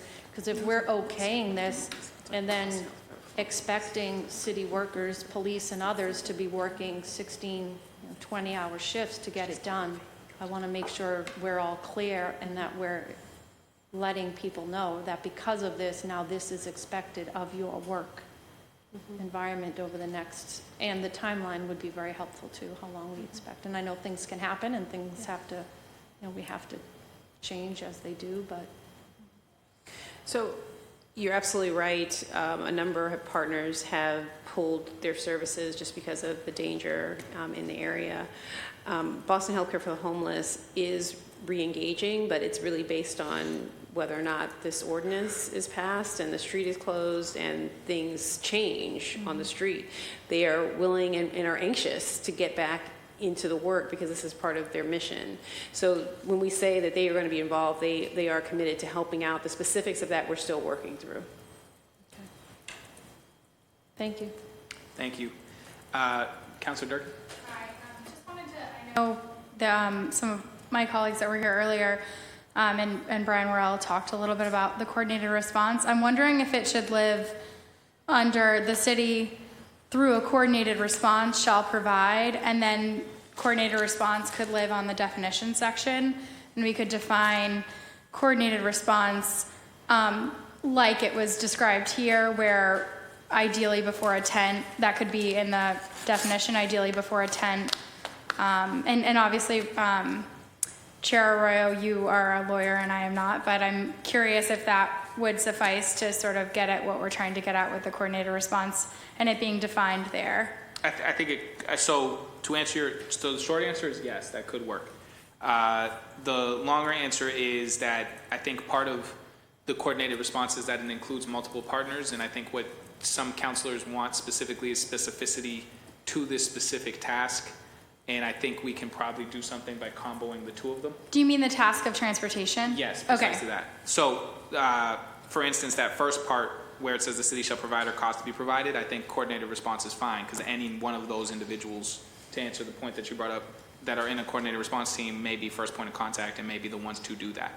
I think the second part of that paragraph, which requires transportation to an emergency shelter space, has to clearly define whose responsibility it is to do that. And I just wonder if in the language it would be helpful for us to say, or through a partner with that, because it may be that at some point the need is so great that we need to hire like a contractor for a certain period of time. And I just wouldn't want the city to not have the ability to do that. Yeah, so to be clear, I have or a similar- vendor. Yeah. So when you're dealing with legal language, there's like you can be too vague or you can be too specific, and they both come with pitfalls. Too specific limits the ability to address an issue as it arises. Too vague opens it up so that there's more possibilities than what anybody here envisioned was going to happen when you voted for it. And I think that this is one where we can get to a happy medium if we just say Boston Public Health Commission, nonprofit health-related partners, or contractors. Or a designated vendor or something. Yeah, okay. Yeah, I think this is solvable. I think we can get there on this. I want to note we've been rejoined by Councilor Worrell. I've been bringing up your name a lot, so you probably heard it. Because we got to the parts where your stuff from earlier has been brought up. So we're on offer of shelter, where I think that the coordinated response should sort of be a part of that and outlined. Just to get you up to speed, we also talked about who's supposed to provide this transportation. It's the Boston Public Health Commission, nonprofit partners like the Pine Street Inn or any of those individuals, and then something like designated contractees or something like that. But it's not supposed to be the Boston Police Department or EMS. And so we'll get into that language on that part, but that's where we're at. We're at offer of shelter. We're about to go to storage of property.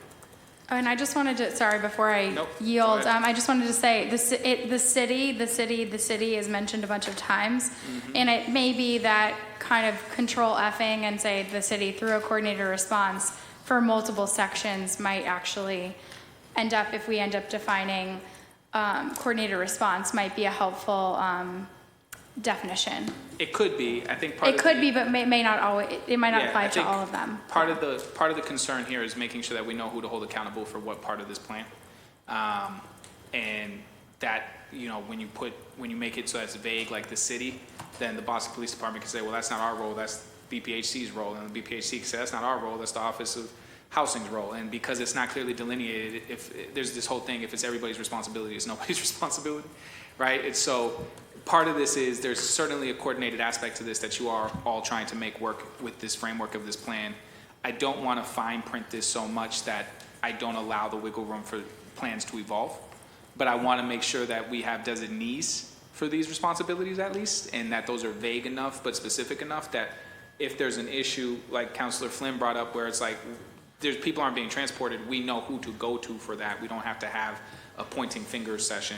It's just very clearly this team's responsibilities. And then when we're talking about removal, which we'll get to, it's this team's responsibilities to tear down tents. And when we talk about storage, it's this team's job to secure these belongings and store them, right? Having clearly delineated roles, I think, is really important if this is even going to, in any way, shape, or form, be effective.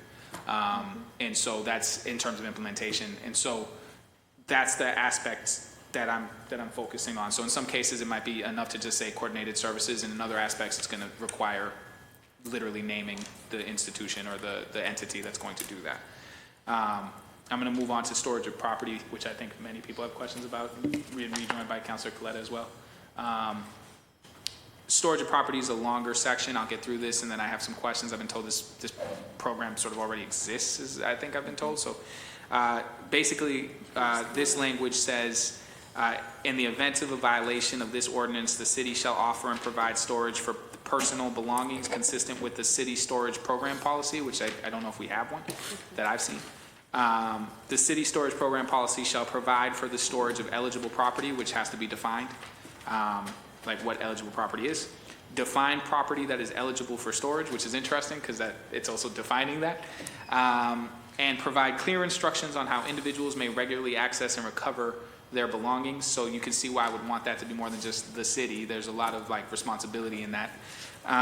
The city storage program policy will also provide that for property at a campsite that is not claimed by any person, which I assume means if you come upon a campsite or an encampment where it's empty or people have left in advance, the city will also provide that for property at a campsite that is not claimed by any person. City staff will assess whether the property is abandoned property or an individual's temporarily unattended property, which opens up all kinds of questions about how they're making these calls, including through inquiry to individuals in the area in a reasonable attempt to identify the property owner. Property determined to pose an immediate health or safety risk is subject to immediate disposal. So there's a bunch of questions right in that paragraph. The city shall store temporarily unattended eligible property under the city storage program policy. So we've got to make that into plain language. For temporarily unattended property that is not eligible for city storage, the city will either post notice for 24 hours, which is another thing. Where's that getting posted? Who's doing that? Prior to removal of the unattended property not eligible for city storage, or will temporarily store the unattended property and post notice as to how to recover it. So there's a bunch of steps just jammed into this, 2 paragraphs already. The city shall store temporarily unattended eligible property under the city storage program policy for temporarily unattended property that is not eligible for city storage, that we already got there. City officials shall provide a written copy of the city storage program policy when providing an offer of storage. So that means whoever's first responding to this has to have this policy on hand, which shall be made available in each language. So I guess they got to have them in every language that meets a language access need in Boston, as most recently determined by the Office of Language and Communications Access. In the event that an individual chooses to leave the area without their belongings upon learning of a violation of this ordinance, city staff shall store eligible property in line with the city storage program policy. So there it comes again. And then the city shall maintain a feedback system on the city storage program through which individuals can complete a form either online, which is interesting, or by requesting a physical form from a city employee or agent, just any city employee or agent, I guess that you see. These feedback forms can be used to submit general feedback or to submit a claim for reimbursement for lost property. So you see where the vagueness is not helpful here. There's a bunch of responsibilities that I have no idea what this even means. I don't know what eligible property is. Apparently that still has to be defined by a policy that also has to be written by somebody, which doesn't say who's writing that. And then every officer in the city of Boston is going to have multiple languages of this on hand if they're responding to scenes on the spot and or the BPHC. But I'm assuming this is because of constitutional right to notice. So there's some things that the city's trying to get around here, which is people have to have notice. And so that's why there's all this protecting of property even when the individual is no longer there, because you're not just allowed to, this is the sort of pretzels that we're tying ourselves into to try to make this legal, that we're just going to collect belongings that are left in tents and make determinations as to how we do that. So this part in and of itself is the weirdest one to me, because I've been told, I think literally during the break, that this already in some form exists, that there is already a city storage policy. Is that accurate? There's a program. It's a program. Right. It's on. Okay. So the storage policy is new. There is a storage program currently. So. But does that storage program have policy already? Yes, a contract. Is it contract out? Is it different than the program policy that you're putting forward now? Yes. Okay, so it is different. It is. It's a storage program that we contract out with a vendor to provide storage to unsheltered folks who are going into treatment or housing or shelter, so as to not cause a barrier to them accepting those resources. And the new policy would enhance this program to provide greater accessibility, availability, and other things per the ordinance. Okay, so a couple questions. One, I actually like the spirit of what this is for. This is to make it easier for people to access resources if they want to access them, so I like the spirit of it. I think my question here is the independent contractor going to step up and do this, whatever this new modified version of this is going to be? Is it, they're not going to be two separate programs, right? It's an enhancement of the program that already exists? Correct. Okay, and that contractor is going to continue to do this work? Correct, yeah. And from that standpoint, who created the city storage program policy? That independent contractor or some department in the city? As referenced in the ordinance? Yes, as referenced in the ordinance. The city. Okay, and so do they already have this new policy that this is asking for? Does that already exist? There's a draft that's been Do we have a version of the draft? I would defer to, yes. Yes, legal. we can share that. All right, that'd be great. And so what you have is a draft for what this ordinance is going to do that you can share. Yes. Fantastic. And then this private contractor, who are they contracted by? Is this the Boston Public Health Commission? Yeah. Okay. How long is this contract? So currently, we, for the purposes of this effort here, if the ordinance passes, we've expanded their contract for this year. So it's only for, when you say this year, you mean the year 2024 into 2025? Current. No. So just until January?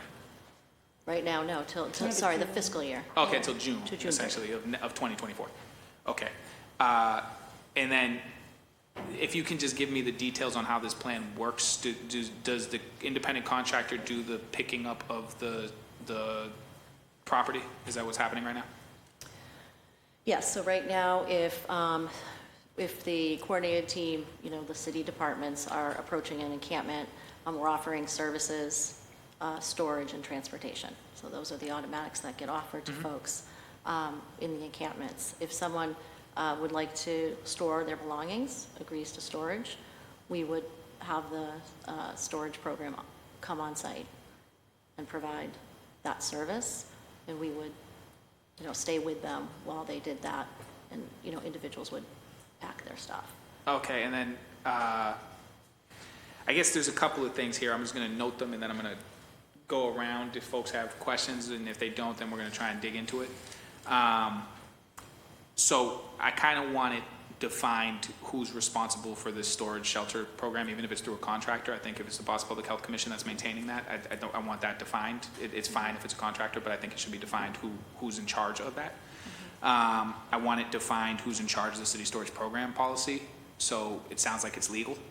So Corporation Counsel's office, it sounds like, is the one who is tasked with coming up with this policy of Together. Well, somebody yeah, wrote all of this us draft. together wrote it in consultation with the law department, so yeah. Okay, but who has final word? It's technically legal, correct? The legal department has final word on whether or not that document is good to go, right? Like if you don't give a sign off, even if all four of them agree, if Corporation Counsel doesn't sign off, they don't pass it. I think it's a city policy. It's not necessarily, even if there's a corporation council sign off, there's multiple input here. No, I hear that there's multiple input, but the final say, the buck stops with the Corporation Counsel. If all four of them say we have a finished draft and Corporation Counsel says, oh, no, you don't, then that matters. Whereas if four of you in Corporation Counsel might say, this is good with us, somebody might raise a concern, but it sounds like if that concern conflicts with what Corporation Counsel believes is legal, that's probably the final word, right? I would have to check.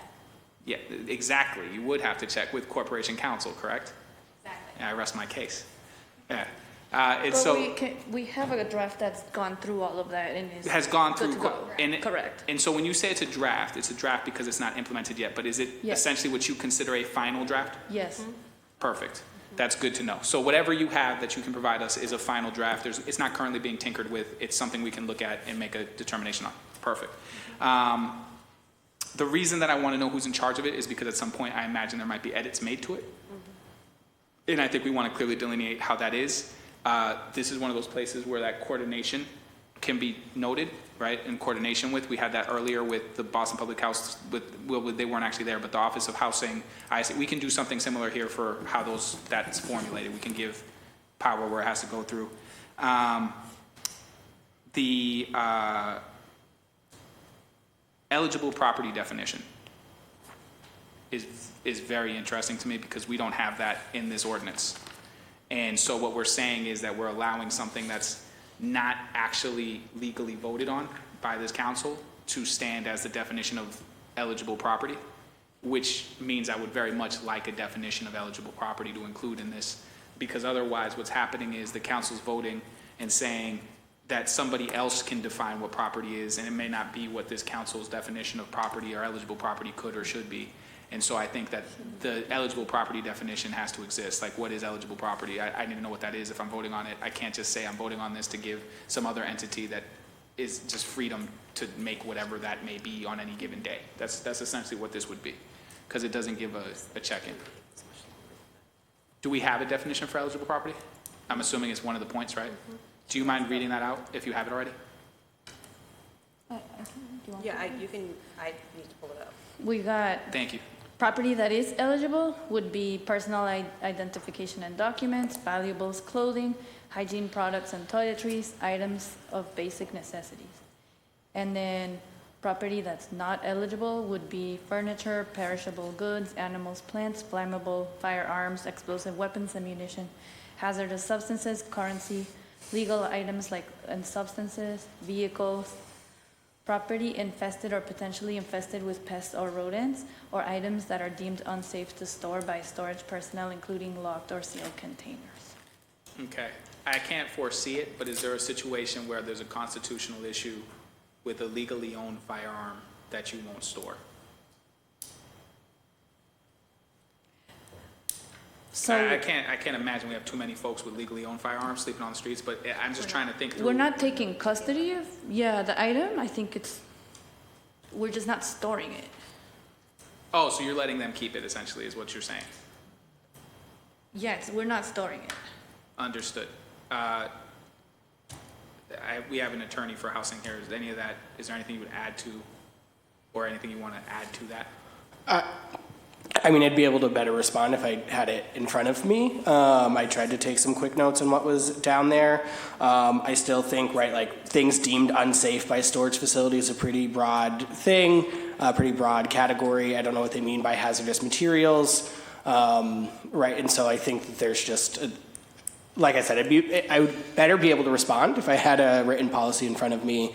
But just based off of what I heard and the quick notes I was able to take, I think there are a couple of broad categories. It doesn't mean that like they can't be nailed down. Can we have that? Can we have that emailed to the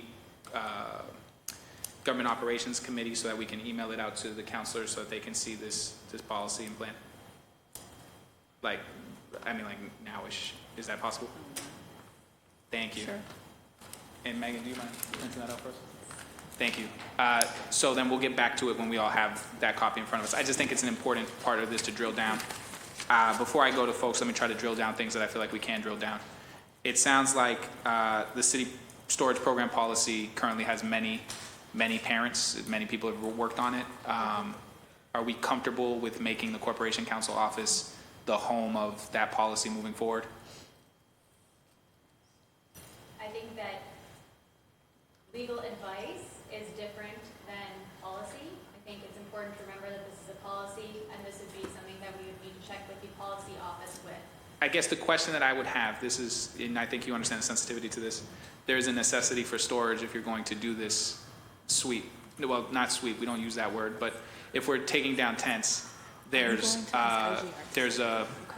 restrictions on what you can or can't do unless you're taking into account personal property, which is why there's this whole thing about unattended property, and even when people just leave property, and for that to make sense for regular people, they don't know why we would care if somebody abandoned a tent and left something there, but the law says you can't just throw away somebody's identification and things of that nature, and so that's why that exists. And so what I'm trying to get to is, if the council is willing to define what for them is eligible property in a definition, and we want to give someone freedom to come back with something, who are we empowering to do that?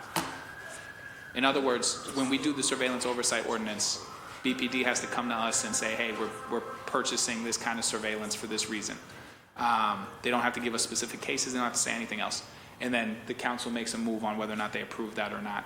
In something like this, my concern is that the eligible property is a pretty specific and major part of like the legal component to this in terms of implementation.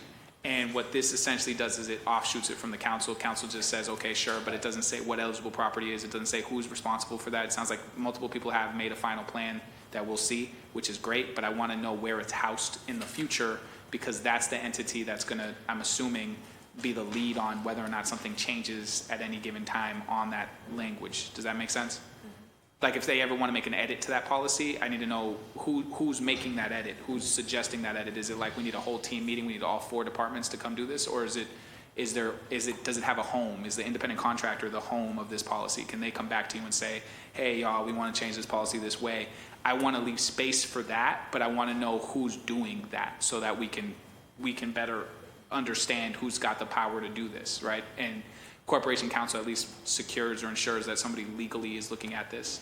But it sounds like, maybe it doesn't sound like, it just sounds like you have to bring it back to Corporation Counsel, but I'm just trying to figure out where that thing lives. Does it live with the independent contractor? So if you hire a new independent contractor, a second independent contractor come and say, oh, this is nice, but it's garbage for us because this is our eligible property list, right? Who's that live with? Or do you require the contractor to accept it, and then what happens? Like there's a bunch of different ways that could go. I don't want to get into like hypotheticals, but I just need to know whose house does that live under. So that's one. The eligibility requirements are one when the list shows up. This is the part that is weird to me. Clear instructions on how individuals may regularly access or recover their belongings. And then there's like an online component.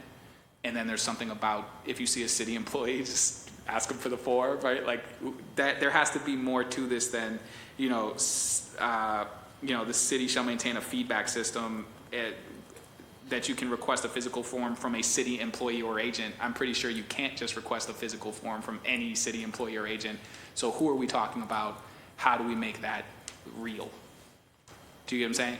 They're not going to walk up on like a crosswalk person and say, hey, I need to get my property. How do I do that? Well, here's your form, right? So like whose job is that? And then with the posting it online, whose job is that? Is it the independent contractor? Like, how do we do that? I'm assuming there has to be something, there's got to be some way to do this. I'm not saying it's impossible, it's just, it has to be clearly defined. And then posting notice for 24 hours, like what does that mean? Like, are we stapling it to a tree? Do we have like an online postage system? Like, how are we doing that? We normally affix a notice to the tent. See, this is what I mean. But if you took the tent down, so if if you took the tent down, so somebody in left someone's something in the tent, absence, right? we will put it up in like the trees that are surrounding their encampment. And we'll be like, here's how you can retrieve your stuff. Yeah, see, like That's what we do. I know, but it sounds so wild. Like We're already doing that. But we're doing them on tents because they can actually go to the tent, right? Like if you tear down a tent, I don't know. Like this is the part where we get into like how do we. I think this could be helped if I just know what they're already doing. So what it sounds like they're already doing is upon request, somebody is packing things up, somebody is bringing them somewhere, they're making it accessible to those individuals. How are they doing that? So if you don't have transportation, for instance, and there's where is this facility? In Newmarket. Okay, so it is at least T accessible. And somebody's somewhere else and they have to access it. What are the hours? How do they access their ID? Because it says they have to have regular access. I'm assuming that's a thing that's already happening. How is that happening? So this is actually a new component right now. It's not part of it. Right now, the current program, your items get stored for up to 90 days. Okay, that's from January actually, right? That's when you guys put this in place? Yeah, yes. So it's that program. So this would be allowing people to store their things longer, for a longer period of time, and also allowing them to access their storage, not just a one and done, which right now it's you can store, and then when you pick up, you pick up.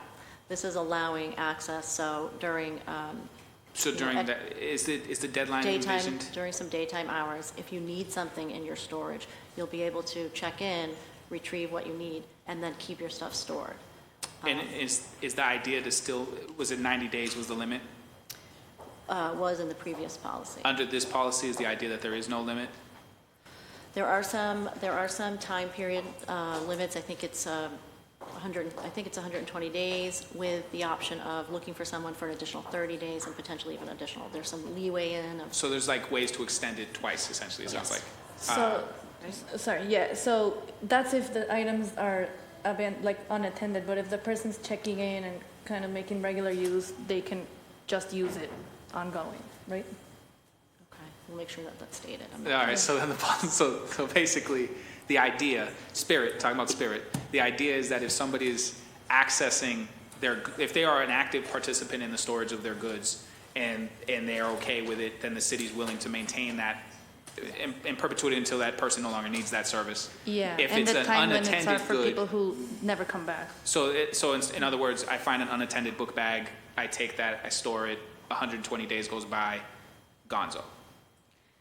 Yes, a book bag, we might not count as an encampment. We might just not touch a book bag. No, I'm saying inside but of yeah. an encampment. Yeah. I'm assuming that there's just the decisions being made here are things that are inside of encampments. Yes. That's right. So like it could be a book bag, it could be somebody's just wallet for some reason, right? Whatever it is, I'm assuming that it's whatever's in that encampment is embodied within that, and then there's a decision about whether or not it's eligible property or not. So when I see this list, which I think they're printing right now, we'll know sort of what the qualifications are from there. But it sounds like this plan changes the storage policy plan that we currently have pretty substantially. Is that contract already been okayed and approved? Like how's this working? In terms of the change in responsibilities, because now somebody's got to be there daily, right? That's the idea here. No, well, it's not, yes, well, there has to be 24/7 access. If a tent is coming down, if the ordinance passes and a tent is coming down at any hour, there's an on-call system now, what didn't exist before. So it's like literally 24/7. But access to your belongings, I think it's regular access, so I think right now Regularly it's scheduled written hours. as 3 days a week and, you know. But the idea is that somebody's on call 24/7, 7 days a week now under this policy. If a encampment needs to be removed and someone is eligible for storage, we would provide that service. But because we never know exactly when that's going to happen, that means we would have to have the availability round the clock. Right. Okay. While we're still waiting for the actual plan to get in front of us, I'm gonna go to folks in order. This part's really meaty because I just want to start slicing out how this is gonna work, but I don't know who went first here. Councilor Anderson, the floor is yours. Thank you, Mr. Chair. I just wanted to, reemphasize what Councilor Lujan was saying in terms of, translations. I know that Tania Del Rio had already mentioned that this was going to be, like, the notifications were going to be translated. But also the ordinance itself, like, as we posted on social media, I think sometimes it's not, user-friendly. So if we could figure out how to do that. And so in the interest of posting this ordinance, if it gets passed or not, we should probably think about, some sort of bibliography to this thing. Because while we're breaking it down, it's not really synthesized in terms of the action plan. So one, I made a list of the different things that I thought we should be looking forward to, whether you have it ready now or later or eventually. I think that in order for us to actually execute this plan, and my questions are not, and I appreciate the process, Councilor Chair Arroyo, but I'm not necessarily interested in sort of the little details, because go back to Attorney Martinez's point, is that if we're having to break this down here today and all we're doing is sort of simplifying language or understanding language, we're not really doing anything different from what's in front of us. So the concern is then, what are we adding to it, and where's the plan that we know should be attached to this ordinance for a vote? So I would say that index or bibliography would include specifically the educational plan, whether you already have that included in the dashboard or not. It should include, and this is again harm reduction as we know it, access to treatment, if it's not the 24-hour, but just sort of explaining where are those resources available, so that we're all referring constituents, or so that business owners understand where these things are available, or we're publicizing it on our website maybe. Response team plan and scope of work. We talked about that, and I think that BPD mentioned that they needed to go and role play or figure out like what the scope of work looks like or the workflow looks like. And then I, of course, added that it should be attached to a digital platform so that everyone can access it in real time for faster access of service. And then the data, the metrics, and I'll get to that because I mentioned that I had some recommendations, which I'm sure you guys all already understand and know. Then the monitoring and evaluation, of course, totally directed to the metrics. If we're not monitoring it and then say that we need to come back here 3 months later, what exactly what have we measured in order for us to evaluate? And then once we evaluate, the next step, I think, is planning for a community process, community inclusion. So it means that you would have implemented a metrics to monitor or to measure the progress, that we would have then evaluated it, or that you would evaluate it and then come back to the council, or maybe it's in the audit committee, where we come back and we say, what have you done so far? Because I don't want it to be like BRIC, where we're like, hey, where are your metrics? And because you didn't, I'm gonna vote no, because this is harmful to Black and brown people. And then some people are like, well, I kind of got a text from IGR, so I'm just gonna say yes. But some people are like, no, this is bad. I'm not gonna do it until I get the metrics. And so I think that what has to happen is that in order for us to like properly figure this out, is that we have to intentionally get a commitment from you guys about, implementing this metric. We have to come back to the auditing committee, and we have to be able to discuss that evaluation, and then we have to intentionally create a community process that includes community feedback on your progress.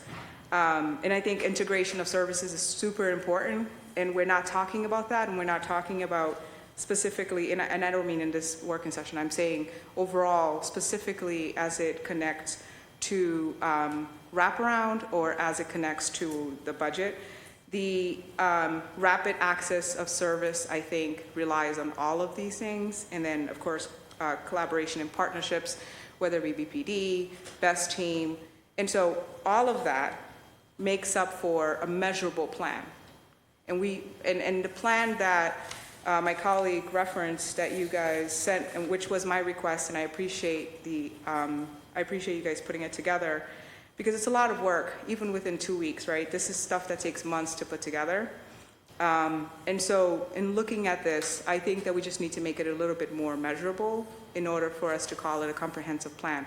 What I also see is that it goes from goals to outcomes, but one of the goals being return of traditional street, safe passage for pedestrian and vehicles.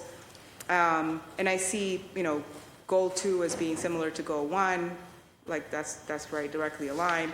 And then part 3, citywide mobile outreach, sustained enforcement, and then straight. And it looks exactly right. It's speaking to the ordinance. But then when we go to the outcome, it just goes it goes to large encampment at Atkinson Street is resolved, and no new residents take up residents. And then every encampment resident at Atkinson Street offered engagement, planning, available shelter and services prior to closure. The outcomes also decrease in violent incidents in the area, which I can appreciate because, again, we're past the part of, yes, it needs to be removed. But what it doesn't do, it doesn't speak to the aftermath. And so this is the community concern, right? And I ask you for your patience and bearing with me. My job is literally to advocate, right, for voices that are not heard. 1 second, Councilor Anderson, I'm gonna let you finish, but can we still haven't received this emailed plan. Can we just get this sent? IGR hasn't, we can't print it out till we got it, and I just wanna make sure we get the policy so that we can go over it. It's a pretty major component. Do you mean the storage? The city storage policy draft. That, yes. We still haven't received an email with it. I don't know if IGR is still here, or I think they are. So if we can get this. I just don't want us all to be waiting here for the storage policy and we still haven't even received the email yet. So I'm just trying to get the storage policy so that we can go through it. I'm gonna let you finish up your statements. Then I got Councilor Durkin, has been patiently waiting. And then hopefully by then we have printed out policies in front of us. Councilor Fernandez-Anderson? So I would say that goals, outcome, and then phases. But again, it does not speak to the aftermath. It doesn't speak to how you're going to maintain or properly manage or sustain the services after you've removed it. And so I would say that the plan is, as I see it on paper, is incomplete. It's not measurable. I think the one phase 3 appears to give some data. If it doesn't have cost analysis, if it doesn't have all of the data, and if it doesn't identify who are the collaborators and partners, it's not measurable. Because we can't hold anybody accountable. It's not tangible. We don't actually know how many days a week, how many people, how many services. None of this gives us, this is not a comprehensive plan. And so we can go through the lockers, we can go through defining what shelter is, we can do all of that. But the whole point is, I can speak for myself, is that in order to vote for a thing, I have to feel like there's a comprehensive plan. And for that, I'm going to say that it's not a comprehensive plan. So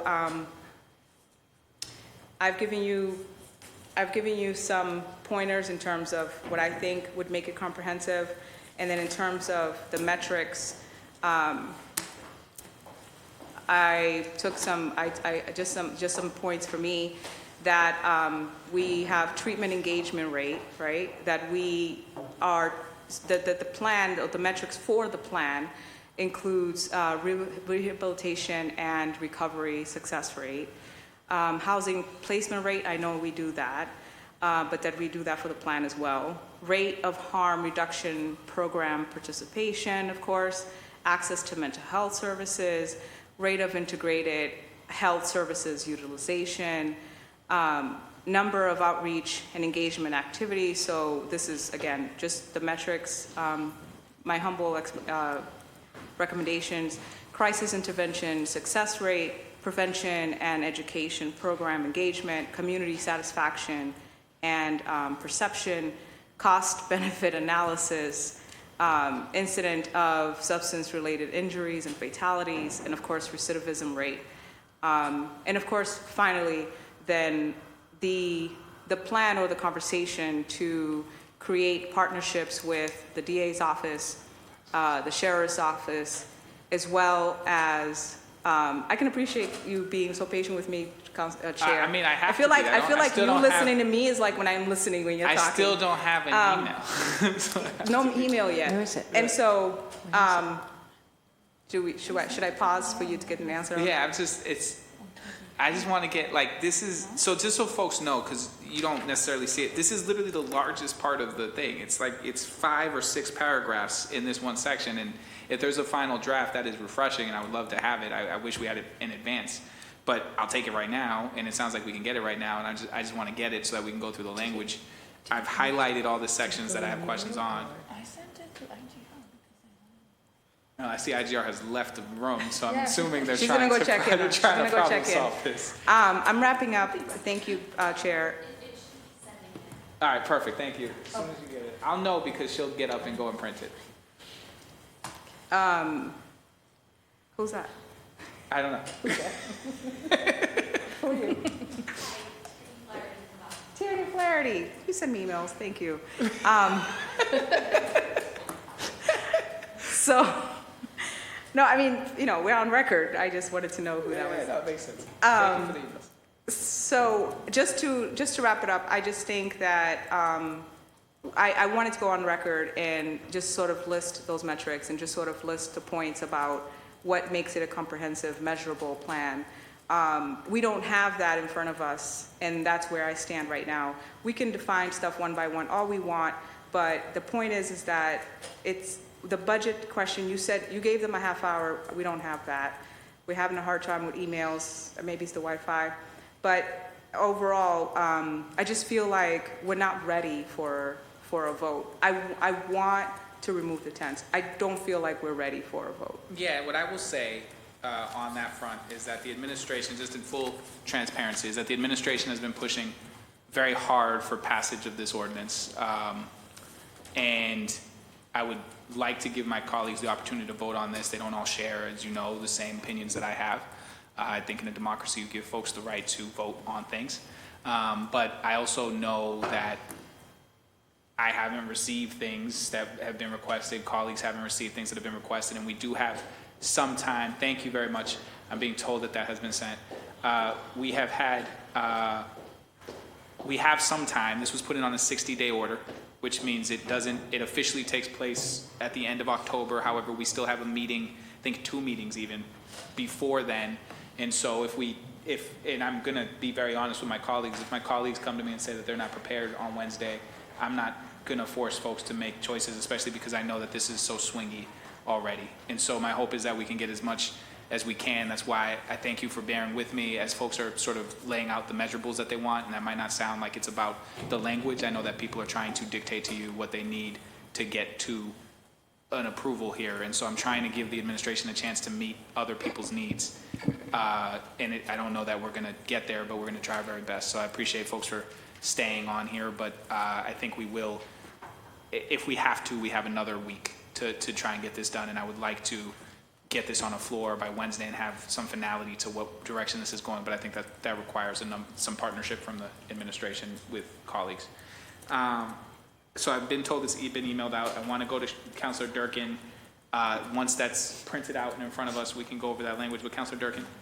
So I'm sorry, I think this has to be my last go around. I have scheduled office hours. If you want to give me whatever, like Oh, further okay. down, Got it. you can just burst it all out now. Yeah, so I'm not sure about the $25 fine. I did want to ask BPD if they felt like there was a reason, like they needed to have a fine in order to record a violation, or if there was a purpose for that.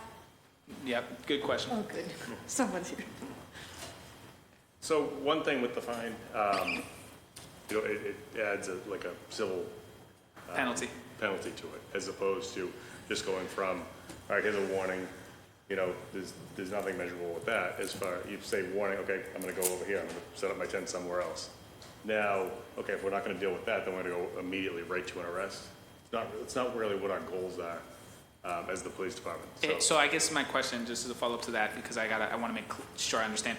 You're saying if there's no fine in there and somebody violates this, then they are eligible for arrest immediately? Is that, if the language for the fine is Well, not I'm just in saying, it just kind of puts officers in a predicament where it's either, okay, I'm gonna give the person a warning, or I'm gonna go right to an arrest. There's no in between with it. Got it. And I have heard from people that I've been talking to, just one-off, that they feel like people are finding $25 to buy other things that they need. But I do feel like it feels like it's criminalizing homelessness in some ways, and I don't know how to feel about the fine. So I guess I'm undecided on the fine, but I did want to hear just the rationale for why it was, and so. It sounds like you'd rather fine people than arrest them is sort of the stance. Yeah, I mean, I think we're gonna end up into criminalizing it if we're forced to arrest. Can't we get to a place where we don't find them or arrest them? Isn't that sort of? That would be the goal. I mean, but I don't think we have to make it that either or standard. I mean, one of the concerns that I've had with this from the beginning is that when we're doing fining, civil fining, it does open the door for arrests on a discretionary basis, right? I think what you're saying is even if there's no fining component, because it's a civil law, there's still a discretionary arrest power with it, regardless of whether it comes. But the point is there is discretionary arrest power with this, and so we are creating a document that has discretionary arrest powers, right? And so I think when we talk about, this is me personally, when we're talking about having conversations about whether or not this criminalizes or doesn't criminalize poverty, I mean, when you're arresting somebody for being outside intent, that feels pretty much spot on to how I would define criminalizing poverty. And so I recognize that folks might have some nuance to that, but for me, a lot of the problem I have with this is if the issue is just the removal of tents and the 48-hour notice, which I've heard repeatedly that it's the 48-hour notice that's an issue, it's the 48-hour notice that's an issue. There's nothing that stops an executive order that goes out with no 48-hour notice. There's absolutely nothing that stops that. I mean, folks might remember that I was the only, I believe, elected official who protested when then Mayor Janey did this back in, I want to say like November or October. This isn't a new stance for me. There's documentation, there's video. I have a real hard time with the criminalization of people who are living on the street, right? Because they're living on the street. I think there's a fine line there, though, where you can still pull down tents if that's what you're seeking to do, and giving you the power to do that without having to put a penalty on the individuals who live there. And I think the concern that you have is that that wouldn't stop them from repeating the behavior. In other words, we pull down your tent today, and then tomorrow there's another tent, and then the day after that there's another tent. The problem is we have that same issue when it comes to drugs. Drug dealing and using drugs is actually technically illegal. We've arrested folks. You've done that. We continue to have that problem regardless of whether we're arresting them or not. And so when we're talking about like the idea that this one will be preventative, I don't actually think it will. And I do worry that what will end up happening is that it'll put officers in really difficult positions where they're now trying to figure out discretionarily, is this the one that I arrest on, or is this the one where I don't? Because it's going to put you in a position to have to do that. I don't actually believe that somehow this is going to eliminate people putting tents up or making encampments. I just don't think it is. And so eventually it is going to put the Boston Police Department in that situation, and that's where I kind of have an issue with this. Is it's less with, it's a number of different things, but it's in the long-term implementation of this, right? I think different officers have different discretion in terms of how they look at things. They're going to come at it from different ways. City administrations are going to do the same thing. Once this law is on the books, this law is on the books. And so how it gets enforced, if it gets enforced, if it continuously gets enforced, all of these things, these costs that we're talking about, these are continuous costs. That's why part of my question, Chief Dillon, is, we talk a lot about, and it comes up later when it comes to notice, which Councilor Louis Jen brought up. The notice is all in the short term. It's not like ongoing notice, if that makes sense. It specifically says immediately upon passage, City Hall shall distribute leaflets. It doesn't say they're going to do that every month, right? So I think the idea is, and that's why I asked you the question earlier, is it the position of the city that doing this means that the encampments go away? I don't know that that's ever been proven to be the case anywhere else, and my concern is that we're creating a situation where other people are going to be harmed by criminalization of policy, by broken policy, that ultimately is fruitless. And I know people, when I talk to council colleagues, when I talk to the administration, the concern is that something has to be done. I hear that all the time. Something has to be done. But the fact is, sometimes first do no harm is a really strong rule for me. And when we're talking about something must be done, and it's more motion than movement, it gets me concerned. And the fact that I'm still sitting here and I don't have a printed out policy yet on the storage. Oh, wow. There it is. Oof. On request. Thank you. Like, these things concern me because we're asking us to put the policy before the planning.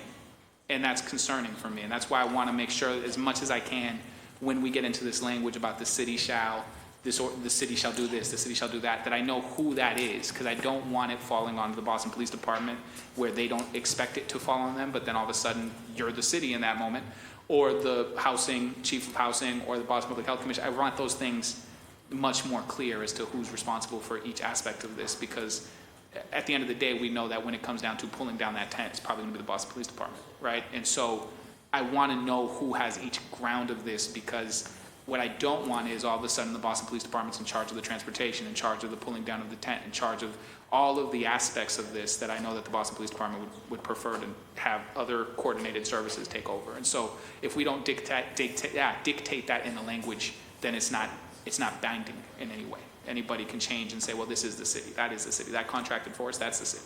All of that's the city. It means nothing. So that's where my concern is. Now that we have this in front of us. Chair Roy, sorry, I had a couple other things Yep, if go that's ahead. possible. So, I think it's been, obviously we just got this, so I feel like, but, one thing I was concerned about, and I'm seeing it on here, is I know vehicles are banned and furniture is banned. I just want to make sure that like wheelchairs and like access, like canes and stuff like that, are included in things that are storable. And I know they're pretty big, but but it's just not clear from the list of things that are acceptable that would be included. And I know oftentimes people may have 2 canes or they may have multiple like mobility devices and they may want to store one. And then it sounded like regular access, we just got that information that it was 3 days a week. I have heard from the vendor directly that currently does this, that they're, storing things for 120 days, but they actually are storing it for much longer. Like they have, while the metric is, so I wanted, Tanya, could you speak a little bit to that? Because I know that their standard is 120 days, but. Yeah, so just like Jen explained, the current program is going to be expanded through this policy, but the current program took people's items starting January 12th and has been ongoing. It is a one-time storage program, so it's not providing like back and forth everyday access. It's like a one-time you store and then you retrieve it one time. And yes, the limit had been 120 days, but because they have space available, the vendors been keeping items for longer. I think they did a kind of a one general, I don't know, like spring cleaning earlier this year where they got rid of items that they kept for like a year. Yeah, I'll say the majority of the items don't ever get claimed. So yeah, I think 120 days has been expanded for that reason, but that's the minimum, I guess, limit. And sorry, my last question was. No, you're fine. Because, and I understand why this ordinance is not just Atkinson Street. It is not specific for the reason that there could be other encampments that pop up. But because the vendor is in this specific Mass and Cass area, I just wanted to ask the question of whether this service would be available to people citywide, and and how we can ensure regular access if people, people that have built encampments in other parts of the city can get to their stuff, in the New Market area. Yes, so that's one of the changes in this policy, is that it will be a program that's available citywide, and it will be a program that's allowing people access to their items on a regular basis. So those are new components too. Got it. Thank you so much. Yes, thank you. Thank you. I'm going to go, I don't know what order these lights went on. Councilor Coletta? Thank you, Chair, and I apologize for leaving, coming back. I've had a staff member that's been listening in. I guess the first question to you, Chair, is there going to be a red line version of this? Yes. Somewhere, and at what point will we see it? Yes, so this is not just for fun. So what I'm trying to do, it's not very fun. What I'm trying to do is flag where there's language where I think the city can comfortably do what they're trying to do in the spirit of this, but more easily represent that in the language of this. I think there's some places where people are going to be diametrically opposed, and in those moments I'm going to have conversations with counselors who are leaning and with the administration as to what they're willing sort of legally to go through, and we'll do all of that. And it's going to be a rather rapid time frame if we are trying to get to Wednesday. I will tell you candidly and on the record that I've been asked by some counselors not to push this on Wednesday, who I think the administration assumes support of this from, and folks who want to see some of the data and plans. And what I was telling them earlier, I don't know if you were here for this, is technically it's a 60-day order, so it passes, I think October 30th is the date, but we do have a meeting before then, so if we have to extend it for the benefit of everybody, then we'll do that. Because yes, so like where we're coming up with language changes, there will be edits sent to the city. I don't think the city is going to send us any edits themselves, so I think what's going to happen is we'll put together in my office a red line, send it to Corporation Counsel, who will then go through it and say, we don't like this for this reason, or whatever, however that works. I don't know what the magic is over there. And then when they get it back to us, then I will share both the administration's version of red lines and the city's version of red lines with the councils, and we'll try to make that into one thing.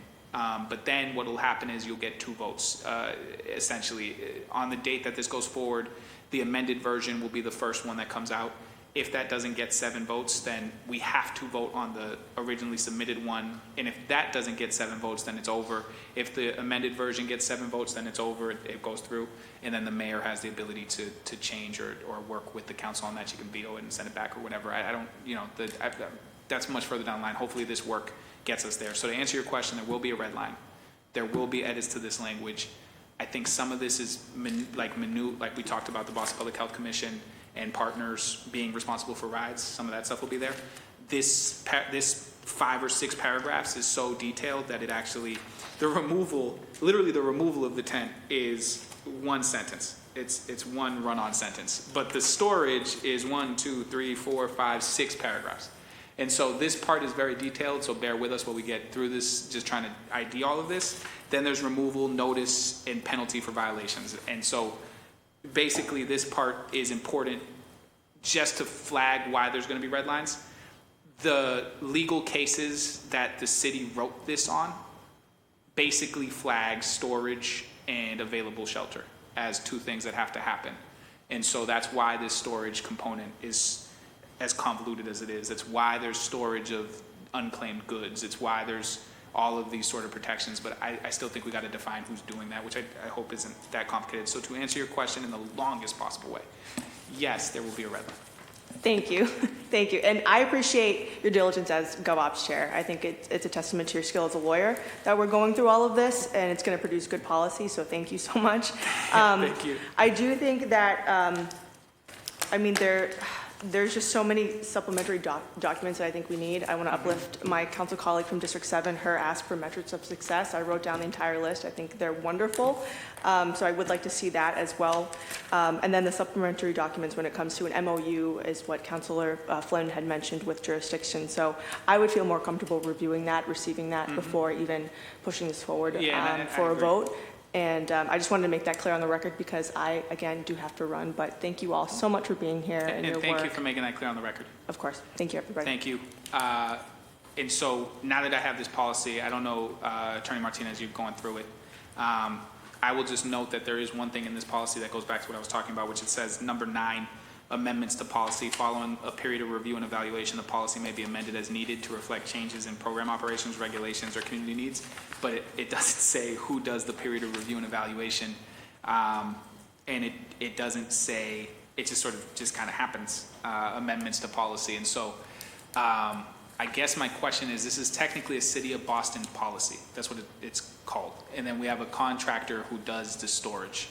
I also want to be clear that the storage component of this, I think, is actually helpful in the sense that it helps people move into housing, right? That this is a barrier to people that they want to protect their belongings. So I think this is a good aspect of this.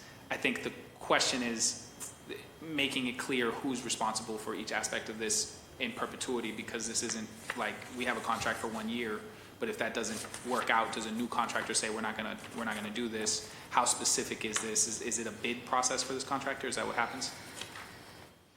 Yeah, it would be. Right now, it's do we know how many people bid for this particular one? Right now, it was an expansion of the current service. And so that went out to bid as an expansion? Originally, no, not as expansion. Okay, so basically the original one went out for bid, then we expanded it, and that's fine. We didn't have to put that out for a new bid. When it went out for bid, do we know how many responses we got to this? Was it just the one? I believe it was just the one. It was. Okay. And so, okay, so I'm assuming that when we're talking about the policy is being written, it sounds like this was actually real coordination between multiple departments and heads. Was the contractor part of this process? Sorry, what was that? Was the contractor part of this process, or do they just accept whatever the city tells them is the policy? There were some conversations, but it's in the contract scope. It was included in the contract scope for the enhanced contract. All right, so I want to go through this. If you permit me, now that we have this, I'm not going to go through this part yet. I'll let Attorney Martinez go through that in a second, but I do want to go through what's actually written down in the ordinance. So it says the city shall offer and provide storage for personal belongings consistent with the city storage program policy, right? I think the city and the coordinated response or whatever, as we define it, this is a good place for that. Councilor Durkin talked about that because at some point it might be, Boston Public Health Commission offering services. It might be the Boston Police Department. I think this is a good place for a catch-all. And so is the city sort of okay with a catch-all so that it's not strictly defined as any one organization, but rather multiple departments, but named departments? Is the city okay with that? Do we think? With listing out all of the department members So of the what we would coordinated do, response? yeah, so what we would do is under definition, we would say coordinated response is defined as Boston Police Department, Boston Public Health Commission, Office of Housing, whatever it is, right? And then using, at this point, whether we call it coordinated response, whether we call it the city's coordinated, whatever the language is that we end up running, if we just use that terminology here to encompass this so that it's not just the city, because that doesn't really say what agencies are supposed to be doing this. Does that make sense? It is a language change, so you'd have to deal I'll with run them, that but in by practice, it would work, it's fine. Okay, because mainly, so let me be more clear. Here's why I say that. It's not your vision that only one organization or department is tasked with the offering of the storage, correct? You're not giving that responsibility to just one team. That's a multifaceted thing, right? Correct. Anyone who's the first touch point would make the Precisely, offer. which and could then- be. Yeah. So that's why I want to keep that open. I don't want to restrict that so much so that you have to wait specifically for Boston Police Department or specifically for the Boston Public Health Commission to make that offer of storage. We can get to the definition of eligible property because I think they actually define campsite. They do not define eligible property. They do have property eligible for the storage program, but it's not defined in the definition section. And this is the list. The following items are eligible for storage.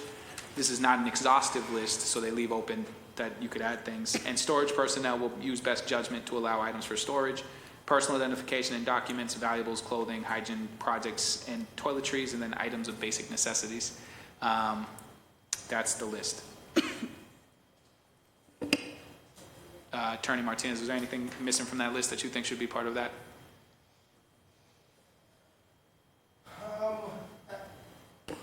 Are we talking specifically about the property eligible for storage program? Yes, that part. Right now? Yeah. I mean, I can't think of anything specific to add to that. I think some of my larger issues are specifically in things ineligible for storage. Yep, so we'll get to that. Yeah. And I think for eligible property, I think the question for me is hygiene products and toiletries or item of basic necessities, would that include medication? Or is that considered hazardous? So in other words, if you come upon, I don't know, let's say a book bag that's sitting there in a tent, and in the part where you put the water bottle, somebody has a medicine bottle that has their medicine. Are we saying that that's hazardous or dangerous and throwing out their medicine, or are we keeping the medicine and storing all of that as a basic necessity? Because medication is not listed here. No drugs. I mean, that's the thing, right? Because I don't think anybody's doing field tests on these things on the floor, but if it's in a medicine bottle and it's listed as a prescription medicine, are we keeping that? The answer will depend. If it's in, I think it depends. It's hard to give you an answer, again, in this type of session that is actually legal advice, but, so, I think that any factual scenario, we would have to go back and review as law department.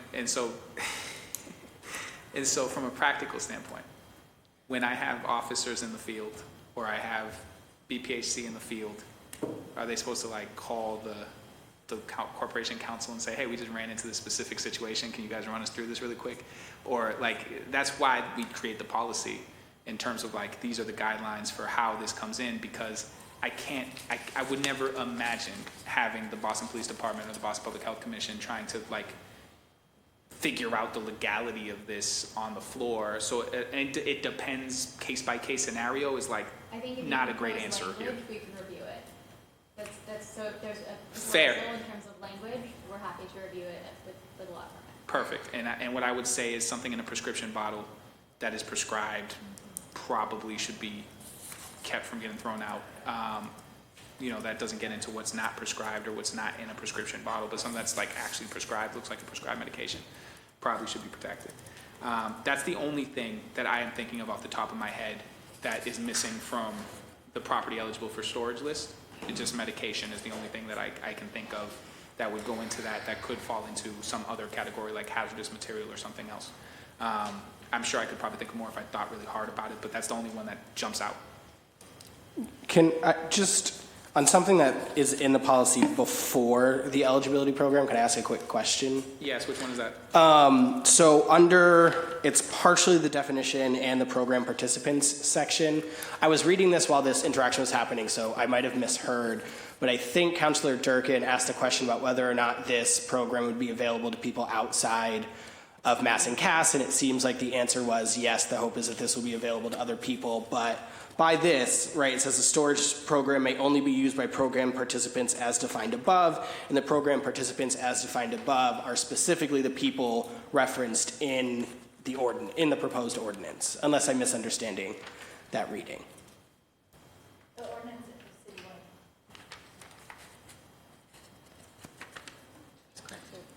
Yeah, the ordinance itself doesn't actually, as far as I can tell, it doesn't restrict anything to just Mass and Cass or Atkinson Street. And so I think that it's, so when it says programs participants, just means individuals experiencing homelessness within the city of Boston. I think that's what they're talking about. So I think Yes. that it's open to technically all. Okay. Yeah, I think that's fine. All right, so just a question. This is a question as I get to red lines. Do we know who's going to be responsible for maintaining and updating these guidelines? It's in the back as like number 9, amendments to policy, so there is a process for creating that. Do we know whose job it is to do that? Oh, yeah, I mean, That's fine. you mean get back to us? Yeah, that's just for red line purposes so that I know who to go to. If there's a variable, so when we vote on this policy, right, we might be voting on this policy, but now we're giving you the permission to change that policy essentially as you see fit. And I just want to know who gets that permission. That's all I'm trying to figure out. If you're making changes to this policy as you see fit, who is the person making that so that this council in the future can hold that department or that head You responsible? could probably start with us, and then we'll probably convene this whole. I'm more Yeah. than happy though to let y'all convene and figure out who's responsible for that, but I do want to give amendments to the City of Boston storage program policy to a specific department, and that allows it to get tied to a specific department head, which allows this body in the future to call somebody in and say, hey, who did this, right? Without having to do like they did it. I don't know who did it. Maybe somebody else did it, right? It gives us a clearer frame. I'd like to delineate within this who's responsible for updating and keeping this active list, right? That's okay, perfect. It also says that property of the campsite that is not claimed by any person, here we go with that vague language, city staff will assess whether the property is abandoned property. Who is city staff? Is BPD city staff assessing whether this is abandoned property? Is it the Boston Public Health Commission? Is it this contracted service? Who is the city staff who's assessing whether the property is abandoned property or temporarily unattended? Like, who's that fall to? Because what happens in practice is if we don't define that, it's BPD. That's what happens in practice. So I want to make sure that if it's going to be the Boston Police Department, it just says the Boston Police Department. If it's not going to be the Boston Police Department, if the goal is that it be somebody else, that it say exactly who that is. Because otherwise we're going to force officers to go and say, oh, it looks like an abandoned backpack, right? And then they're making these calls, right? I think ultimately I want to just know who's supposed to be making that call. Would you agree with me as the representative here for the Boston Police Department? You would like that outlined? Absolutely. Yes, yeah. I think everybody wants to know whose job it is to make that call. Are you looking at page 5? It's page, I don't know if this is page 5. Hold on. I'm not on the policy anymore. Yeah, we have storage personnel making that determination, which would be the vendor. So basically the contractor is making that call. Yeah. So we're calling the contractor to the sites? Correct, yeah. Okay, so basically, if you go to take down tents in the South End and there's an empty tent and BPD's there and they say, hey, there's some stuff in here, we're calling the contractor who's going to come in 24/7, go look at that stuff and say, that's definitely abandoned stuff, or that's definitely misplaced. So if normally the encampment occupant would be there. So, Normally. Yeah, so the first touch point, so let's say it's Sergeant Mascritolo right now, they'll have a conversation with the person, they'll say, hey, you have you're unlawful camping. Yep. Would you like some storage, transportation, or shelter? And if the person says yes to storage and yes to shelter, no to transportation, then Sergeant Mascritolo would call the vendor for storage, the outreach worker for shelter, and transportation. So that's how that would go. So that part, I think, makes perfect sense. And then the what I'm storage talking personnel about is, would be the people who say, well, in conversation with the owner, hey, this property we can store, this property we cannot store, we'll help you dispose of it or put it somewhere else. I think that makes perfect sense. I think the problem here, though, is paragraph 3 and 5 say the city shall store temporarily unattended eligible property. But then it says that some city staffer is supposed to determine whether it's unattended property or discarded, abandoned property. And so my point is, I think ideally, and probably in most situations, there's an individual there that you are interacting with, right? But this ordinance understands that that won't be every single situation. And so what it states is that in cases where you come upon an empty tent because that person is either gone, sees people there and just leaves, whatever the reason may be, it's the city staff is making this assessment of whether property is essentially stored or garbage. And I think that's got to be somebody. And if it's not outlined, then it's BPD. That's my rule of thumb when we read these city ordinances. If it doesn't say who's doing it, BPD is doing it. And so I think the question is the Boston Police Department the one who's supposed to be making assessments about property and whether it's discarded or not, or is it the contractor? It sounds like you're saying it's the contractor, but then like how are they getting called into this scene? I'm just worried that the version you might have is different, or not the last draft, because everything I have here has the storage program personnel making that call. Is that not what you're seeing? So let me see really quick. It's crazy if we don't have the same draft. I have, which paragraph are you on? This will help me out. Which paragraph are you reading city storage personnel? Are you using the policy or the ordinance? The policy. Okay, I'm using the ordinance. Okay, that makes more sense. Okay, so here's the reason why I'm using The the answer to your ordinance. question is in the policy, which is But the problem vendor. is that the policy can get changed at any given time by any single person. And so if there's gonna be a responsibility here, thank you for catching that.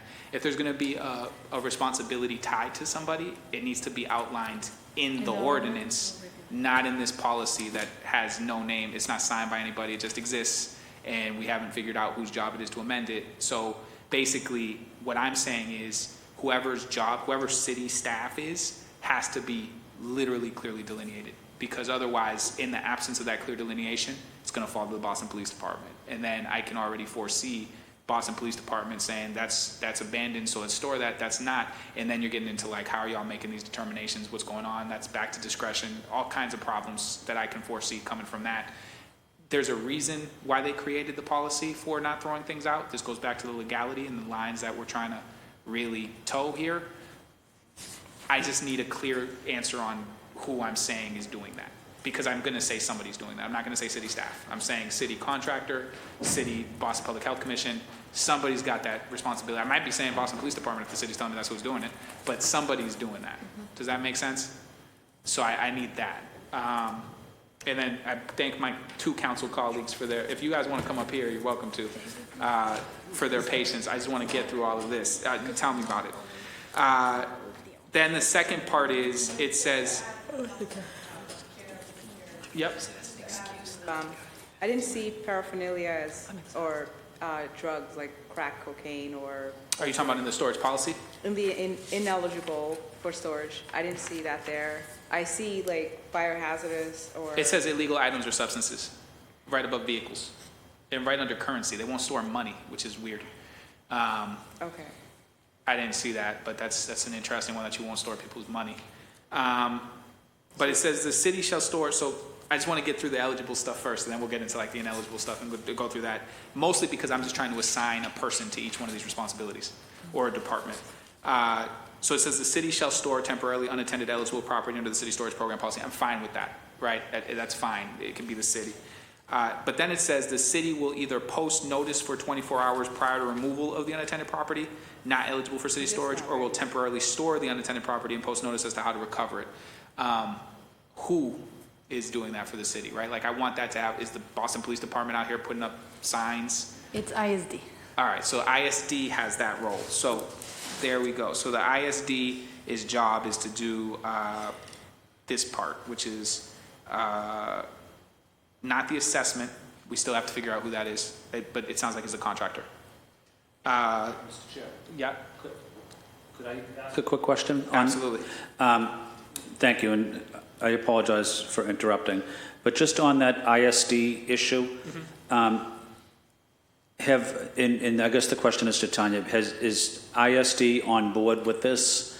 Do they designate someone from their department that will do this? I just want, what I like to do is I don't like to give city employees extra work. I think they're overworked as they are, and I think we as a city continue to give them more duties to do, and I don't necessarily like doing that.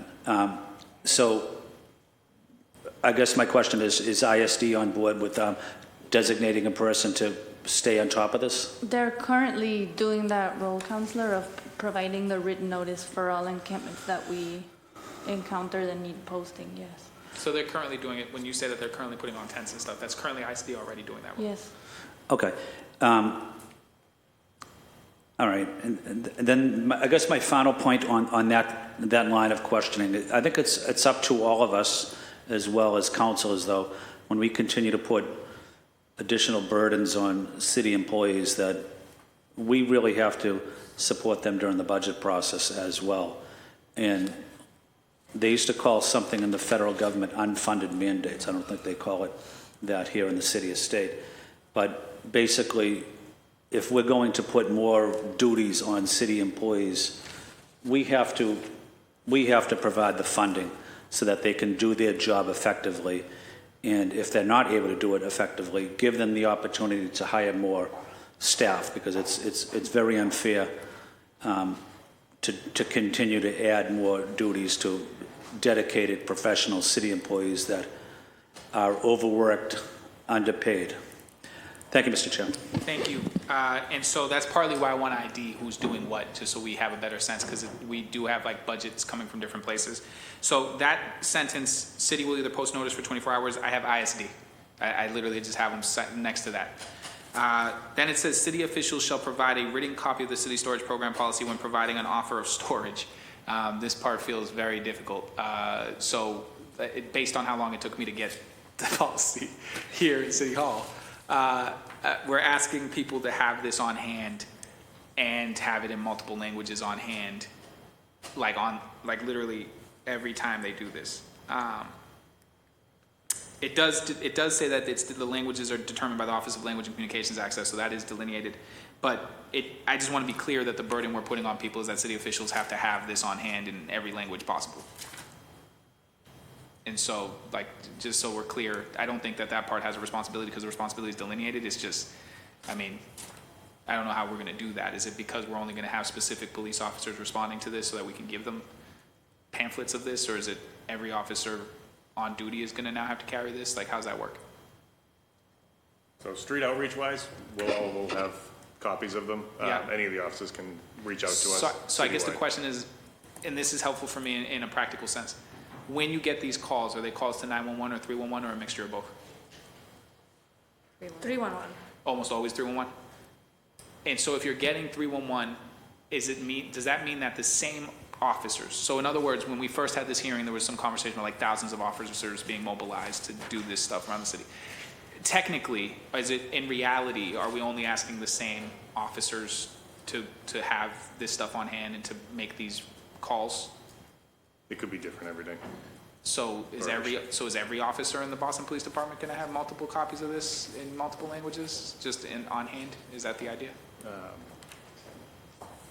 Yikes! Yeah, all right. yeah. Okay. All right. Well, we'll figure that one out. We can work on that. Yeah, figure that out. And then it says, in the event that an individual chooses to leave an area without their belongings upon learning of a violation of this ordinance, city staff, here's that special word again, city staff shall store eligible property in line with the city storage program policy, which feels like a repeat. For some reason, they're delineating between somebody who just isn't there when you get there and somebody who left before you got there. I don't know why they're making that delineation. I'll ask Corporation Counsel why they are, because that's all this is. It's essentially saying somebody knows that you're on the way and they leave in advance, or somebody's just not there, right? Those are the two variables that they're putting here, but the result is the same. City staff shall store eligible property. The thing that makes that weird is that it says, in the event that an individual chooses to leave an area without their belongings, right? It doesn't include the language above that says they're going to figure out if that's just misplaced belongings or abandoned property, right? So like, it doesn't include that requirement or that caveat. So I got to figure out with Corporation Counsel why they decided that that was the right legal way to do that. That's separate and apart from what city's going to do that. The city shall maintain a feedback system on the city storage program through which individuals can complete a form either online or by requesting a physical form from a city employee or agent. So this one's a little wild to me. Who in the city is maintaining the feedback system? Our team can maintain the online feedback form. When and you say your receive team, any- what are they housed under, just so I know the exact language? The coordinated response team? What do you mean?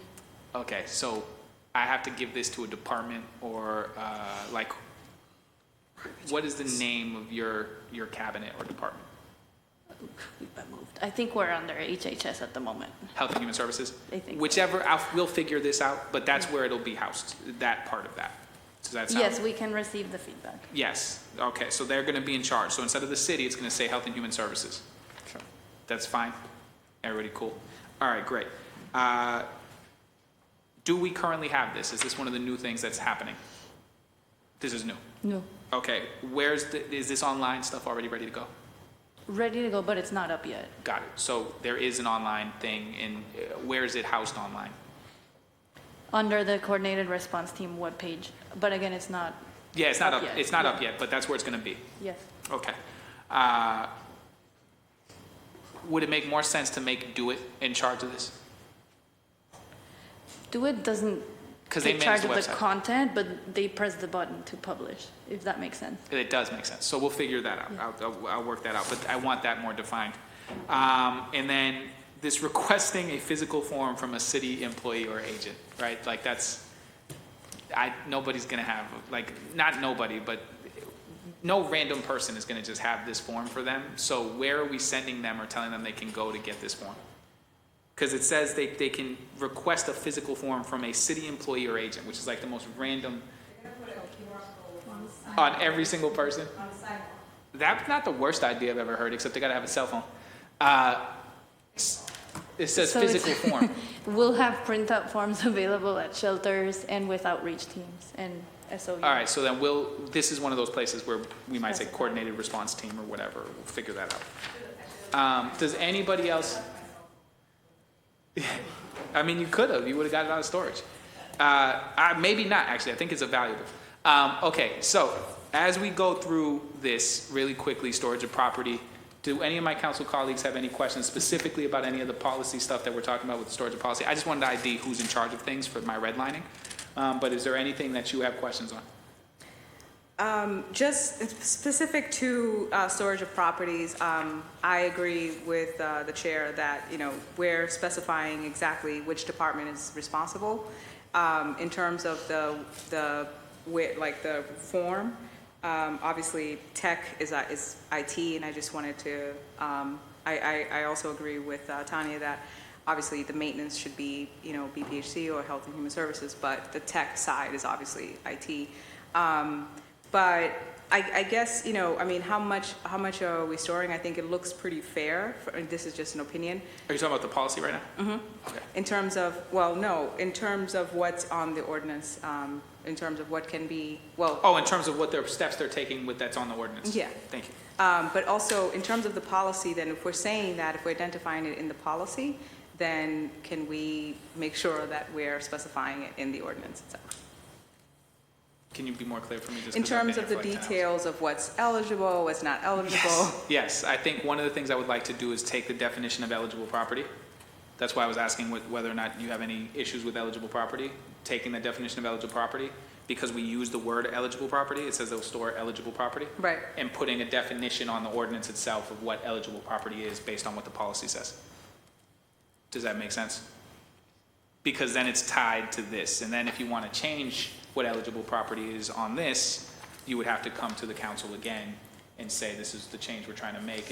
It marries what eligible property is that they're saying eligible property is on this policy to what the law is. If we just say eligible property without defining what eligible property is dependent on this policy list, anybody can change this policy list, the council has no say.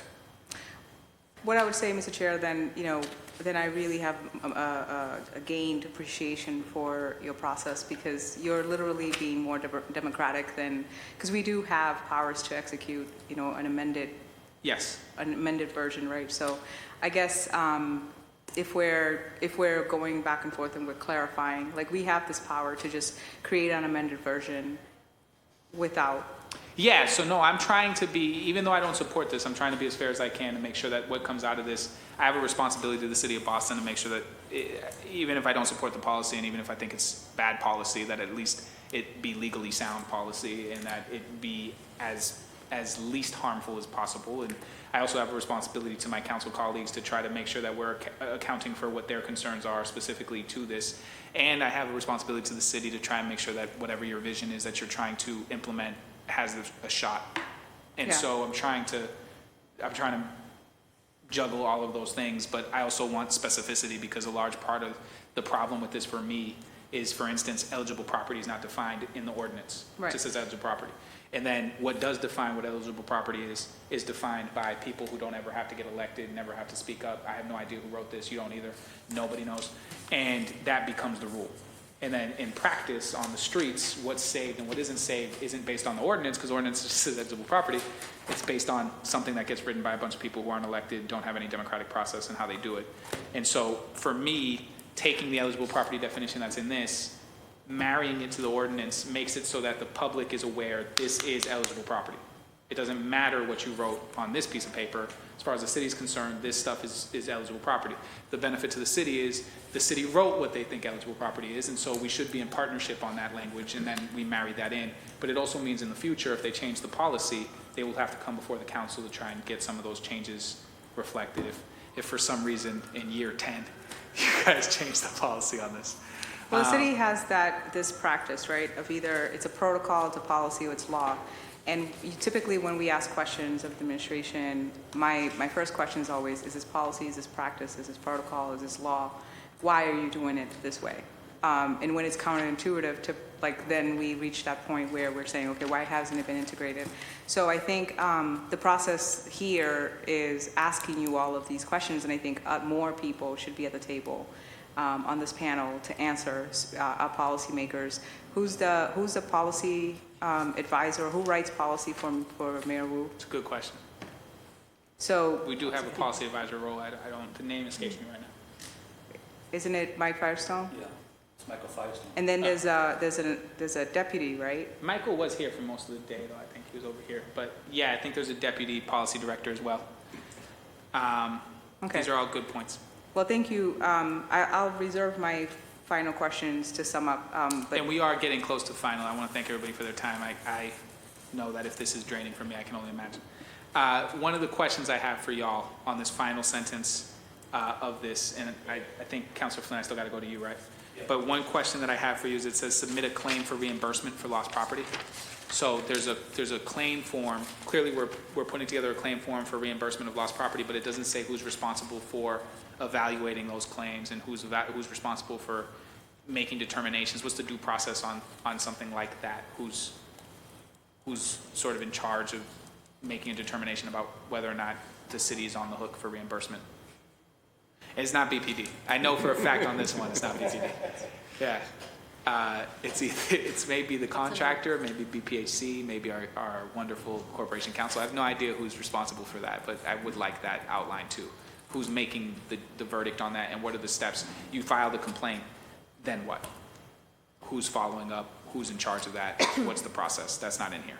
Does that now? That's a new caveat to the policy. Okay, and I'm not sure how often it'll be used or not, but I just think that part of the sort of legality of this is that there has to be some due process to that, right? You can't just make reimbursement claims into the void. I'm going to go to the counselor, and then I'm going to go to Attorney Martinez. Counselor Flynn. Yeah, thank you, Mr. Chair. That was one of the few points I was going to make, is submitting a claim for reimbursement for lost property. I'm somewhat concerned about that statement because, as you highlighted, who is responsible for it, but does the individual, the city employee, get if the lost property, if there is lost property, does the city employee be a responsibility for it? Does the city of Boston be a responsibility for it? I don't want to see a city employee thrown under the bus on this policy. Certainly, I'm going to advocate for the city of Boston, but I especially don't want to see a city employee be blamed for something.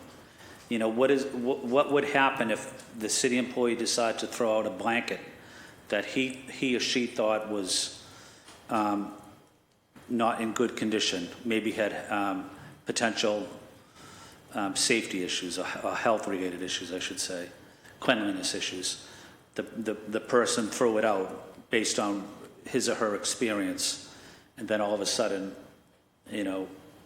that person is on the hook for $300 to reimburse someone for a blanket or a jacket.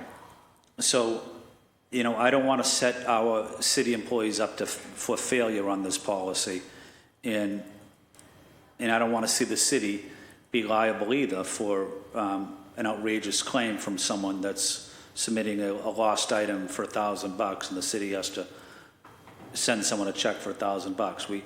We have to pay attention as taxpayers and make sure that the money that we're spending and allocating is spent appropriately. But I don't want to see reimbursements for lost property. So I guess I'm speaking out loud on this, and just want to see what your thoughts are, because I don't want us to be in a situation where we're paying out outrageous claims to anyone that puts a lost claim item in.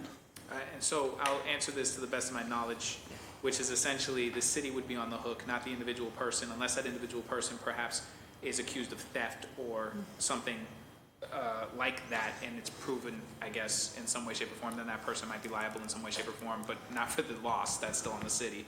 They might be liable in another sense. I think the concern I have, back to why and who does this, it's easy for me to envision a situation where we are clearing out tents, there is a backpack or some kind of thing in a tent, you don't know what's in it, somebody makes the determination that's abandoned goods, which is in here, somebody's job is to make that determination, ends up in a trash can, and somebody says, how did you throw away my XYZ? That's worth this much money. And then what's the city do in that instance? Who's on the spot? This is why I didn't want BPD doing this. I don't know whose job it is to do that. Here's why I know we're doing this, because we're in a situation where, like, legally this whole thing is really on the line, and so there's property stuff that is required, and so they're trying to cover all their dots on how you handle property. And this is when we get to the implementation stage of this, and separate and apart from like a bunch of lawyers wrote this, but then you get into like implementation. Implementation means that somebody is going to make a determination about a book bag or some kind of thing. That determination maybe is going to always be put it into a storage facility. But then there's an issue here where it says that things that are locked can't go, I saw it in the policy, can't go into a storage facility. So now are we violating search and seizure rules, like people opening up people's bags? There's just so many complications to an individual piece of property before we get into reimbursement. Before somebody says, hey, how'd you throw that away? It had my Rolex in it. And you go, how the hell, like, how do you prove it didn't? How do you prove it did? Right? Like, these are the kinds of situations that this is going to cause. Not that particular scenario, but there will be someone who's going to claim you threw away something of value to them, right? Or that they didn't abandon something, that they were coming back, or whatever. This isn't a part of the program that's already existed. I think it's obviously a required part that there be a policy for lost and stolen goods.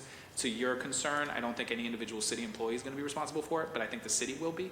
And I think it just opens up a question about, back to that second point, or that first point many moons ago, of whose job is it to make these assessments? And then if it's the contractor, does that mean the contractor's liable? Technically, the contractor's liable through us. But then when we're talking about that process for lost and reimbursed goods, is it the contractor's process? Is it the City of Boston's process? Do we have an office that's going to be dedicated to, is it BPD? Is BPD investigating? Right? Like, who is supposed to make that claim go through?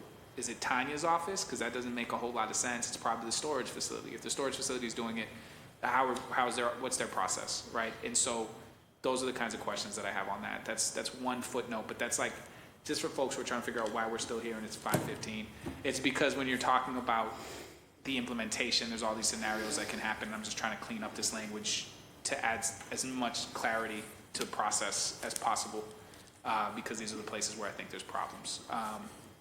Councilor Flynn, does that answer? Yeah, no, it definitely answers my question. And the other aspect to it, Mr. Chair, is even if the city employee is not sued, but if the city employee is found, Responsible for it. responsible, do they get some type of document? Do they have a written documentation in their HR file that they lost someone's Belongings. jacket? So I don't even think we need this storage property policy. That's not going to be a reason I'd vote for it or vote against it. But if it was up to me, I want to store any property. I think it's a recipe for disaster. But again, that's not going to determine my vote yes or no. But I don't want to see city employees thrown under the bus on this. And however we finalize and address those issues, let's support the people that are bringing their property here. I understand that. We're compassionate people. But also let's support our city employees as well, because they deserve the benefit of the doubt. So I want to see how we get to a compromise situation. And who, just so for me, who am I speaking to with the administration regarding these little changes? Like because here's what I want to do. The city has requested a Wednesday timeline. I don't know that my council colleagues will be prepared by Wednesday because of the way that information is coming, but I still want to do my very best to try and accommodate that and make that possible. In that time frame, I'm going to need, in the next 24 hours, the ability to communicate with somebody directly about, who is doing this, who's doing that. Who am I talking to? Who is my point person for this? Is it Neil?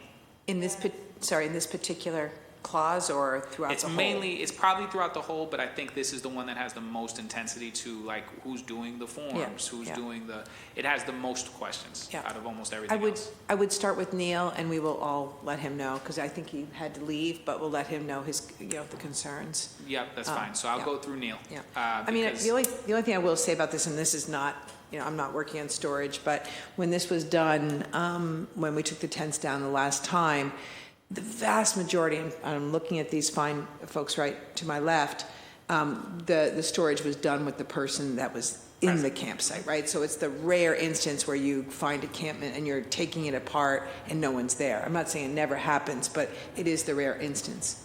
Yeah, and I would say, the one that I ran into at the Stony Brook Reservation was actually empty when I ran into it, but it was a large encampment. So in a situation like that, where maybe they come back and see state police all over the place, or city police all over the place, say, I'm not going back there, you might have a situation where you run into these problems, right? And I think if we're going to make this the policy going forward, then there's more chances than not that you might run into somebody who's out either panhandling or out doing something else during the day, but not at a tent, in as controlled an environment, whether or not we agree with how controlled it is, that Atkinson Street is, right? There's a community there. It's a little different, I think, than what's going to be springing up sort of piecemeal. Not to be nuanced, but then we have to connect with the person and offer. Yes. Right? So no, this is we're not going to go in and start packing up unless it was an unsafe environment. Anyway, so you do have to offer. So let me actually get. Yeah. Let me just get this clear. So if you find a tent but nobody there, essentially you can't just tear that tent down. Is that because I know that's what Councilor Flynn's concerned about, is that the tent just stays up. If nobody's present at the tent, then you technically have to wait for somebody to show up to. What we are doing now, and I'll describe how it will change, but what we're doing now is we post a notice like, hey, this can't be here. 48 hours. Then it gets stored if it's abandoned. And what would happen if the person's not there in the future, but we find abandoned property, I think we would still be doing that. We'll be providing written notice, giving it some time before it gets stored. It says 24 hours here. Correct. So I think that's the plan, but basically they're not coming down immediately is what you're saying. Yeah. Okay. Provided the person's not there. All right. So I have an issue with that. But, Assumed. but I'm, Assumed. but I'm not going to, I'm gonna move on. Yeah, I I'm assumed. gonna move on. This is welcome to getting into the weeds. Attorney Mark Martinez, you've been very patient. Yeah, no worries. So I originally pressed my button when we were talking about the eligible property. I have some other concerns as well. Do you want me to just stick with the eligible property or go through the whole list because Okay. then we're moving on. Yeah, perfect. So again, this is the storage program policy that I'm looking at. So you're looking at the policy itself, not Yes, the policy itself, not the ordinance. Not the ordinance, yes. Though one part, I understand the desire from both you and Councilor Anderson about, codifying eligible property in the actual ordinance. I think, as you know, there's kind of a double-edged sword there, right? Like, codifying is a good way to make sure that the policy does not get worse without council oversight, but it also, makes improving it a little bit more challenging as well. And so I'm not sure exactly what the balance is there. I will leave that all to you, but just naming a concern. When I look at the ineligible property list, I think I've got a number of concerns. When we talk about bulk items unable to fit inside of a 27-gallon tub, right, that could be a large tent, right? If we want to get rid of people, camping and encampments, and they say, okay, fine, I'll go into shelter, let me store my tent, and that doesn't fit into a 27-gallon tub, I think that that's a concern as well, large sleeping bags, large coats, things like that. You noted the problem with currency. I think there are a lot of people that don't feel safe sleeping with money in a shelter. And so it's concerning that there isn't another storage option like this. I think that likely relates to some liability things, which I'll get to in a second, but I think the currency, the illegal items, again, as you mentioned, lots of prescriptions are illegal if they're not prescribed to you, so how are we making that assessment, I think is really key. Property infested or potentially infested, again, how are we making the determination of potentially infested? I think that has some concerns. And then items deemed unsafe by storage personnel, including locked or sealed containers. I think that creates this thing where unless someone that you don't know can search all of your belongings. And I think people have some right to dignity and privacy. And so that would concern me as well. And so those are my concerns with the ineligible property list. The two more concerns that I have when it comes to this idea of being reimbursed for property that has been damaged or thrown away, what type of proof is going to be required for that, right? Most people living on the street aren't going to have receipts for various things that they have. And so if you throw away something that has, a lot of actual monetary value that they've been holding on to, and you don't have receipts and a paper trail, which most people living on the street don't have, what's the policy there? And then the last one is the indemnity clause at the end. And I understand why, from a legal perspective, any lawyer is going to throw that in there. I think this is right. If I go to a storage facility and put my stuff in there, this indemnity clause is going to be in there. I think the difference there being if I put my stuff in storage as someone that is not unhoused, it's a choice. I'm making a choice saying I'm going to choose to put this in there. I'm voluntarily choosing to indemnify you. This policy is saying you're required to do this. You're required to put yourself in storage because we're not going to let you stay here anymore. And so the idea that you're going to force people to put their stuff into a storage facility and then completely indemnify the people responsible for holding those belongings, in a lot of instances, the only earthly belongings that these people have, I do have a lot of concerns with that as well. All right, so I went ahead and asterisked all that, and I'll go through all this. Anything else on this section, whether it's an ordinance or in the storage policy program? So I can move on to removal, which is literally one sentence. Is that it? All right. So 16657 removal. It's one sentence. It says, once the city has engaged an individual as described in section 1665.5, offer of shelter, and section 1665.6, storage of property, and the individual has either accepted or declined the offers, the city shall remove any campsite and or camp materials not removed by the individual. Now here's the question. The city, are we really just saying BPD, the Boston Police Department, is going to remove that? Is that who's doing it? Who's doing the actual removal of the tents? This is the Boston Police Department. Can you just tell us what, again, what So I'll read it page you're again. on? So it says, once the city, which I have no issue with, because this would just be the coordinated response, once the city coordinated response, sort of catch-all, has engaged an individual as described in section 1665.5, offer of shelter, and section 1665.6, storage of property, and the individual has either accepted or declined the offers, then here's where it's a problem. Okay, yeah. The city shall remove any campsite and/or camp materials not removed by the individual. That's under removal. When we say the city is making that removal, are we saying the Boston Police Department shall remove? It depends. So if the person accepted and is leaving some stuff behind, it would be the property owner. So if it's a sidewalk, we're talking about Public Works. If it's a park, we're talking about Parks Department, etc. If the person declined and there's like an enforcement action needed, then that is a BPD matter. So, but again, the materials, the stuff that's left behind. So then, let's do this backwards then. So BPD is one, Department of Public Works is another. Who else might be involved in a Could be site parks, plan? it could be schools, it could be BPDA, like any kind of property owner. BPS. Yeah, Public Works I got, BPS, Parks, what other?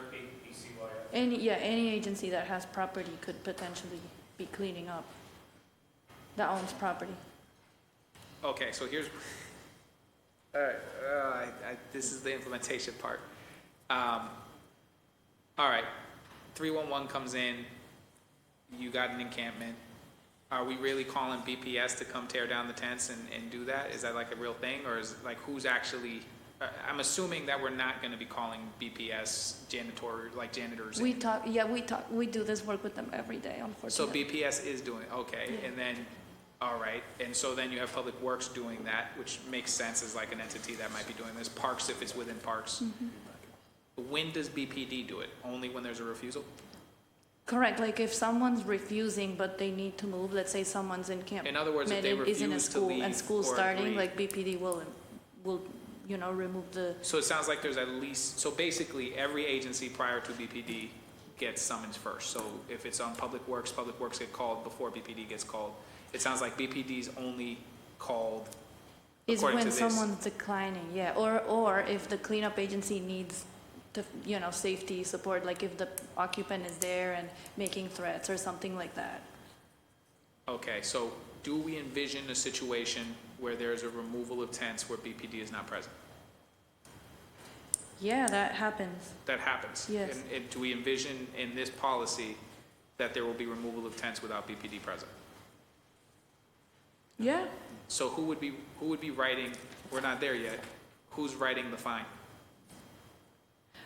if the person's accepting, then there is no fine because they're going on their own, which is what happens most of the time.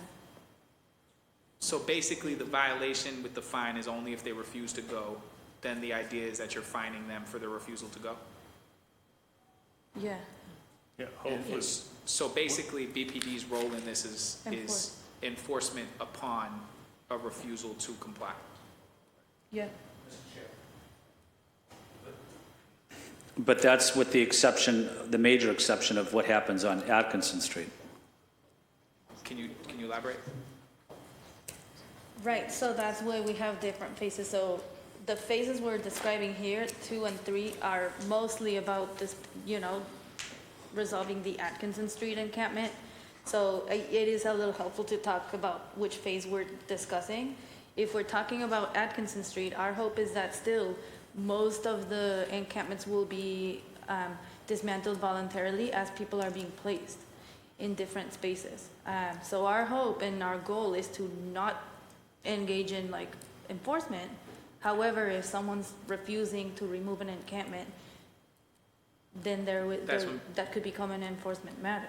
That's the last resort. I think the question is, I heard a lot about the mobile units, right? And I guess the question is, the mobile units are made up, Councilor Anderson was asking these questions, but the mobile units are made up of BPD as well, right? I'm sorry? The mobile units that are reporting, they have outreach, I think I heard they have a couple of different things. Boston Police Department is embedded in those? Yes, but they're not responding jointly, right? They're responding kind of staggered. So for example, We know that Andrew Square is a hotspot. So Andrew Square is going to be on the route of the outreach van, the recovery services outreach van. Now, if they spot an encampment, they'll engage. If they require BPD presence, they'll call BPD and then they can show up. But most of the time, they don't require BPD and people move along on their own, or they'll avail themselves of shelter, etc. And then the other way around. If BPD spots an encampment first, they'll engage with the person wants services, then BPD's calling BPHC recovery services to start that process. Okay, so basically what it sounds like to me is that from the city's perspective, it makes sense to keep the city shall, to keep it vague. That's what it sounds like. All right, I'm fine. I think I just would based think on so. what I'm hearing, Yeah. it sounds like there's too many hands in there. I don't even want to get to the place where we're Yeah. defining like 5 different departments. Yeah.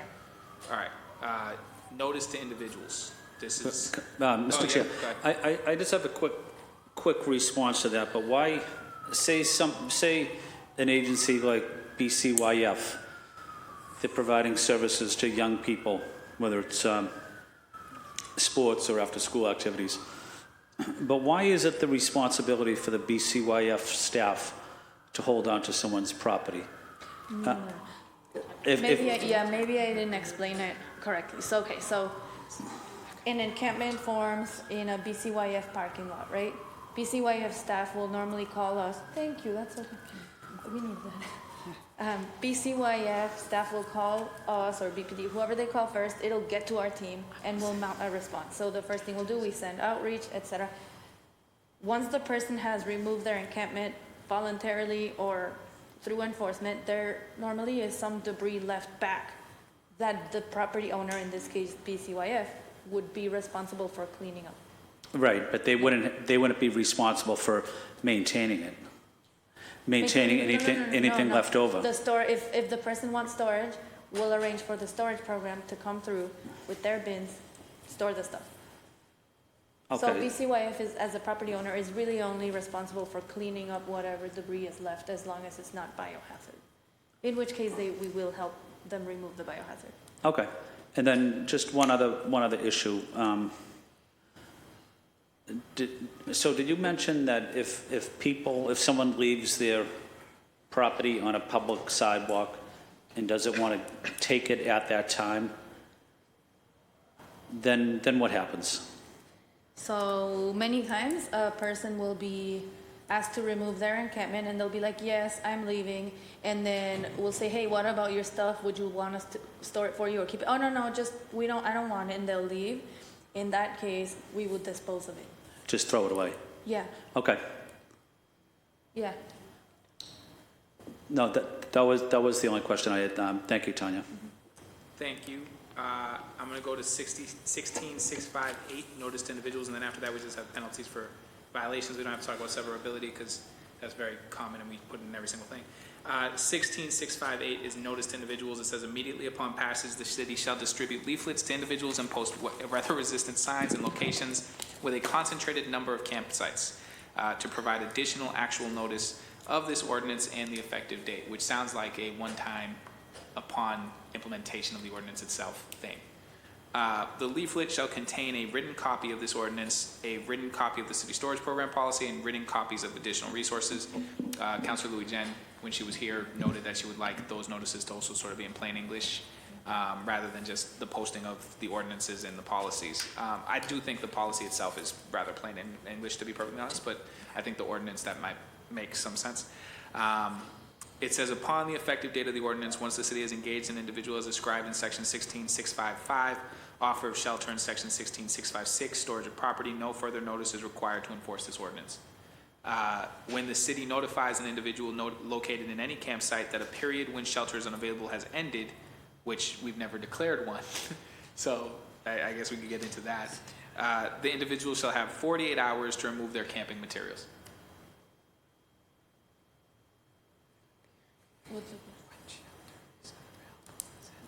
So that's the notice to individuals. It sounds like it's a little interesting. The city notice.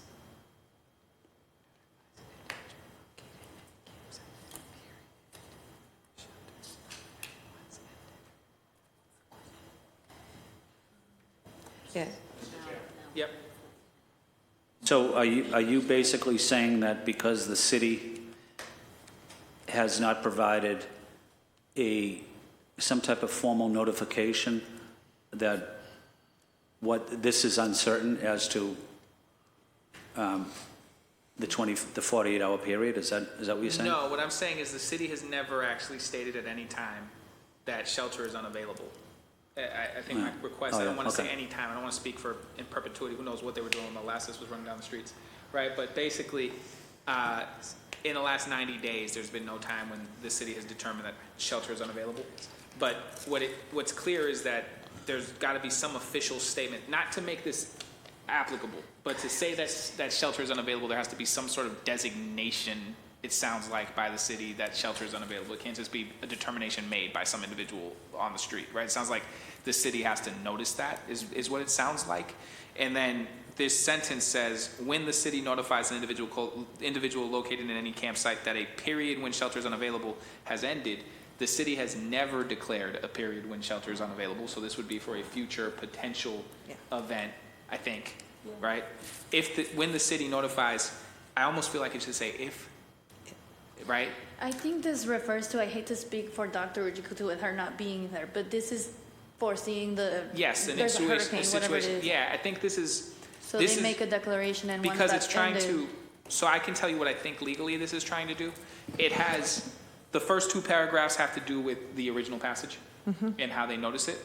That last sentence has to do with the future potential situation where the city does not have available emergency shelter and somebody is allowed to make an encampment there, creating a notice requirement of 48 hours in that instance in the future if it happens.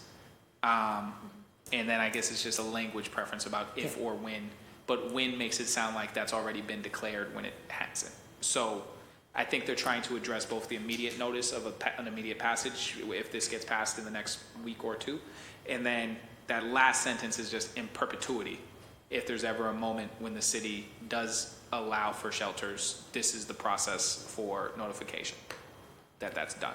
Yeah, the way that I'm reading, I had to read it. I'm with you. It's not. Is that the paragraph above it is saying if we've offered shelter and we've offered storage, it says no further notice is required. So we're kind of. Then it says, but then it's like, but when? But, right? But I think I read that last paragraph, and certainly we can. That if there wasn't shelter at the time, right, that you came across an encampment. I think it's just missing a sentence. Right. I think it needs to say if the city announces or in the event of unavailable shelter, boom. But or that, or when their shelter becomes so we go up to an encampment and say, there's no shelter available now. And then when there is shelter available. Then they get 48 hours. 48 hours, yeah. Yes, that sounds correct. Yeah. And I think that's just a matter of reconfiguring the beginning of that sentence. Because what throws it off is that the sentence before that literally says nothing else needs to be done. And then it's like, well, okay, in this thing.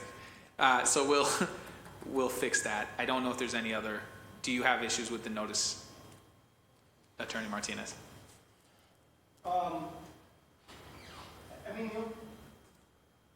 The only other thing that I would add, and this was addressed earlier, around the, what type of notice is there to people when this period where shelter is unavailable is happening, and I think the answer was that, that is mostly for BPD or other city officials to know whether they are or are not enforcing this provision, and I think that's certainly part of it, but I also do think there is a part of this that is public notification and letting people know, right? Because this bans campsites, right? It doesn't necessarily ban people from sleeping in the street or sleeping in the park.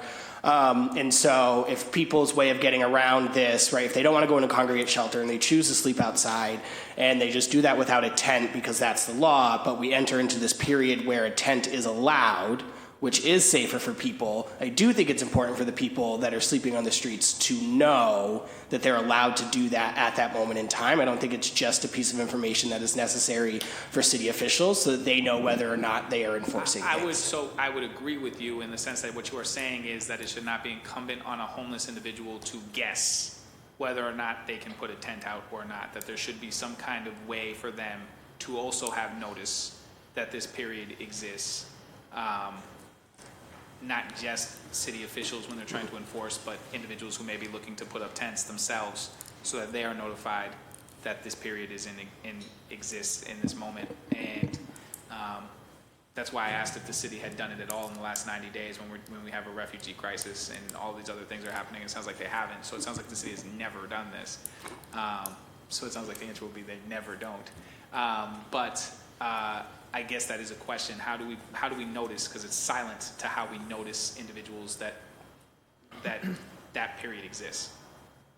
So just for clarification, Councilor, do you mean someone approaches an encampment and says, there is no shelter available for you now? No, because I don't think they would approach in that moment. I think what the question is I'm homeless. I'm trying to abide by the rules. I know I can't have a tent, so I'm going to go and rough it. But for this period in time of 24 hours or 48 hours, I would have been allowed a tent because we had this moment of no available shelters.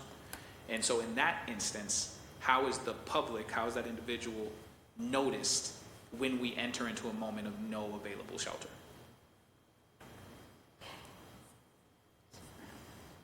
It's Never happened. I mean, it's because literally we never declare that we don't have available shelter, right? Like that's the thing, which gets me back into like the legality of all of it. Like it feels like it feels like cooking the books if you never have a moment of unavailable shelter.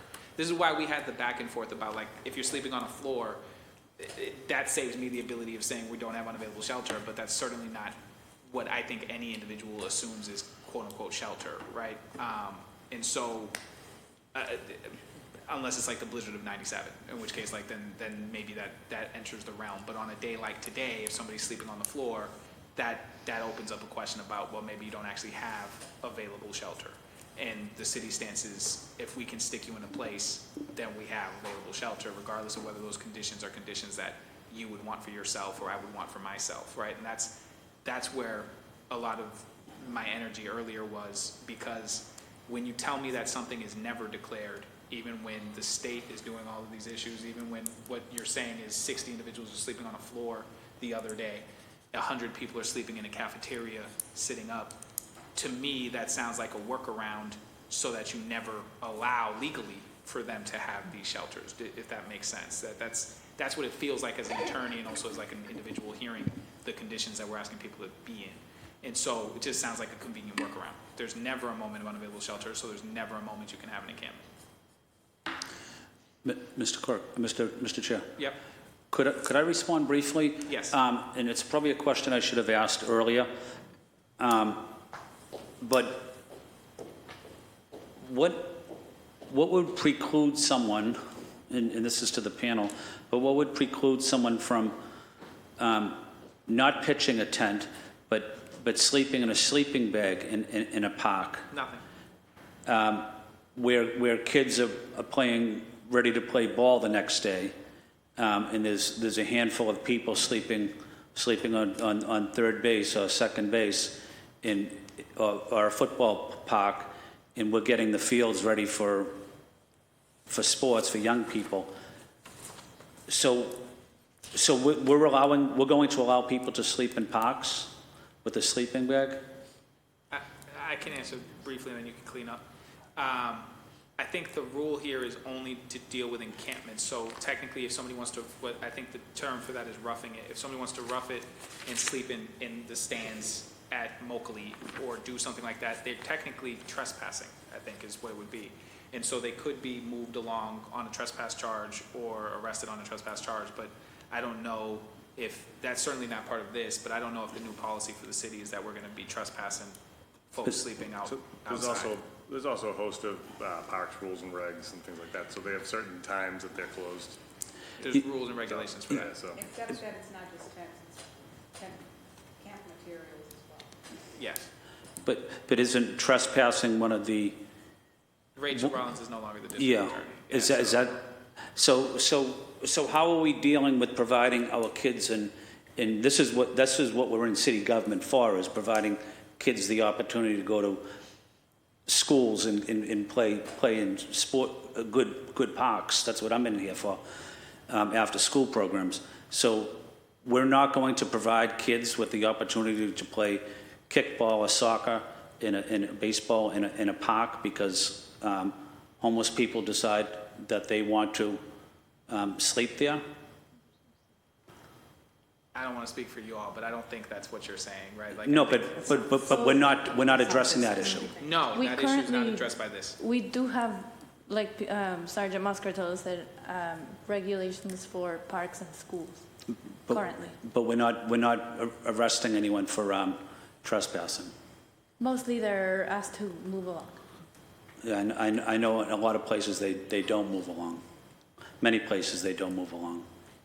Most mornings we go through like the known hotspot parks and schools to do that. No, But I know we understand. don't get to every park and school. Yeah. I mean, one of the challenges I have at Moakley Park is there's a daycare facility and also the big park there, and people are sleeping there, and that's not what the park is for. The park is for kids to play sports and people to walk and get fresh air and exercise. It's not for the homeless to dominate the area.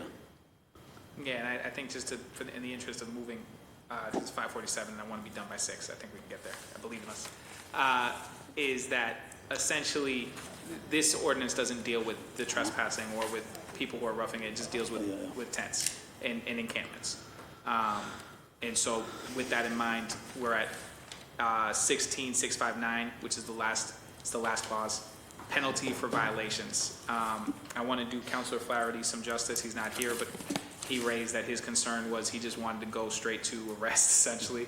I don't think that there's a lot of support on this council for removing fines to go straight to arrest, but from Councilor Rell and Councilor Durkin, there was actually, and myself, there's actually a preference to just remove the fines entirely.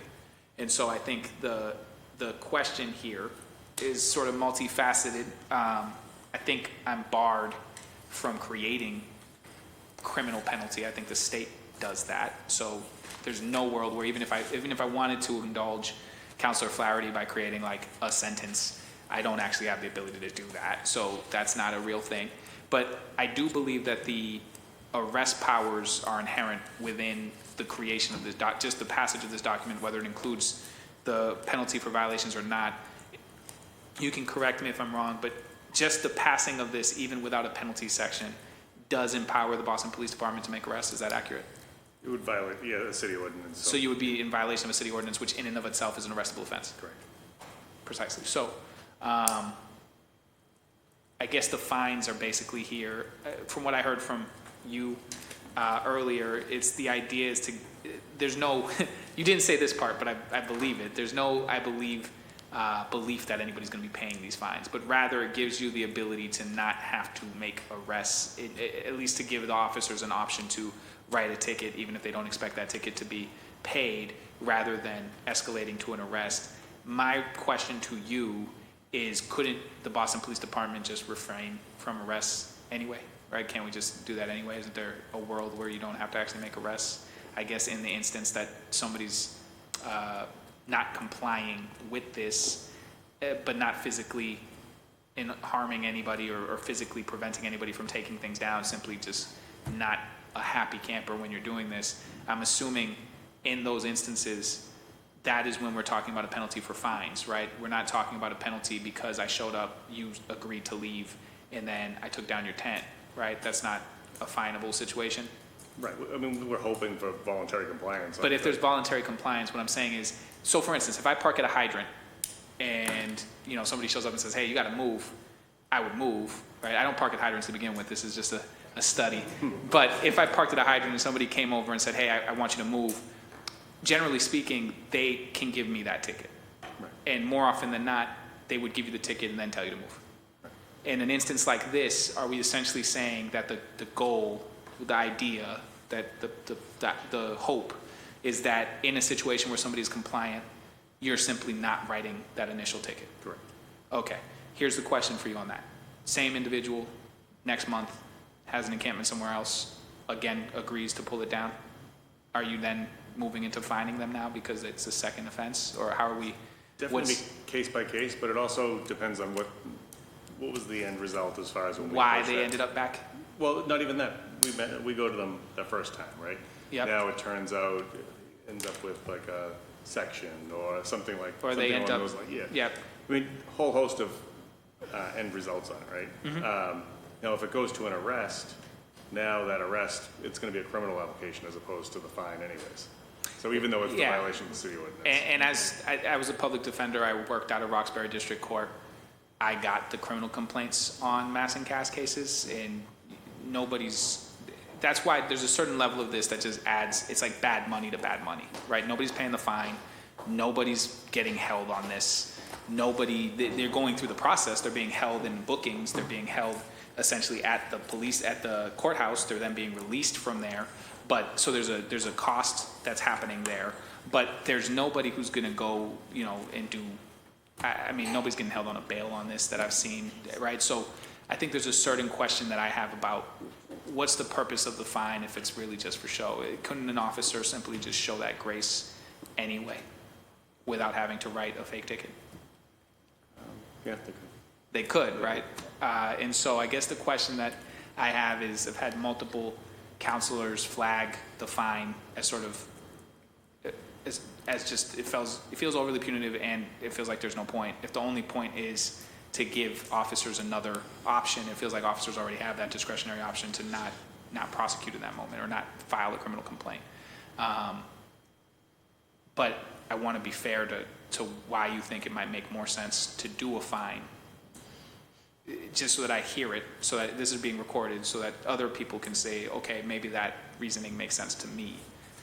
Is there any real concern about, like, is the idea that it serves as like some de-escalation tactic? I mean, what is the... I mean, if we're looking at measurables for it, Yeah. so now, same person over and over again, if officers all over the city just keep moving the same tent. That gets me to a section that's not in here, but that will be in here. Yeah. There's actually one section left that's not in here, but other counselors have asked me to include it, and I will. And I think Counselor Fernandez-Anderson will actually enjoy that one. But in terms of the fines, I'm not hearing any pushback on the idea that, like, does anybody actually believe that anybody's paying these fines? No. Mr. Chair, Yeah. could I add something on this issue? Yes. As a former probation officer, and as you know, probation had to collect Fees. probation supervision fees, Yep. $65 a month, $90 victim witness fee, $110 DNA fee. Anyway, the probation department had to collect fees. It's a difficult process, to be honest with you, collecting fees, getting people to pay their fees, but also my bigger concern about that is if the police gave someone a civil fine that they didn't pay, and that would be noted, or it might not be noted in their query. It could be something as similar to failure to show up for court.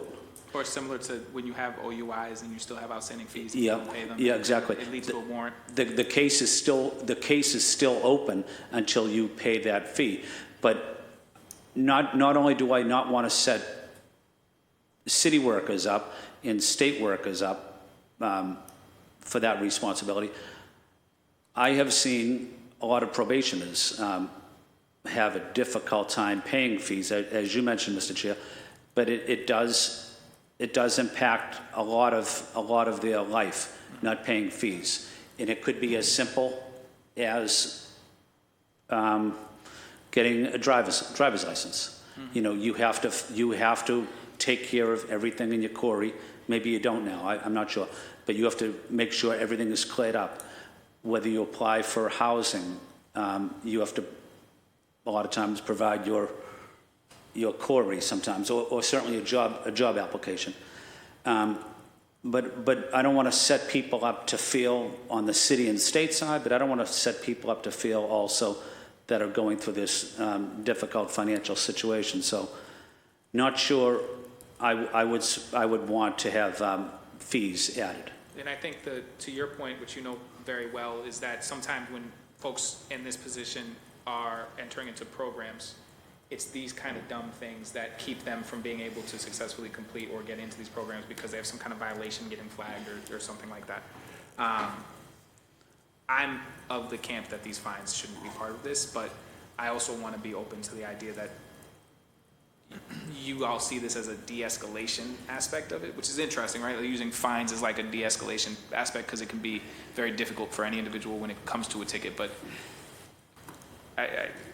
I agree that there shouldn't be fines based on just sort of the way it plays out. Councilor Fernandez-Anderson. Thank you, Mr. Chair.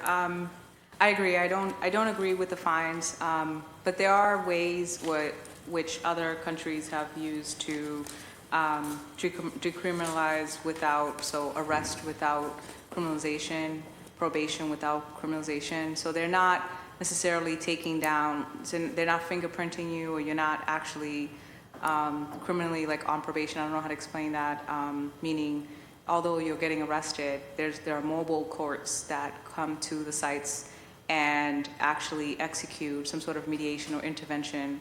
And there, the mediation basically it's a panel, right? And I've mentioned this before, but it does take collaboration between the DA's office, the state, maybe, I don't know, the sheriff, the different jurisdictions, but also like a case manager, mental health provider, clinician, and psych, to all be there it's sort of like an intervention essentially, but the police are present and the police are bringing them in, and those options to treatment are given in a way that it's humane. Again, it's not criminalized, and this is what Lisbon, Portugal did, right? And then, again, I'm still saying that I think we have enough healthcare here in Massachusetts that we can actually execute this properly to ensure that people have services afterwards. So connecting them and saying, and then the case remains open for I think 6 months, and if they choose not to get treatment, then they can walk away. But as long as that the case is not, as long as they don't show back up under the same conditions, right? As long as they're not arrested again or anything like that, because some people do end up, going back home or getting into services or other ways. But if they're arrested again, you're not forcing them into treatment, but you're sort of addressing it. And I think that's de-escalation without the fines. But the question is like, you're not going after people. You're just sort of letting people figure out when, with the services, with the vans, with everything else. And obviously, this requires, a Suboxone clinic. This requires safe consumption sites, which we don't have. But I think that because this is such a multifaceted, complex, it's an epidemic, to address it with with a fraction of the service, it's almost like we're not addressing the full picture. We're only addressing the fraction of it, one piece of the puzzle, because we got to do something, and that's with quotes, right? That's what I heard from the panelists. So if that's the case, then, have we at all thought about, and this is a question, have we at all thought about what implementing, again, Arizona, Lisbon, mobile courts, and I know that Pine Street has like courts, right? But they're obviously not doing that in full course. What does that look like, and have we explored it at all, and where are we with that? So the thing that we do here, as far as we work with the DA's office with the services over sentences. So if somebody is arrested, they're still going to go through the booking process. They're still going to go through the regular process of being arrested. But now they can take two paths as they go through. So they can work with North Suffolk, which is one of the providers, and they try and get them, to follow a path towards whether it be treatment, depends on if they have warrants, what their warrants are for, things along those lines. But if they fail to do that, then they go on the criminal element. So it's just one or the other? Yeah, it's those paths. They run concurrently with each other, but the person has to also make the effort to go. That's like sectioning people. But that's how they do it. We don't have anything like the tribunal that they have in Yeah, they got Lisbon. a different system. Yeah. Attorney Martinez, did you have something? Yeah, I think he wants to address, do you want to address like the entire section? I would just note one thing that I want to flag on top of the fines is that there's language here that says specifically this ordinance shall be enforced by the Boston Police Department as well as any sworn law enforcement agency empowered to make an arrest within the jurisdictional boundaries of the city of Boston. The issue with that, back to the constitutional language, is that while that empowers them to do the punitive aspect of this or the removal aspect of this, it does not bind them to the offer of shelter or the storage of goods. And so there's a situation here where if a state officer wanted to just implement the arrest aspect or the fine, if the fine stays aspect, and get rid of a shelter, they are not required to follow the aspects of this that municipal police would have to follow. So the Boston Police would have to follow all of these sort of things that we are outlining about storage and about storage and shelter, offer of shelter being available. My understanding on this is that a Boston police officer can enforce the criminal penalty of this because it's a municipal law, but they don't have to do these other aspects of it. They can just do the criminal penalty part of that. And I'll run through this with Corporation Counsel, but that is a concern of mine because you're creating a situation where a state officer or an MBTA transit police officer could be following the actual letter of the law in terms of what they're allowed to do. It's an arrestable power in the city of Boston, right? To not follow an ordinance. But I want to make sure I get some clarity on that because there's no language I can write in this that is binding on a state actor. So there's aspects of that are tricky. Mr. Chair, I actually had questions attached to my points, and I was asking if Attorney Martinez could weigh in on what I was saying. Sure. But I do have questions. Sorry, which specific part? Specifically to the way that the DA's office is addressing it currently in comparison to other best practices, maybe Lisbon, Portugal, and in terms of what's just opine in terms of your position on that. Yeah, I mean, and that's part of my larger remarks, but I don't have specific comments on what the DA's office is doing because I'm not super familiar with the program, right? That's not an area of law that I particularly focus on. And obviously, I've never been to Portugal, so I don't know what they're doing over there. But in general, right, I think one of the larger things... Attorney Martinez, have you researched their plan? It's all over. It's online. It's everywhere. Have I researched Portugal's plan? Yes. I mean, I have passing knowledge of Portugal's approach to things, but no, it's not an area that I've done a deep level of research in. Thank you. Thank you so much. Yeah. I guess if once you arrest people, and I understand that this ordinance only is specific to getting what the administration wants to get done. Removal of tents, clean it up, or not the cleanup part, but the removal of tents. And to do that, we have to at least shelter people or offer the options and store their belongings, right? Because then people would say, well, where am I gonna go? People and storage, right? And where are my things gonna go? And then now we have the issue of the $25 fine that could be a huge barrier, even though it's just $25, but for that population, for us, we could say just, but for that population, it's a big deal, right, to get to $25. So I guess then once I'm just trying to play this out because I've actually been in the trenches of it, right? And as a caseworker, to go in and say, okay, now let's go through these things. Do you want to keep this one? Do you not want to keep this? Okay, this marker, you want to keep it? Yes. Okay, this phone, no, get rid of it. Okay, this pen, yes. To go through that, oh my God. Yeah. Are you following me? Oh my God. So the police is there, the caseworker is there, and your team, your poor team is there, and the contractor for the storage is there, and then we're at a point of removal. Play that out for me. We're looking at arrests. We're looking at, right? It can escalate real quick. And so how is we're going to be arresting people, or are we just okay, we'll come back, we'll see you tomorrow? So the current protocol that we are working under does ultimately also fall into enforcement as the last recourse, and I'll say we hardly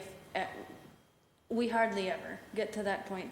So normally when someone is asked to move along, pack, they're availing themselves of the resource. It is a process. It does take, especially packing up, it does take a long time. But when it's voluntarily happening, we don't run into things escalating all that much. But it's not voluntary because we have to pass a law to do it. Right, no, I'm saying in most cases, people do move voluntarily. Okay. I can't really recall a time where it hasn't been We've always like done that. voluntary compliance. Yeah. Is it because the police is present or? Even without us No, there, I mean, without- even like yeah. recovery services will go there, their outreach workers, and they'll move along. But Atkinson, as it is like huge like that, do you think it's going to be like voluntary too? Yeah, so I think Atkinson's going to be a specific scenario where we're a lot more concerned about escalation. So we're trying, that's why we've pooled all of the bed, shelter resources that we have to be able to offer placements to people that they'll be excited about.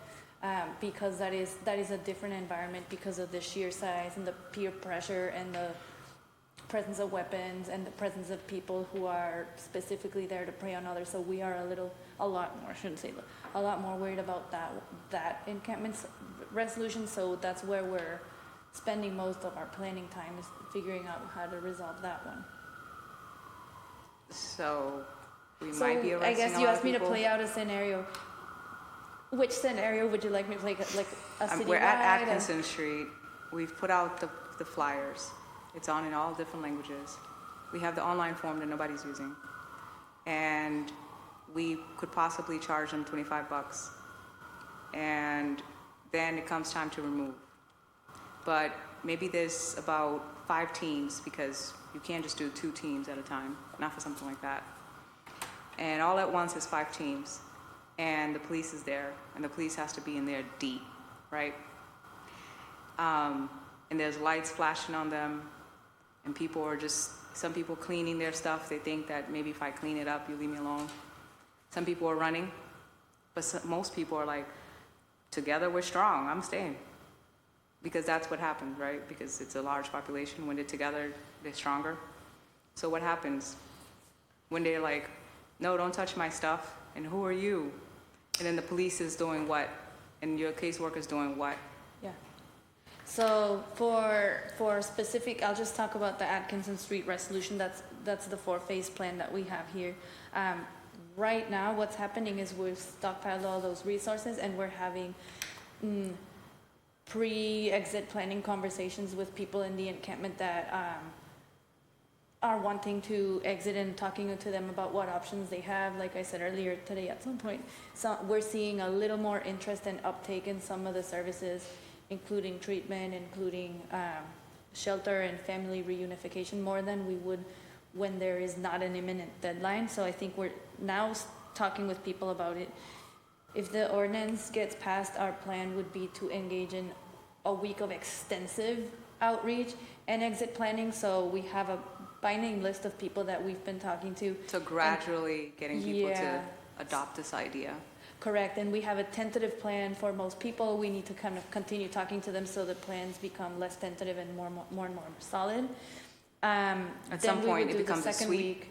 Second week after this vote, we would actually do a week of moving people out, enhanced transportation, storage, all of the stuff, so that people can be taken to their placement. And like I said, there are people, or like we've been talking about, there are people who are housed and maintaining tents because they're maybe up to no good. And so there might be some enforcement action there, or some resistance from that type of person, I think. And so that's where we're relying on BPD to provide us safety and make sure that we can close the street with as little escalation as possible. I don't know if you want to add to that, but that's the plan for the Atkinson closure. Typically, with something like this, you would tell someone, see a therapist before you experience a traumatic transition like that.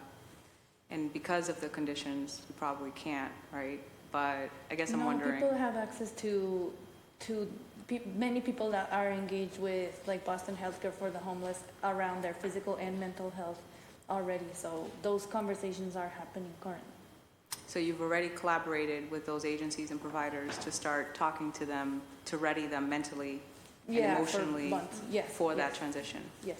For months before the we are ordinance always got collaborating filed? with Healthcare for the Homeless, with everyone who's providing services down there. So for months before the ordinance got filed, you've been telling people that you're going to get moved? Oh, no. But we're always in collaboration with those agencies. Thank you. For the last weeks, we've been talking to them about this plan and kind of getting their input and feedback. Thank you. Yeah. Yeah, I know it's not going to be easy. Thank you, Mr. Chair. I know it's not going to be easy. It's heartbreaking, right? Just the remove itself, it's a sweep essentially. Well, it gets to that. I mean, you gotta think about it. Like, you gotta admit, like, you're gonna have like 30, 40 police officers on site just in case. I'm sure that's how. Officer, So, how would you plan for that? so it's tough because we do our cleanings, and anytime we've ever had a move, we haven't had arrests. You know, like, it's hard to even explain how we get A the move of voluntary. like 2 or 3 tents, or a move of I like do think 50? one change in condition here is that people assume they could come back, right? Like that was an assumption that was made, right? So I think there is a change there where if you're asking people to move along, but we're also telling them you can't do an encampment anywhere in the city, that's different than when they say, okay, well, I'll go to Andrews Square, or I'll go, a couple streets down. I do think there's a difference existentially in that. I don't want to belabor this though, because we're already at 6:15, and I do have one more request that I want to make of the administration. Councilor Anderson, are you all set with that section right now? No, I just think that we should be transparent about what this could potentially lead to, right? Like, Or what it looks like in implementation? or what it looks like in implementation. If we're, ideally, I understand and you're totally accurate in your experience, but I'm saying as a backup, police all has to do this, like they have to plan for the worst. And I just see that realistically, that's what we're gonna do, so we might as well be transparent about it. It's fair. Before I make my last request in terms of a change that I'm thinking about, Councilor Martinez, look at that. You've been here long enough. You're on the council. Attorney Martinez. Yeah, and hopefully this will also be my last remarks, but I just want to drive a couple points home, some that have been mentioned, and then just kind of put this stuff into a little bit larger context.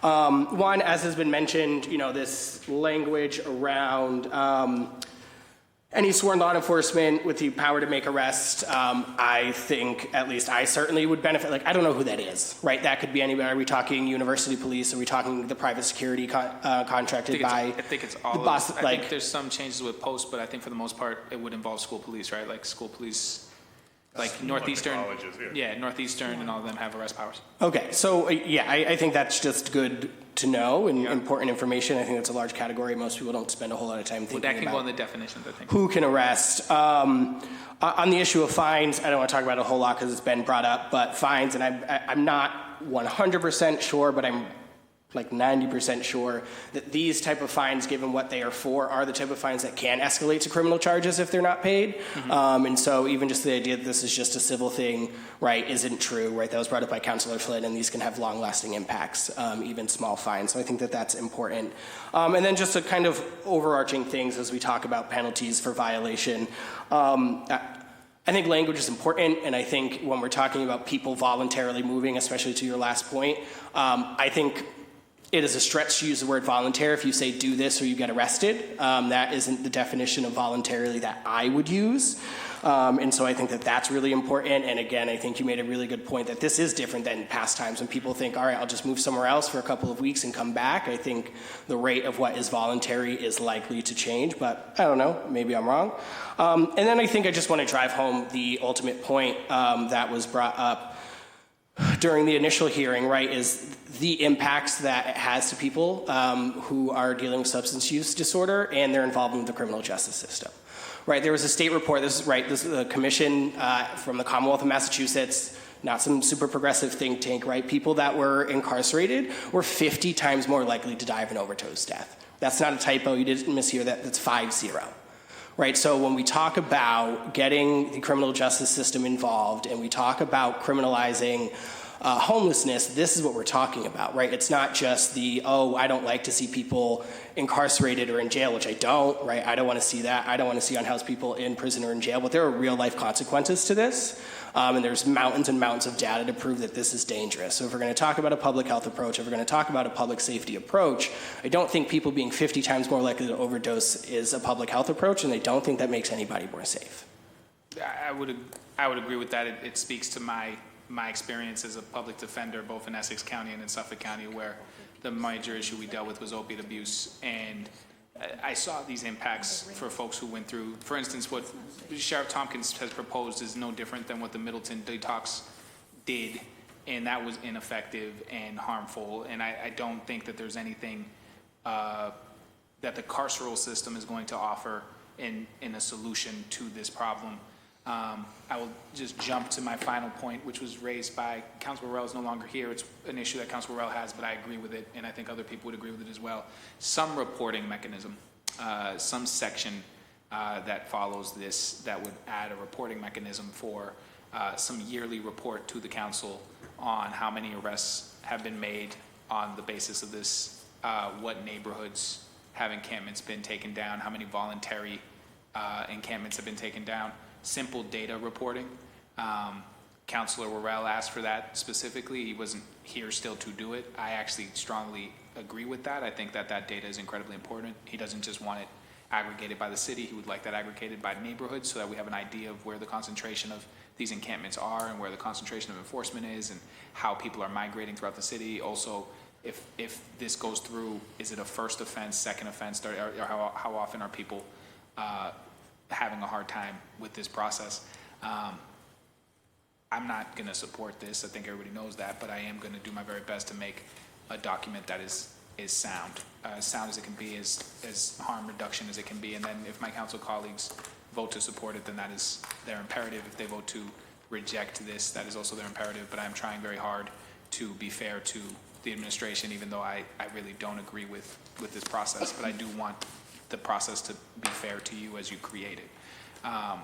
And so to that effect, I'm going to work through Neil for a lot of the data and stuff that we need. I think that there have been notes taken on what's been requested. My hope is that I have that by tomorrow morning. Whenever I get that tomorrow, I'm going to kick that out to the entire council.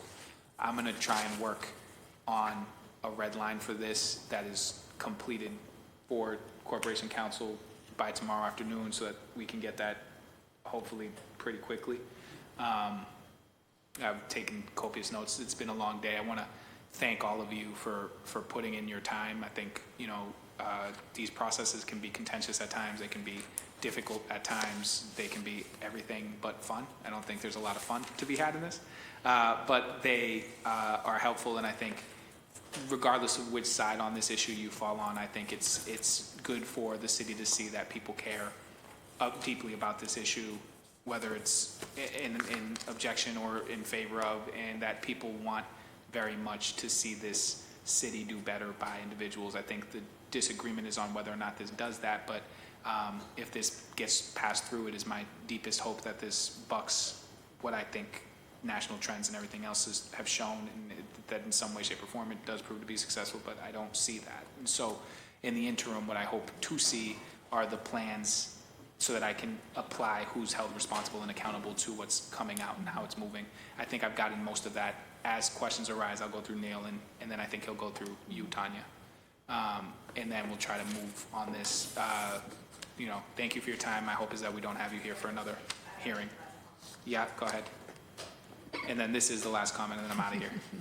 I promise. I think I've been consistent just throughout from the hearing and today about how this feels like we're working in fragments, and it's not harm reducing within itself. And from a public health perspective, then if we're always doing this, and I know this is a practice of the city and we have to get out of that, like we're just addressing an ordinance that only addresses a fragment of the problem, and then we're also not properly funding the departments that need to those services or that are going to execute those services.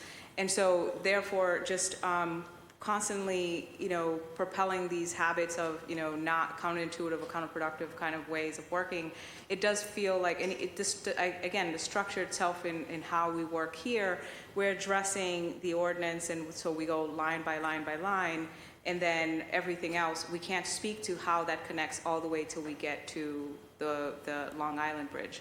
And so I think that's, the community obviously is going to have a lot of issues, or are having a lot of issues with this, because in the interim, if we're talking about a very piece of it and the things that we must do right now, but we're not talking about, addressing the aftermath or the in-between, we're not talking about the long treatment before we get to Long Island, it just, again, it doesn't feel holistic, and that's why addressing it, the ordinance within itself is not, it's not harm reducing. So I'm really conflicted because, again, I feel like the plan is not comprehensive, it's not measurable. I've listed a whole bunch of supplemental documents that I would like to see, and then I can feel like, hopefully, okay, here they're addressing metrics or data or evaluations or whatever, and then lining up all of these documents and saying, at least if that process comes back where you have to report data to us as a council, as a body, then at that time, then we're evaluating it accordingly to those supplemental documents, accordingly to those metrics that we have asked you for. So I think I'd feel comfortable, through, obviously, if the chair decides that we meet one more time, even if it's just counselors, to sort of evaluate those documents, evaluate the cost analysis, evaluate all of these other things in the plans, before we can make a proper decision. Just wanted to voice that in full transparency in my position on this. Thank you. Thank you, and my hope is to certainly not have you here again. Like maybe the legal department might have some legal language, but I thank you all for your time in explaining the process. If there's something that comes up by any of my council colleagues, if you're watching this on tape delay or your staff is here, please email me, and I'll make the official request for your counselor, and then get that through Neil, and then we'll move accordingly. I don't think anybody wants to rush this and get this wrong on its face. So thank you, everybody. This working session is adjourned. Thank you, Lord.